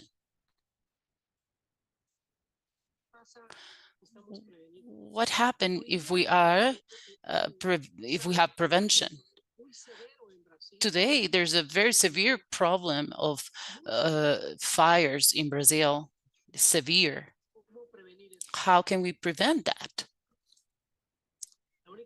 The only way to prevent that is with the institutional programs previously gaps that caught the fires, equipment, anti-fire equipments, avoid that the people go and generate fires. So there is measures that can be applied previously and that they have to be monitored by the institutional programs. And when the drought arrives, alerted by these monitors and focalized by this indicator, it's the independent indicator, depending on the area of the impacted area, and then keep with the recuperation and the investment to reduce vulnerability. We should understand that drought is inevitable, but the impact can be reduced if we reduce vulnerability with resources that are focalized by the institutions and that are based in analysis, like we saw in the Mexican case, in a local manner. This is the final commentary. Monitoring is to alert and to inform us of how we're doing things in the future and how we can attend future. The drought monitoring characterize the threat, and we can And we get to know the intensity or location, and also how long it's going to be. This persistency is really important to know how the drought is going to evolve in time and space. The topic of vulnerability, for example, of the agricultural sector, water sector, energy sector, disaster sector, is what determines if it's a high impact or is a low impact. And that needs to be characterized. Vulnerability needs to be characterized in the territory, in the water flows, in the municipalities, in the state, and in a national level. Persistence of drought could have a significant impact or not, depending of the vulnerability. It can be a long-term drought, but if we are less vulnerable, might be maybe all of this drought, and can have a significant impact if we have high vulnerability. For example, of agricultural vulnerability, not to have insurance in these cases. We know that is going to happen, it's going to affect the agriculture sector, but we're not prepared with a measure like that. Finally, the historical information of this threat of drought is an element, is a very important element to take decisions, because it allows us to precede the probable event on the territory if we know how it has happened in the past and how often, in the if we are moving forward in gather the historical drought information in the countries in South America, so we can have more elements and be able to share this information through the appropriate journals. Thank you.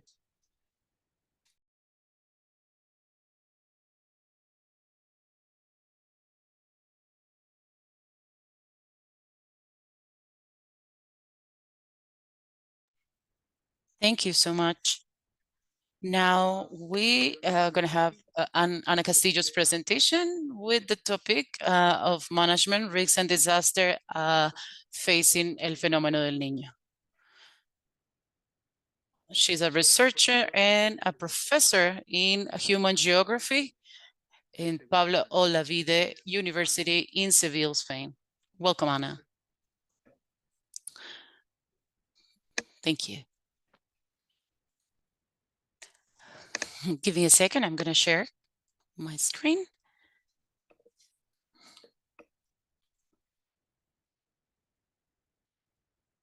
Can you see correct? Yes? Yes? Can you confirm? Yes, we can see. Thank you so much.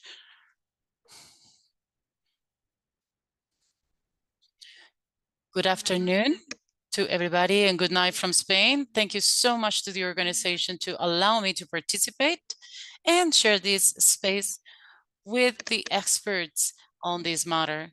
Since we have very little time, the objective that we have for this presentation, it's just to show a little bit of the deficit of preventive actions in the city of Piura facing the event of El Niño. And why Piura? I like to speak about some things that are very important. The first is the creation of the national system of risk management, and that is confirmed by ministers of Peru and other institutions like CINEPREC and INDECMEC, and local and national governments that have a competent knowledge on this management risk. So it's creating this, we pass from attend the disaster to prevent the disaster. So there is in these 6 objectives that are very important, and some of them are directed to prevention, to the monitoring and to prevention facing the event of a disaster. And the next point that we have is the event of El Niño in 2017 that allow us to see the some of the issues that the system had, and you can see them here. You can see what were the losses on the populations and also on housing by department. In the region of Piura, it's here show because it's one of the most affected in 2017. It affected 450,000 people and around 100,000 houses destroyed or affected. Also, we have the integral plan for change in construction that will have all this budget for Piura of 7,500 soles, which is like about 4,000 million of dollars, which corresponds to 4% of BID of Piura. So what the question will be, what was the problem in Piura? One of the problems were the physical characteristics of this place. It is located at the north in Peru, in the north of Peru. There's a very dry weather here, so there's a tendency here then populations settle close to the rivers. And in the city of Piura, we have the river of Piura. One of the other problems is that Piura does not have, the river does not have an outline to the ocean. So there's accumulation of water. So the river cannot support so much body of water. And also a social problem is where the communities are located in the valleys and the water flows. There's not a drainage system. So in the lower part of the city, it kind of like works like a pool. So what are the solutions that were discussed after this event? So one of them was the creation of an integral plan that will work from the basin, the river's basin to the end of the river. The other one was a drainage plan, which stop accumulating the water, pool of waters, and also the relocation of the population that it's in a risk, that are in risk zones or the non-mitigable zones, and also the territorial planification. So this is what happened since 2017 with the event until now. The budget that has been used for this does not have a plan, an integral plan about the Piura River or drainage systems. So what would happen if another event will happen? And we can have some answers to that now. We have already the impact. We already saw what happened with Jaco storm in 2023. We see some images here. We see above the floating of the Piura River. And the second picture, we can see the cities flooding by the Castilla zone. Another problem is the territorial planification. And there's no tools of planning or where we have the risk management as an integral part.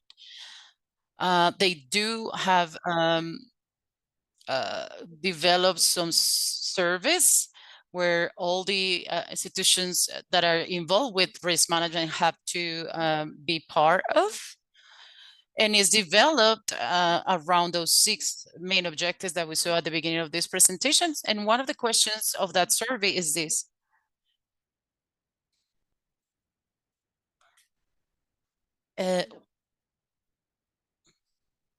let's see we can see the questions what's being done and what institution has done regarding or after the event of the 2017. And what we can see is a lot of zones do not have a territorial planning, and a territorial planning that includes risk management planning. This is a problem because Piura is growing, it's expanding, and is not expanding in an organized way. It's expanding in zones that can have flooding by the river. We can see how the newspaper saw this. So just to make a summary of what we have spoken, we can have three conclusions. The first, it's the low participation of competent institutions that shows a lack of preventive actions.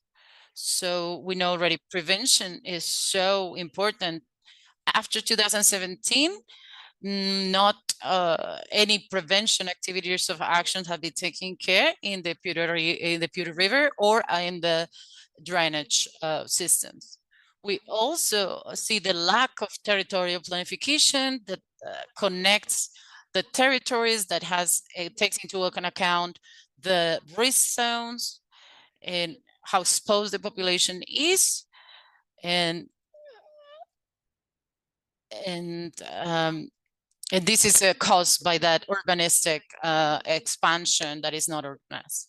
And the last conclusion is that the Piura population is very vulnerable, highly vulnerable to an event as El Niño event, how we could observe also with the cyclone Jacu. So this is taken from also we keep working on this, and this is going to be also part of my doctorate thesis. Thank you so much for your invitation. Thank you, Ana, for your presentation. We have now a Marlon Acosta, tools for drought management in the agriculture sector. He works in the direction of risk and works for the Agricultural Ministry in Ecuador. His presentation is also online, so we welcome Marlon Acosta. Go ahead, Marlon.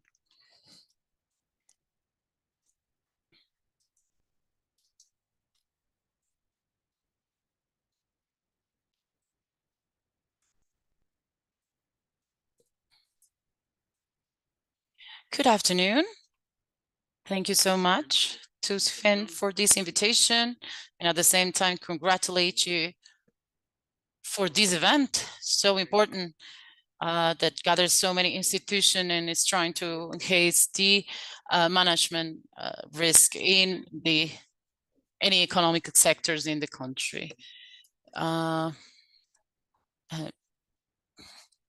going to tell you a little bit about the tools that as an agriculture ministry, which has generated to attend all these adverse events, mainly focus on the drought. We have bring here in this presentation the most representative examples to present to you and to show you how we're working in this sector in terms of risk. The agriculture sector is one of the most exposed for tropical and natural threats. We have droughts, we have pests, we have floodings. We also have landslide and seismic activity, just because we're close to the Pacific, volcanic activity. Our sector has been affected in the last year with the eruptive process with Reventador in Kansangay. And we also have erosion process, icy lavas, and drought. Also forest fires. So these are some of the main events that affect the agricultural sector and that they have been increased by climate change. So it means we're having more extreme events. So to deal with this, we need a unit that deals with the management of risk, in this case, in the agricultural sector. And I say this because not only institutions of the state institutions have this unit that actually manages risk. We do have the direction of the risk management, and to be sure also facing the climate change in the agricultural sector to minimize the effect of these events that have an impact in the agriculture and have an impact in food. So we have established some strategies that are appropriate in time. So we have worked with the district institutions and other organizations that intervene in the territory. So this unit that is in charge of risk management has allowed us to articulate with all the institutions of central government and other ministries, and also with public institutions, ONGs, to be able to articulate prevention actions. We also have established, thanks to this network, respond actions through these events, and also measures to help the sector after the event. So to fulfill these activities that were spoke before, we generate some products that allow us to manage risk efficiently. We have, for example, a policy that we have generated, legislation, methodologies, management models, strategies, and guidelines for the integral management of risk, climate change. We also have units. We have one unit that is in charge of climate change, another one of environmental management, and another one focused on agriculture. With the participation of different stakeholders and actors, we have designed other instruments like contingency plans for drought, for flooding, and for volcanic activity. We also have, we're so close to Cotopaxi volcans, we also have a specific plan for in case of an eruption of the Cotopaxi volcano. And we also have one for El Fenómeno del Niño. We also have mobilization plans that allow us to identify the resources that the ministry has in every province. And in the case of an emergency or a disaster, we can mobilize equipment, resources, and also staff from the institution, how it happened in the earthquake in the 2016. We also have another plan, the contingency, that is also we work on in each province. It was very useful when we had COVID, the pandemic. So with this plan of contingency of operation, we were able to work without cutting the services that the agriculture ministry provides it to the sector. So this plan helped us a lot so we can keep serving the communities. And we also work on plans post-disaster.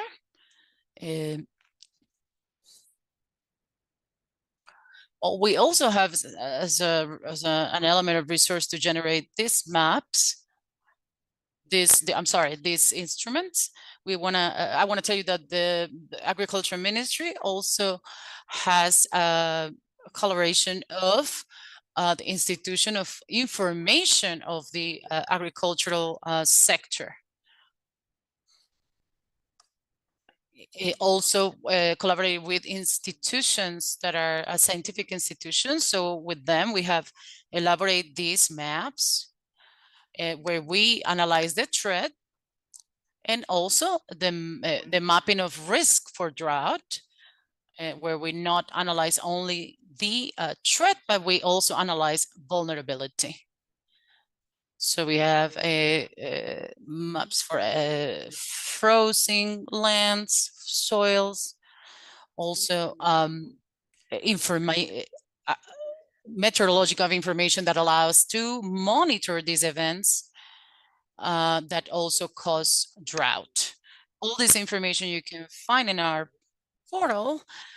It's called GeoPortal. That here you can find a lot of information that we actually generate here in the ministry and that can be useful for the management of the sector and the approach to the area or the territory as such. One of the main instruments or tools that we have as a agriculture ministry is the contingency plan for drought. We have developed plans in a district level and province level with the information we have gathered. We have 17 provinces in Ecuador that are exposed to this phenomena. And we have built an instrument where we have a baseline that gives us context or gives context to analyze nationally and also in a level of canton. We also have an analysis of any risk scenarios. With all the institutions, we were able to generate this, and we also have a methodology that gathers the information from the last 5 years to see which are the zones that are more affected and how to generate these risk scenarios. Another one is the resource inventory, where we can see what are the resources that the district direction has to attend these events. Also operative instruments, which are alliances with our institutions that can help us to articulate actions in case there's an affectation. And what we called the main column, which is the compound of activities, 3 of them: previous, during, and after the drought. And finally, a component of response protocols that are tied to the alerts, to the warnings, and the color warning colors that we have: yellow, orange, and red. So based on this information, we have these colors to respond to these contingency plans. These have been developed with all the investment projects and all the information from the Agriculture Ministry, also articulation with other official institutions from the government. Another instrument that has helped us a lot is the agenda of mitigating risk. It has one component which identifies the threat in the territory, another one, the identification of vulnerability, and knowing the threat and the vulnerability, we can establish particular actions to reduce risk. This instrument has allowed us to identify the importance of the participation of other institutions. For example, we have all the parcellary risk. We need the water to go to the farmers, the producer, and because of that, we need the intervention of the environmental ministry, who has the competence of the irrigation. So without their help, we cannot implement actions to mitigate drought. So it's very important. This instrument allowed us to see the articulation of all their institutions to be able to reduce the risk in the agro-apparel sector. You can see this was spoken in another presentation, the importance of the agriculture and safety environment. We have one that is called Campo Seguro. They establish some kind of supporting health through a subvention of the 30% of the insurance policy, meaning the government pays the 60% and the producer or the farmer wears the 40% plus taxes.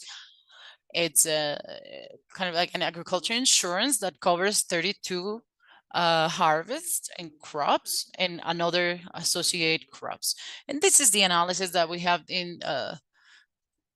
done inside the project Campo Seguro, and we have identified that it's cheap, 45 times more cheaper to have this agriculture insurance than to have posterior actions. So that's why the agriculture minister has as a objective to enhance this insurance project and try to have a bigger scope with more farmers.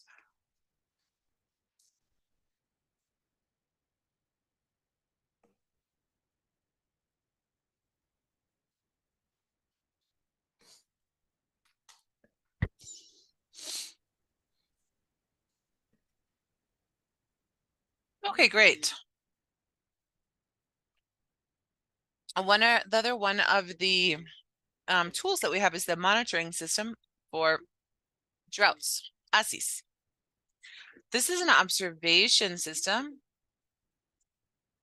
that allows us to evaluate the impact and probability of droughts in crops to make decisions related to the drought management system. This system utilizes satellite data to dissect hydrological stress in vegetation and calculate drought indices, which are then shown in maps that are easily interpreted every 10 days. ASIS detects anomalies in the growth of vegetation, analyzes intensity and duration in the agricultural areas to estimate effects on crop cycles. The system executes a model that's calibrated by national experts and generates the following indices of drought for corn crops and also for grass in arid, dry, and subhumid areas. This lets us see the level of affectation as average per each dry period, the percentage and the surface percentage of the crop. We also have an instrument that allows us to gather information, which is the matrix of effects on productive areas facing adverse events. It's called MAPEA. This is something that we've been using since 2017, which allows us to do an analysis and make a projection with effects that have taken. This is a matrix that we've seen that has already been affected, both in the agriculture area, in the fishing and forest areas. So this is going to be with forestry areas for sales purposes. This is a summary of basically what I wanted to show you. And there's still a lot for me to tell you of what this ministry does for emergencies. And we hope that in a future opportunity, we'll be able to explain more about what it is that we as the Ministry of Agriculture are doing to benefit small and medium-sized farmers. Thank you very much.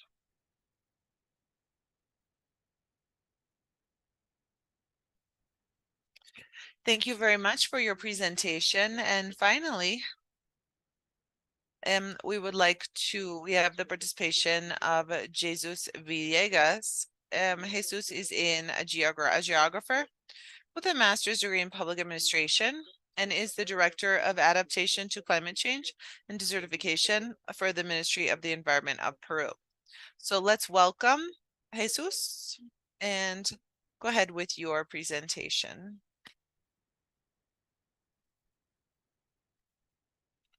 Thank you very much for the Ministry of Environment of Peru.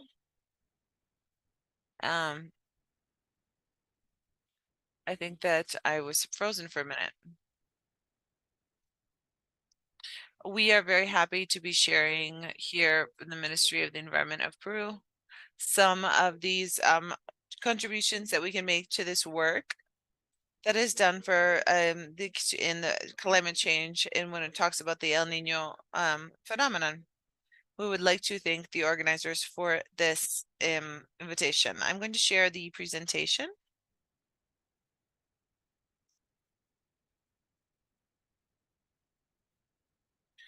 Can you confirm that you're seeing my screen? Yes, we see the screen.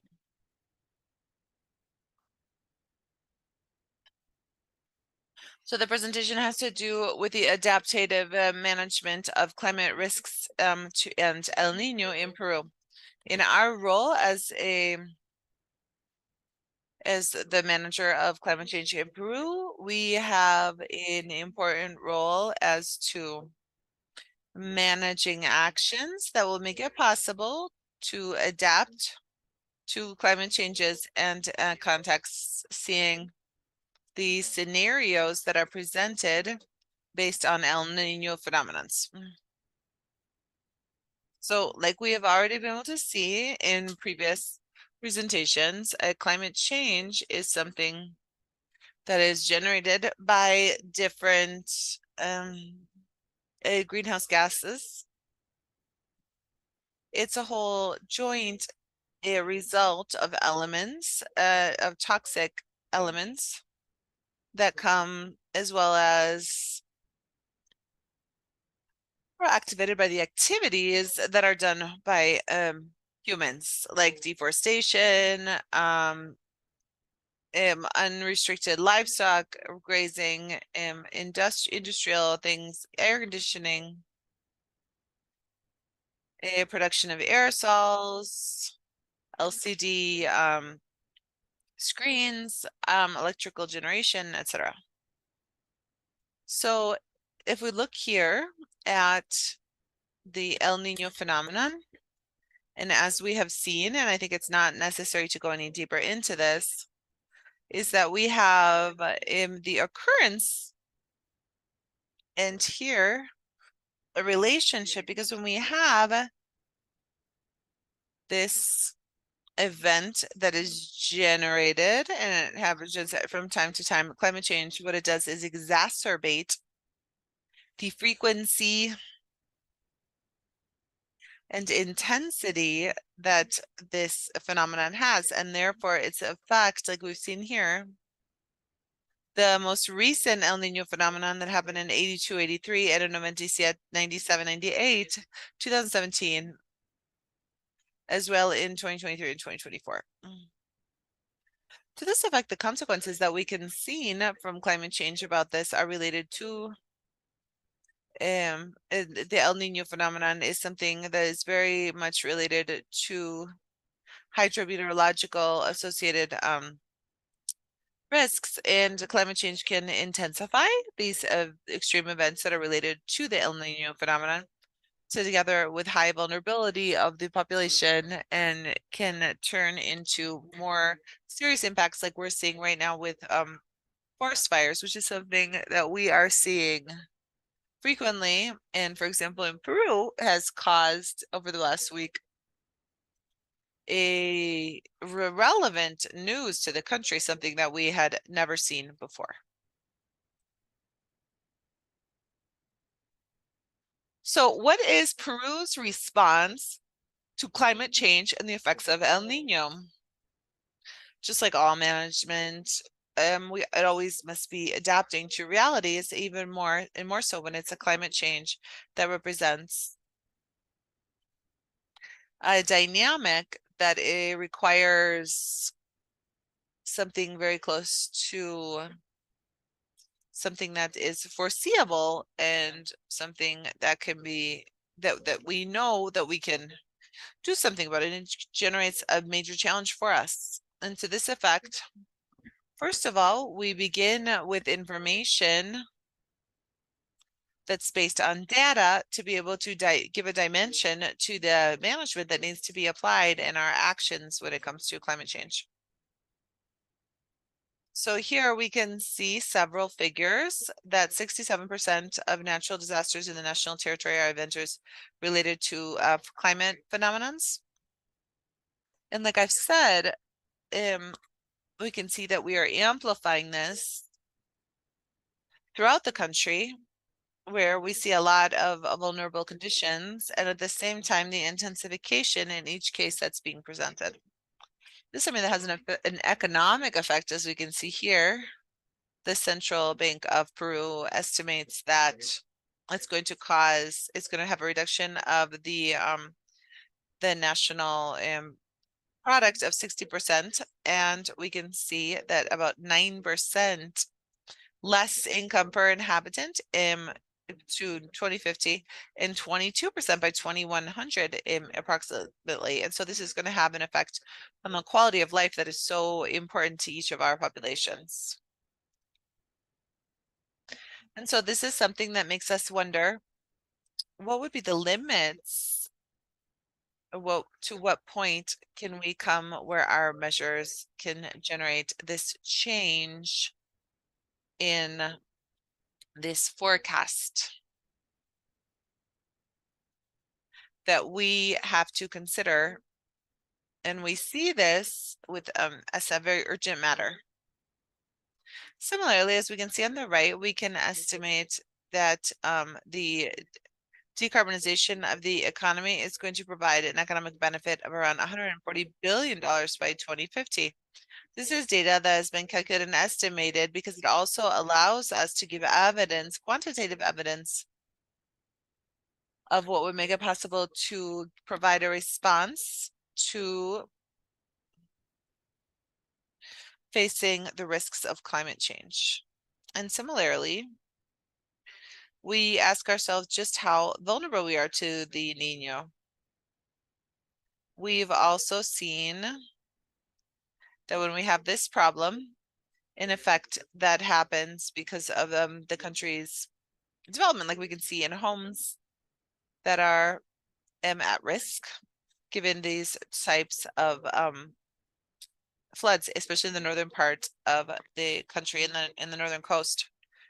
And also with an estimate like the one that we've seen, which represents, and we've identified that 786,524 homes are highly susceptible. Another aspect when we talk about education, where we can see that according to information from the Ministry of Education, we have 91,434 educational area schools, but 5% of them could be seriously affected in the event that El Nino due to the place where they have been built. When we talk about hospitals and clinics, we have a total of 838 that have greater exposition to floods, and 1,699 to mass movements. So this is what our diagnosis shows, and then what would be our planning. So we have identified to take in the face of these climate events, and we have identified 84 adaptation measures that are the result of a coordination between the different sectors, where each one has established actions that represent what the response will be and how we can adapt to this among different sectors, so that we can see how this is something that can progress in its implementation of these measures. This is something that it provides alignment, institutional alignment, and political alignment in the national strategy for 2050, which is soon to be passed in the country.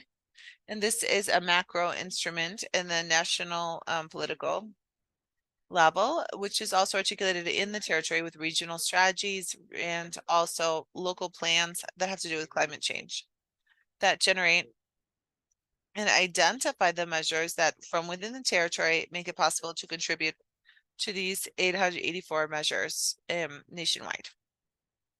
Here we have progress that is proposed by our national policy, which is the National Strategy to Climate Change in 2050. We have 7 main objectives. Excuse me, are you talking to me? There's 7 objectives that represent our response as country policy to these effects of climate change. And we can see here, especially in objective number 1, 4, and 7, the ones that have this issue of adaptation. This is going to be our policy. It's going to be obligatory with all of the state institutions, the private sector, and everyone else who's involved. This is all related to our National Adaptation Plan, which was passed in 2021, and this represents the strategy.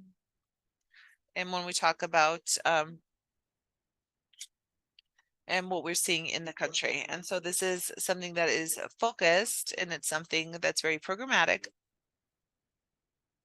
The strategy and the national policy has had that I've showed is something that is complemented and seeks that this programming of adaptation, when we talk about adaptation, with objectives and measures, can contribute to achieving and making it possible to reduce damages, losses, and perturbations in the future related to problems associated with climate change in the population, in the territory, and with goods and services like its infrastructure. Here, for example, the National Adaptation Plan, we can see a series of maps that make it possible to give us scenarios as about how and what the projections are, giving this idea about different aspects. So for example, glacial changes to glaciers and hydrological changes, and how this is going to affect us currently in 2030 and in 2050. And maybe when we're a little bit more advanced, we may have a scenario up to 2100. And so this allows us to understand how things are going to change and what it is that we need to do if we don't deal with these issues soon, and using a criteria of urgency and ambition.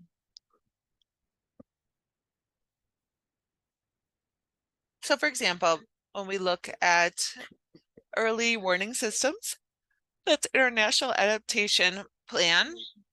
In our 84 measures that we've identified, we have the implementation of early warning systems facing floods, droughts, mudslides, and other dangers. We also have designed, we also have dangers that are related to climate change. And in point number 3, we can see early warning in the face of warnings that are associated with climate change and its extreme events.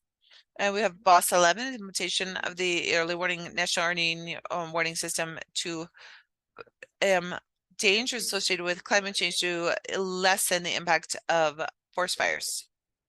These are things that we've already established starting in 2021, and that now corresponds to us as the climate change office at the national level to be able to monitor and evaluate how this can be identified by sector. And maybe the large challenge that we have is how this is articulated with actions taken at regional and local levels. So we have shared this challenge with institutions, with the National Hydrological Center. And this gives us the opportunity to monitor how the application of historic trends happens. And so it provides this information to be able to have the data necessary in real time to be able to know how exactly things are getting, how behavior is changing as to meteorological issues and changes that have to do with climate change. Similarly, we have acquired a server to look at changes and to improve efficiency. And so this can allow us to communicate how things, the climate changes are changing around the country. And we can also have information that will make it possible to make the right kinds of decisions. And we also see what we can do to do it with different areas so that we can show the areas where we can use better technology. And this allows us to better adapt. And when we talk about agricultural matters, so my final message is that I would like to be able to summarize all this in this short amount of time that we have in these 4 different points. First, the incorporation of climate change into economic recovery plans, which provides us the opportunity to create a bridge between the current scenario and the way forward to have a resilient development on weather in nature as our main ally. We need to use this to be able to generate the best kind of response when we talk about adaptation. Similarly, science has really spoken about this sense of urgency and ambition that is required to adapt to climate change and to ensure progress in terms of development in the well-being of its population. Also, we can and we will. We will involve climate action in our objectives and priorities in the private sector, academia, indigenous peoples, and also youth and many other stakeholders to see how people can help. Some are doing this without even realizing it, but we are visibilizing this so that this can be replicated and scaled up in actions taken in terms of climate change. And then finally, the last thing to say is that climate action is necessary and possible. The National Adaptation Plan shows us that the road to climate change is compatible with economic development and social development as our country seeks. So this is a response that we need to find the opportunity and the conditions that are needed to be able to generate comprehensive actions to take on climate change in our country. Thank you.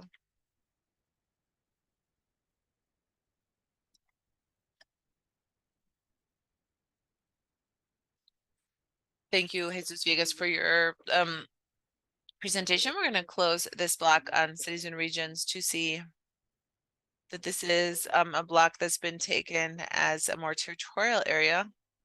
And we work a little bit more in urban areas. And as a reflection, I think it's really impressive and positive to see how at the Latin American level, Ecuador, Venezuela, Peru, and Colombia is really working with systems and technologies. I don't know if you agree with me, but in most of the presentations that we've had today, we can see cartography and data analysis, a quantitative, qualitative participation, the participation of citizens and the population about these kinds of issues. So I would like to thank the presenters. Thank you so much for everything you've done. We have more comments, but there's not a lot of time, so we're going to continue moving forward, and we're going to the next block of presentations. Thank you very much to the presenters, and now we're going to continue with our last block of presentations, which is international cooperation, where we're going to be talking here. Stephen Yolanda Gonzalez will be making a presentation of we'll be doing the introduction and summary of this last block, which is called international cooperation.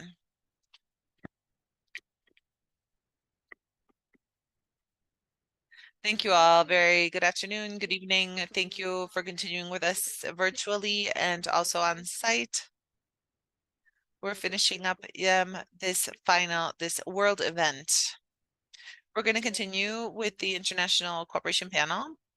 And I can tell you that I've seen this happen, how it's changed thanks to international cooperation. The monitoring of droughts that you have seen has been worked on continuously with cooperation and with European, with Al Clima, UNBDP, all the different areas.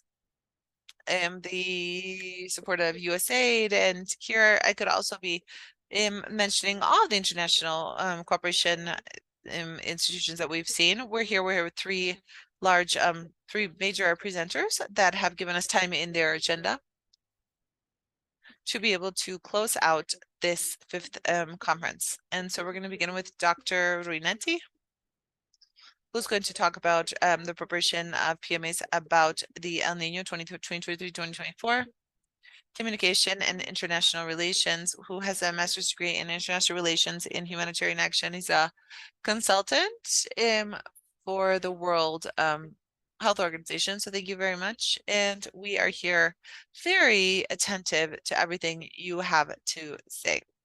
Go ahead. Hi, good afternoon to everybody. I'm really happy to be here with you guys in this major international opportunity that we have. I'd also like to thank this event for having thought about the FAO and also to see what the work has been that we've done at the World Food Operations and our partners to talk about the phenomenon of El Nino.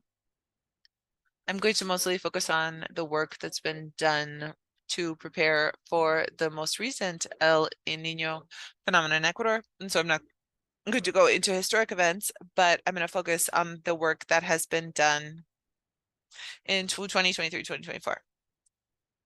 I'm going to project a little bit of information to talk about the activities that we've carried out as part of this PMA.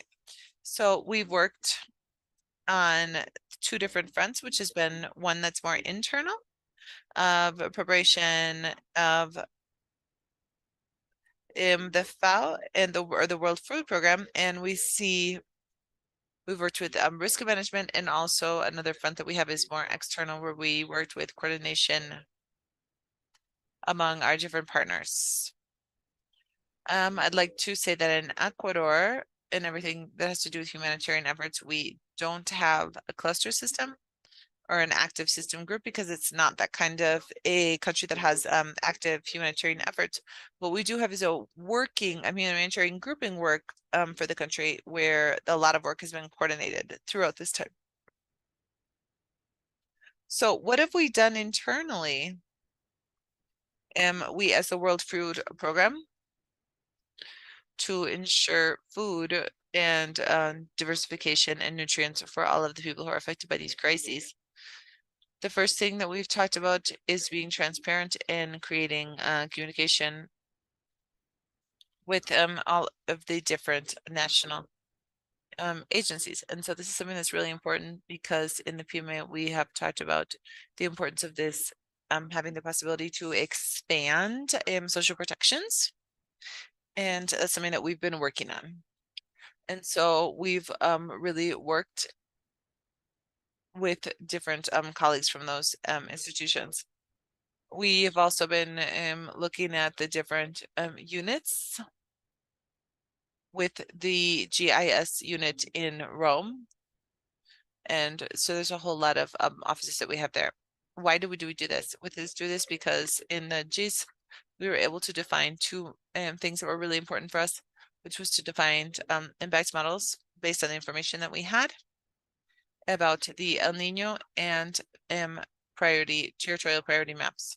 Why is that? Because we need to be able to focus the population to see how this is all done. And so we've done a historic record about what have been the areas that are most exposed to El Nino, especially floods, mass movements, and to look at this layer of exposure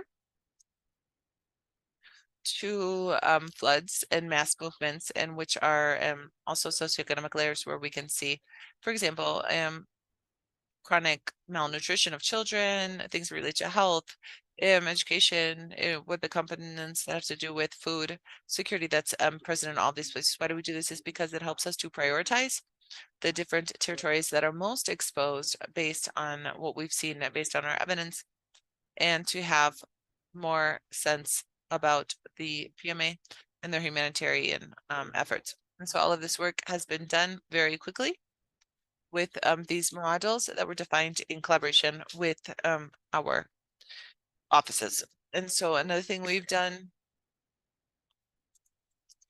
to talk about, this is a concept of operations, the CONOPS.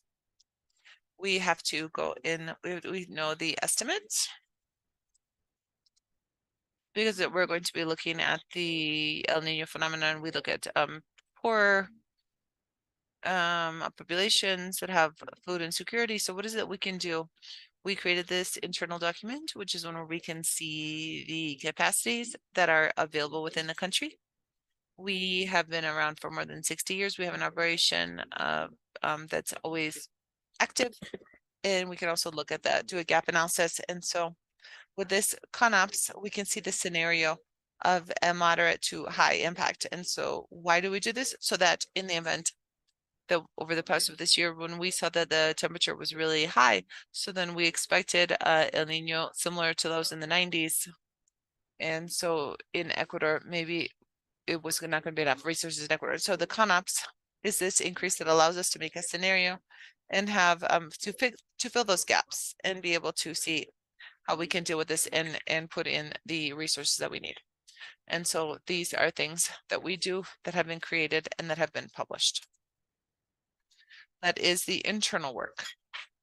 But we also have the external work that has been done. And this Taking work into account has been all of these done different things, and this with a has to do coordination with the Secretary of the we can Risk see the Management team that's worked and in a the humanitarian country. team.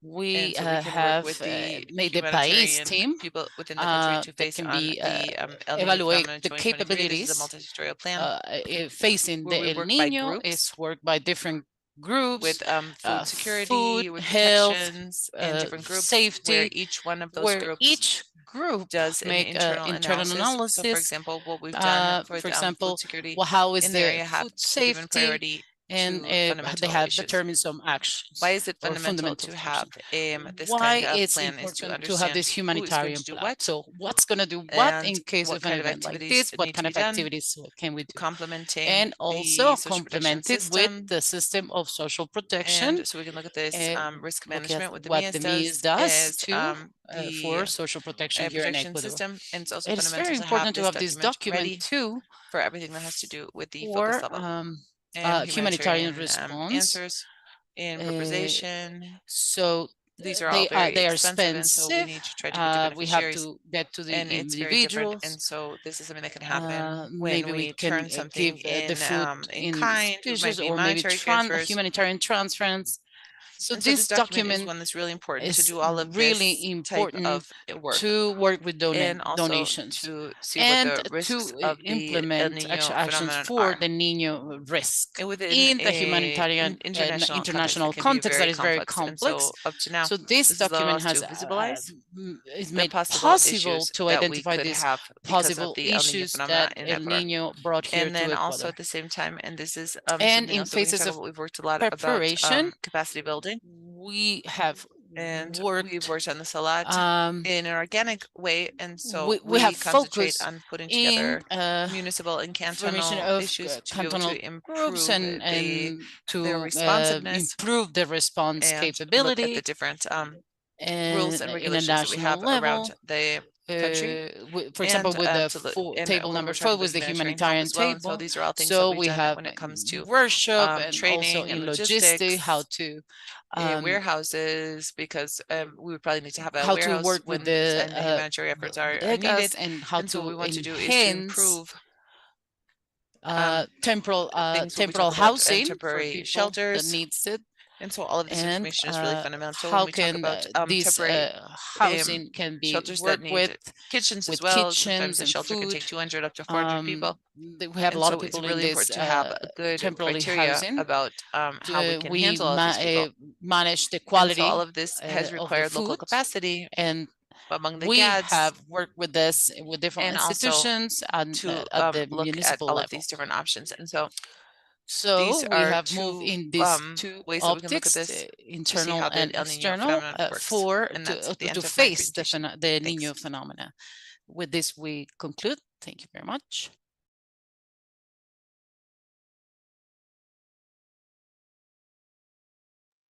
Thank you, Dr. Crescencio, for your presentation. We continue with Nuri Vermouth, Dr. Nuri Vermouth, Master in Territorial Planification and Urban Environment, works with the PDNU in Ecuador, and how we prepare for El Niño and La Niña in 2024. Welcome, Doctor. Thank you. Thank you so much, Yolanda. Let me see. Okay. Thank you very much. I brought some stuff. Let me see what I have. It's some stuff that I want to share and that we'll be observing. Let me just take this out here. Okay. Well, thank you.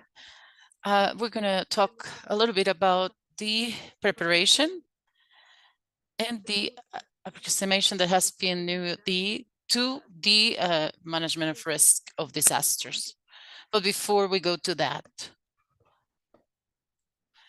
I made an adjustment to my presentation, but for PNUD, the approximation is an approximation of development. We support population and institutions to have more capabilities and skills, so these development policies can actually work on development, looking at development from a human perspective, and also focus on the prevention and recuperation for disasters, because it's a cycle. And if we keep in this cycle of risk and we don't get out of the emergency response, we maybe can not say that we are developing in the human realm. So we are talking about management risk that is connected to the development agenda. I have this graphic, and this is my first reflection. Very simple. From Desinventar. I don't know what the reasons are, but there can be several reasons, but we see an increase in the number of floodings. Maybe that the baseline of Desinventar changed, or maybe in 2013 it was created the Risk Management Secretariado, but it could be that the events they actually have increased. We can see in 1982, 1983, we have that number of events. It was because that the Niño happened there. And then we have 97, 98, very, very severe. And then we see 2008, where there were floodings in the country. But the reflection is here, or the reports got better, or we are year after year suffering more floodings. Independently from the El Niño phenomenon, it was the Niño, it was not the Niño. This country is impacted by floodings, and we know where they are happening. The areas are recurrent, and we are not conserving some areas how we should, because the ecosystem in the river flows, for example, in the Daula and the Gaias. This is a first approximation.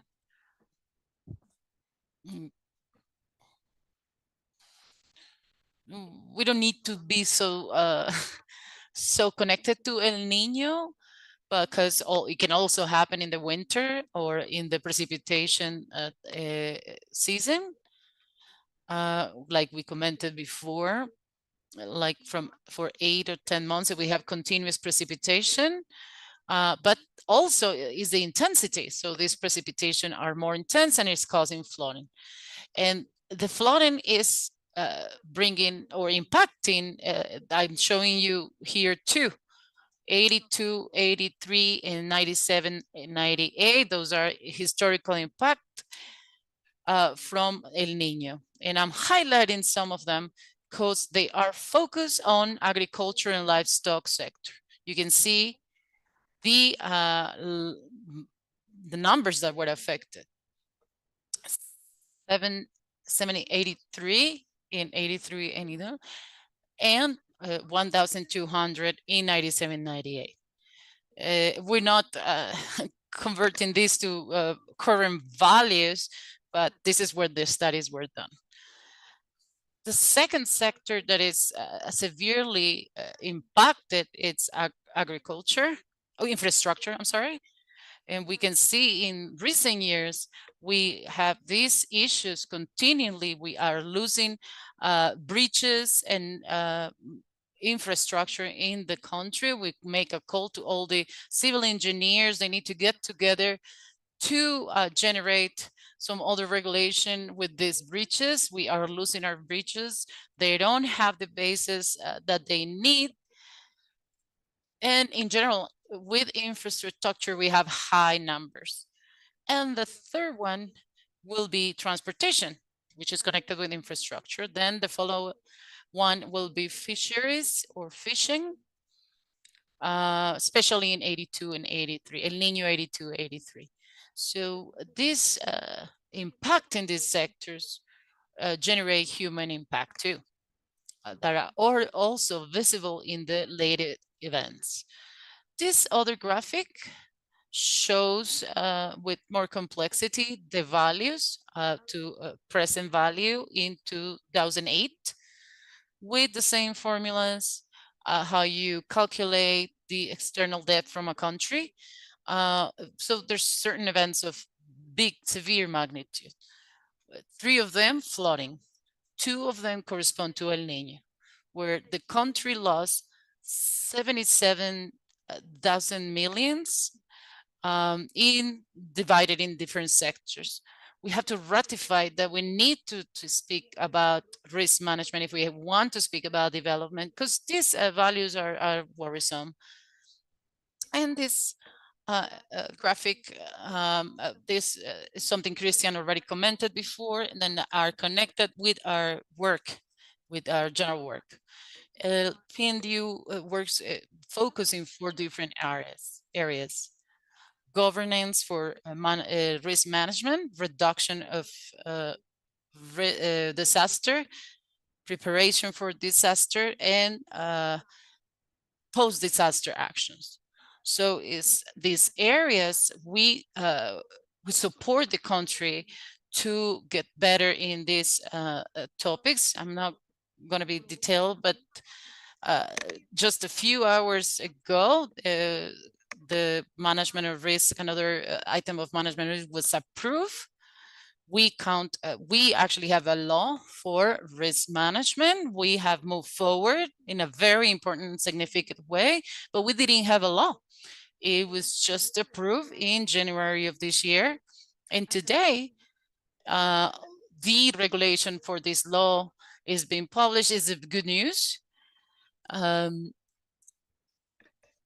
I'm sure these topics are, now we have the rules of the game, and the field is now ready for the players apply and the game. So for this, the academy and all the institutions, we need to exchange this information and to understand the tools and the mechanisms to apply and this regulation. The minister by then made this risk scenario after the Niño.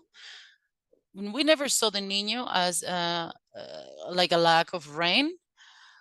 We always saw it when it started to rain. We always read it here in Ecuador as a increase of precipitation that are continuous and that can last 8 months. It was a little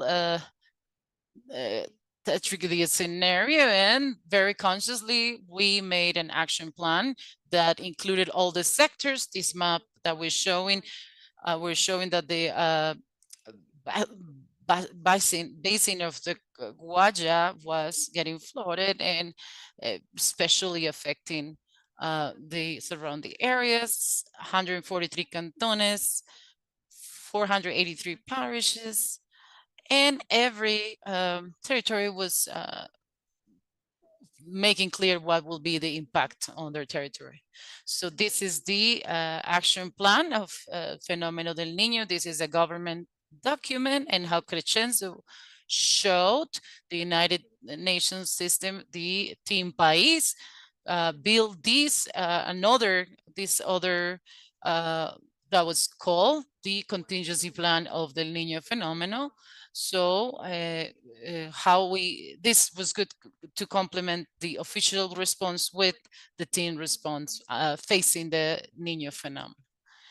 This was the focus, and these are the study areas: governance for risk management, reduction of risk management for disaster, preparations for disasters, and also financial mechanisms for risk management.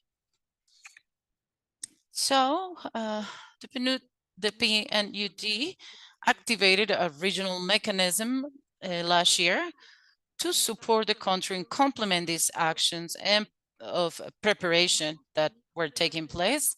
We call it Unidos Frente al Fenómeno del Niño, and we started to complement other actions and to listening, observing where these procedures were made. We work on these 4 areas: coordination, communication, information, and recovery.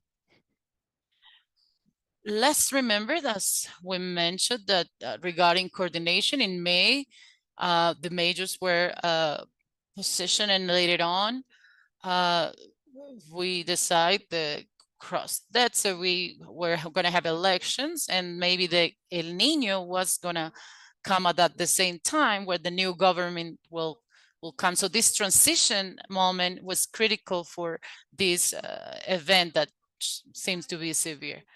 So we started to working to strengthen the coordination within the municipalities, and also that these mechanisms that came from the technical tables that complement the emergency measures. They can be more prepared to be activated if they were needed.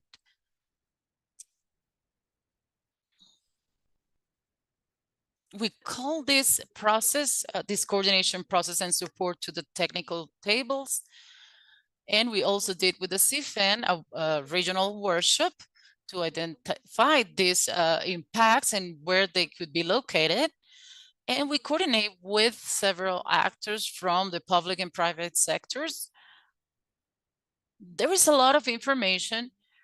We mentioned it in the first day. There was a broad spectrum of information, and we were worried about that the arrival of El Niño, and we were trying to be prepared. The municipalities, they had an action plan to activate certain,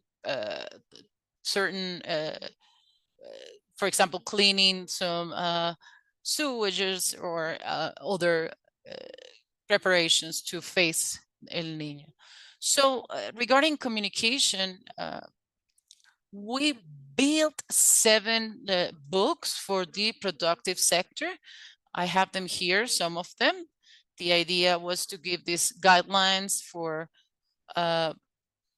producers of the products that have more impact. For example, fisheries, cacao producers, and explains how the Niño works, explains what to do before, during, and after the event. Also, another one for banana and plantain, and that is how we construct or we build these guidelines. And to give also to the association, the productive association, always working with the agriculture ministry. We also made some webinars that were very successful with the organization of producers and farmers, and to see what they were doing and see if they were preparing. And also that from these associations that were affected before by El Nino, we made some others with the private sector, using the camera of industry and production. We didn't think it was going to be so successful because there were some industries that connected not only from from this country, but from the region. They wanted to see what they can do when to face El Nino. Here are some posters with these guidelines that I commented before. And these are some of the recommendations. I'm not going to show them because of the time, but they had their logic and things that people can do during the event and after the event. Some other things to do while the crops were flooded, so they could diversify their land, diversify their land. So in the communication part of our work, we also made some radio commercials and some videos to be able to get into social media with a communication campaign. There were 5 videos. Oh, I'm sorry, 5 radio commercials and also the videos. There was strategy from the government, from the associations, from the private sector, and also from the general population. In terms of information, this is a guideline, a practical guideline to create a situation room. They told us that they needed to have a fast information to be able to build the reports of the situation. It wasn't very structured, but they needed to do a report in 24 hours or less. And that information is easy when you have an event, like a specific event in one place. But when you have multiple fronts of flooding, it can be more complicated. So these situation rooms from all levels, community level and other levels, that could send a report with some 1, 2, 3, 4, 5 pieces of information was very important to respond. So these were the situation rooms also, parish and community level. We helped the secretary to make a series of workshops regarding, for example, temporary housing.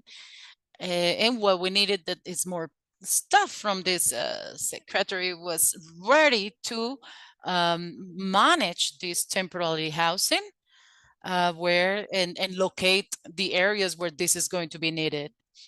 Guayas, Namabay, and also we work with the private sector and also with the local government. We went to LOC. We know that LOC had that super mega mudslide, and it's still a very unstable area with the precipitations that they usually have. So we started working with them, and we continue working with them.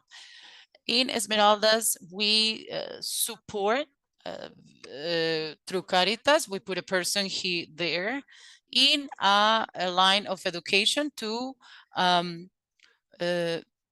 do workshops with more people that can support the response. In Babahoyo, we did a lot of things. Felipe Bazan was there, and we actually achieved more than we expected. We put an early warning system with photometers that are now connected to Voloclima. I was asking if they're still active. They told me yes, that they were active and report. So that's the line that we've been talking about the observers of the climate. We got more than 5,000 people. And what Felipe wanted to have like a census, like a previous census, to know how many people, how many families were in different communities. So in case that community was affected, he would previously had some data. So this information was gathered in Babahoyo, and we did the early warning system. We gave radio so they could communicate with the municipalities. And in this case was very effective because Babahoyo was flooded, but the situation could be attended with good information, complete data. And the Manglar Alto parish it was at the community level, mostly community level. So these are some of the things that I wanted to share with you. I think it's very important to understand that we have to complement the actions, and in other moments we have to work in an agenda, more complete agenda, more structured agenda. So because each moment requires a different strategy. Thank you so much. Thank you so much, Doctor. We have our last presentation in this fifth conference. Welcome, Enrique Costa, geographers and master and international specialist from the program Amazonia Más. Thank you for being here in person.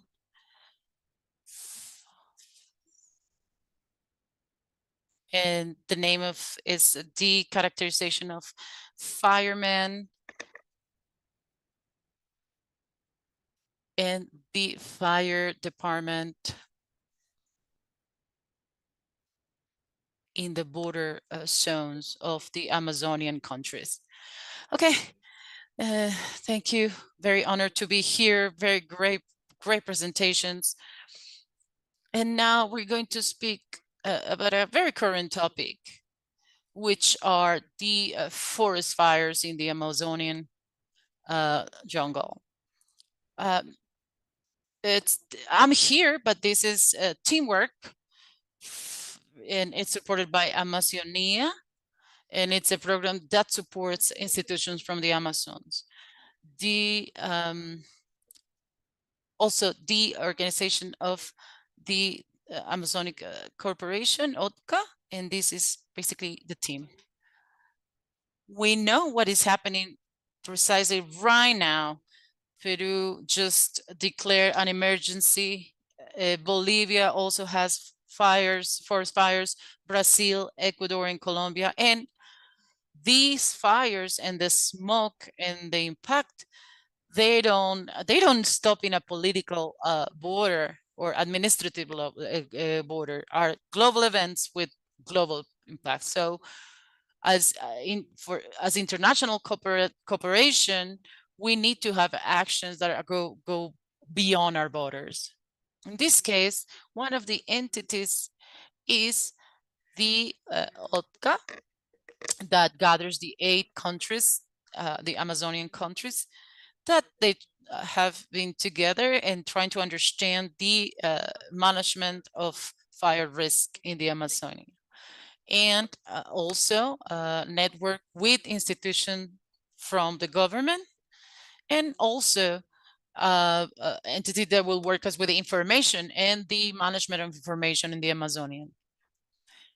So before all these fires took part, how many fire departments, indigenous groups exist in the Amazonia? There's a lot in each country. So the observatory didn't have this information, and that was the first stage on this project. We use any type of sources with the Cancilleria, official information to the countries, experts, also online surveys. So we were able to systemize this information For example, 1,600 fire departments, which we can see the percentages there, 21% inside the Amazonian jungle, 8% in the indigenous territory, and other 70.7 in protected areas. So we know the location, but what is the capability of each of those brigades and what are their needs? So then we go to the next stage, which where we characterize these brigades and where we found that there was a lot of need. There were some territories that did not have the resources or the appropriate resources for their brigades. And sometimes we saw them fighting the fires without equipment or sometimes without training.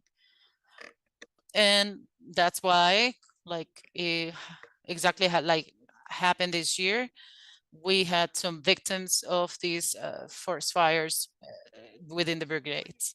But we also have some others that they also have a lot of capability with international experience in Colombia, for example, Ecuador already, Brazil.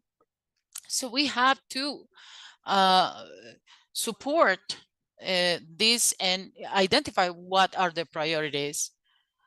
So these capabilities and needs, it's dynamic in time. There's new brigades, there's new companies. So there's some needs that we are able to provide, but some others no. So the idea is to maintain this information updated through these institutions, these responsible institutions, and information system where they can go with a username and a password. They can create a brigade or they can read all this information. Now that we know where they are and what's the capability, then we have created an index of this capability. So how can I compare two companies or two brigades? So we create a methodology with the capability index, but a brigade that does not have capability not necessarily is a priority. Dependency of the cooperation agency, the country, or the objective. If, for example, if I work as a cooperation agency and I want to prioritize the brigades that are close to protected areas, even if they had good capability, I have to be able to create a list of priorities or support priorities. So we have proposed a priority index. It's like now we have right now a lot of fires. So who can I help? Who I can help? So this is the idea of prioritizing or having this index of prioritization. In the future, this is going to allow us to have better capability, better interoperation, and help each other independent of the political or administrative borders in the Amazonian jungle. Thank you for your attention. Thank you, Enrique, Dr. Enrique. Well, this is the end of the 5th block. 52 conferences that we have in the last 8 hours, 4 continents, 14 countries, young people, scientists, intellectuals, and the citizens. MEA has shown us the success of the contingency plan facing the El Niño phenomenon, how communities are prepared for El Niño phenomenon to 2023 then 2024. Also how the infrastructure is impacted, topics of governance, and all these invite us to keep using these regional mechanisms. Amazonia works as now, showed us now these brigades that have an international capacity to respond to fires. Thank you for everybody, all the panelists and the ones that are here and the ones that are online. Thank you so much. Do not go. We still have one event to be able to close this 5th conference. So we invite you to keep connected and keep here with us here for 15 more minutes. Thank you to everybody and congratulations to the panelists.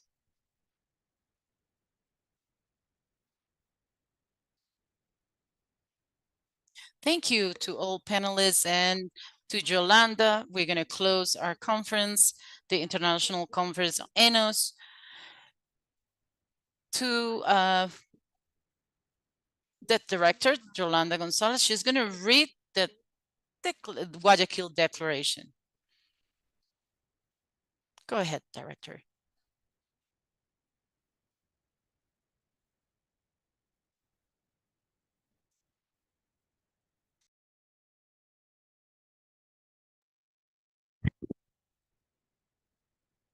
Good afternoon, and to everyone. It's an honor for me and a privilege to be able to read this Declaration of Guayaquil today on the 18th of September, 2024.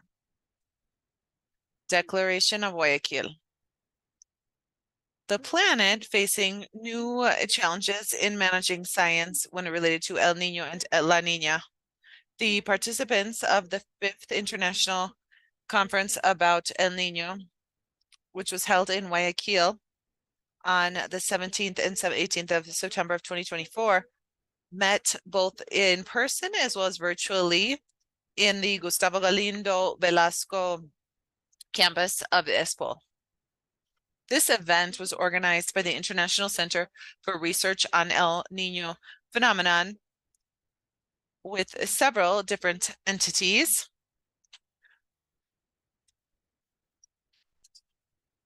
as well as with the University of the Catholic University and others. We see around 150 different people who participated online, 98 people on site, and people from many different countries and many different institutions, risk management, as well as civil society. As a result of this conference, the following was declared: scientific advancement, ongoing progress of scientific knowledge, emphasizing the importance of ongoing scientific advances for better understanding of processes relating to things that have to do with the forecasting El Niño phenomenon's impacts in the region and also locally. Strengthening capacities when it comes to climatic variability, reiterating the need to promote the training of professionals in sciences that have to do with meteorology, oceanography, the environment, climate change, risk management, and the community in general in the use of tools and in advanced tools and artificial intelligence for monitoring of climate change and risks that are related thereto. Number 2, commitment of the Academy, collaboration and interinstitutional collaboration. The community, the academic community, will continue collaborating in the investigation of phenomena and also in the generation of knowledge to contribute to the understanding of impacts of the phenomenon in different regions of the world. Impulses academic training and will promote the design and implementation of educational programs, training, and exchange of experiences that put together the study of these and other phenomena to strengthen the preparation of future generations of scientists and people who have specialization in materials, as well as to promote the cross-cutting nature in other areas of science and ongoing preparation of groups. Third, risk management and early warning systems. Design of strategic plans and knowledge and management of floods and droughts. We see the commitment to develop strategic plans that will make up the knowledge and management of floods and droughts, considering planning in the land use, preventative measures, quick responses, and preparation for recovery. As assignment of resources, we encourage governments to guarantee financial resources that are enough to design, implement, and maintain early warning systems that are effective and integrated, that make it possible to identify and monitor risks, communication, and information to the communities that are related to mitigation as well. For them, we need to promote scientific support, technical and also financial resources to generate and maintain and develop such ideas. Also, early warning systems with anticipatory focuses.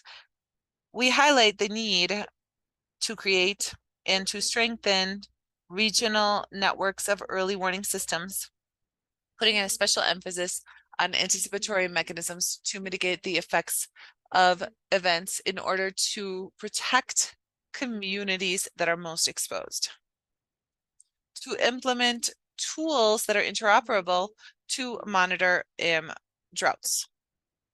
We also highlight the importance of developing and implementing tools that are technologically focused to allow for better integration of data and systems for efficient monitoring of droughts. These tools can also facilitate the collaboration between institutions, improving capacity response before drought events, and also promote of a citizen science. We recognize the value of citizen participation in risk management for weather processes, promoting citizen science as a key tool to collect information and observe impacts at the local level. Application and use of technological innovation for planning in land use. We emphasize the need to use geographic information systems, artificial intelligence, and new technologies that contribute to improving recovery processes of ancestral knowledge, territorial planning, and early monitoring of threats, favoring the implementation of preventative measures and anticipatory measures facing extreme climate events. Fourth and last point, institutional relationships and coordination, interinstitutional coordination that's ongoing. We reaffirm the importance of maintaining effective and ongoing coordination between scientific institutions that are meteorological, oceanographic, and risk management, as well as the civil society. This will guarantee a timely response to challenges that are presented, facilitating the exchange of information and all the adoption of to take action. Additionally, we highlight the need for governance to assign the funds that are needed to support this coordination, ensuring that the initiatives are sustainable and effective in the mitigation of impacts on the phenomenon. Effective use of climate information. We manifest the need to work in coordination between institutions in order to guarantee that climate information generated from the ENOS phenomenon and other climate events will arrive in a responsible way to everybody through climatic services that respond to the needs identified, guaranteeing their correct execution. Emphasizing, and here the last mile, ensuring that information is sensitive and friendly for all communities at all levels, from those who make decisions all the way down to citizens who are commenting on the mechanisms of participation and participation in knowledge, especially with children and teenagers. This way, we can strengthen adaptation and response. The declaration reflects the commitment of the scientific community, academic community, and risk management in investigating, preparing, and responding to extreme climate events to protect vulnerable populations and also promote climate resilience in the most affected regions. This happens in Guayaquil in today's date of 2024. In the first row here, I'm just going to read who's signing here.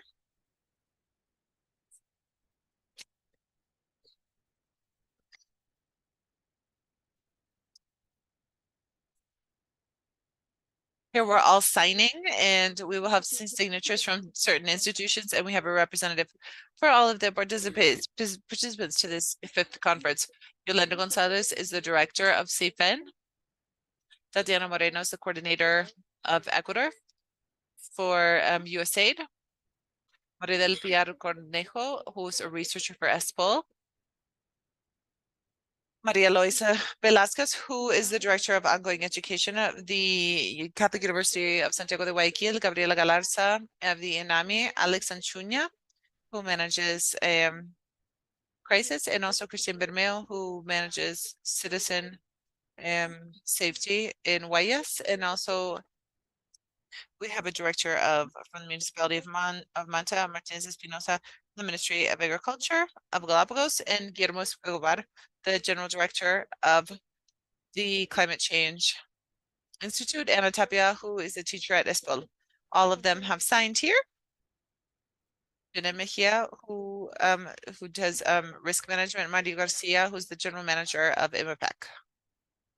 We will now sign this in the order of the first row of people, and then we'll go into the second row. Thank you very much to all of the people who have attended for this declaration of Guayaquil. Thank you.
As soon as we sign, we will then publish this, and we'll publish it on our website of CFEN, and we will be sending this to the different agencies, both national and international.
Excuse me,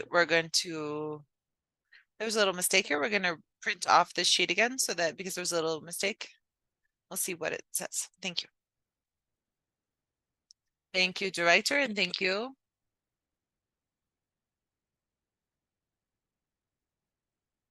We thank everybody for their assistance.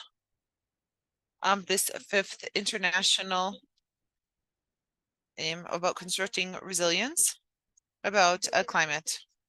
From here, the Polytechnical University ESPOL here in Guayaquil, Ecuador, and we hope to see you again soon. We thank you for a good afternoon, and you get home safely. Thanks you. Goodbye.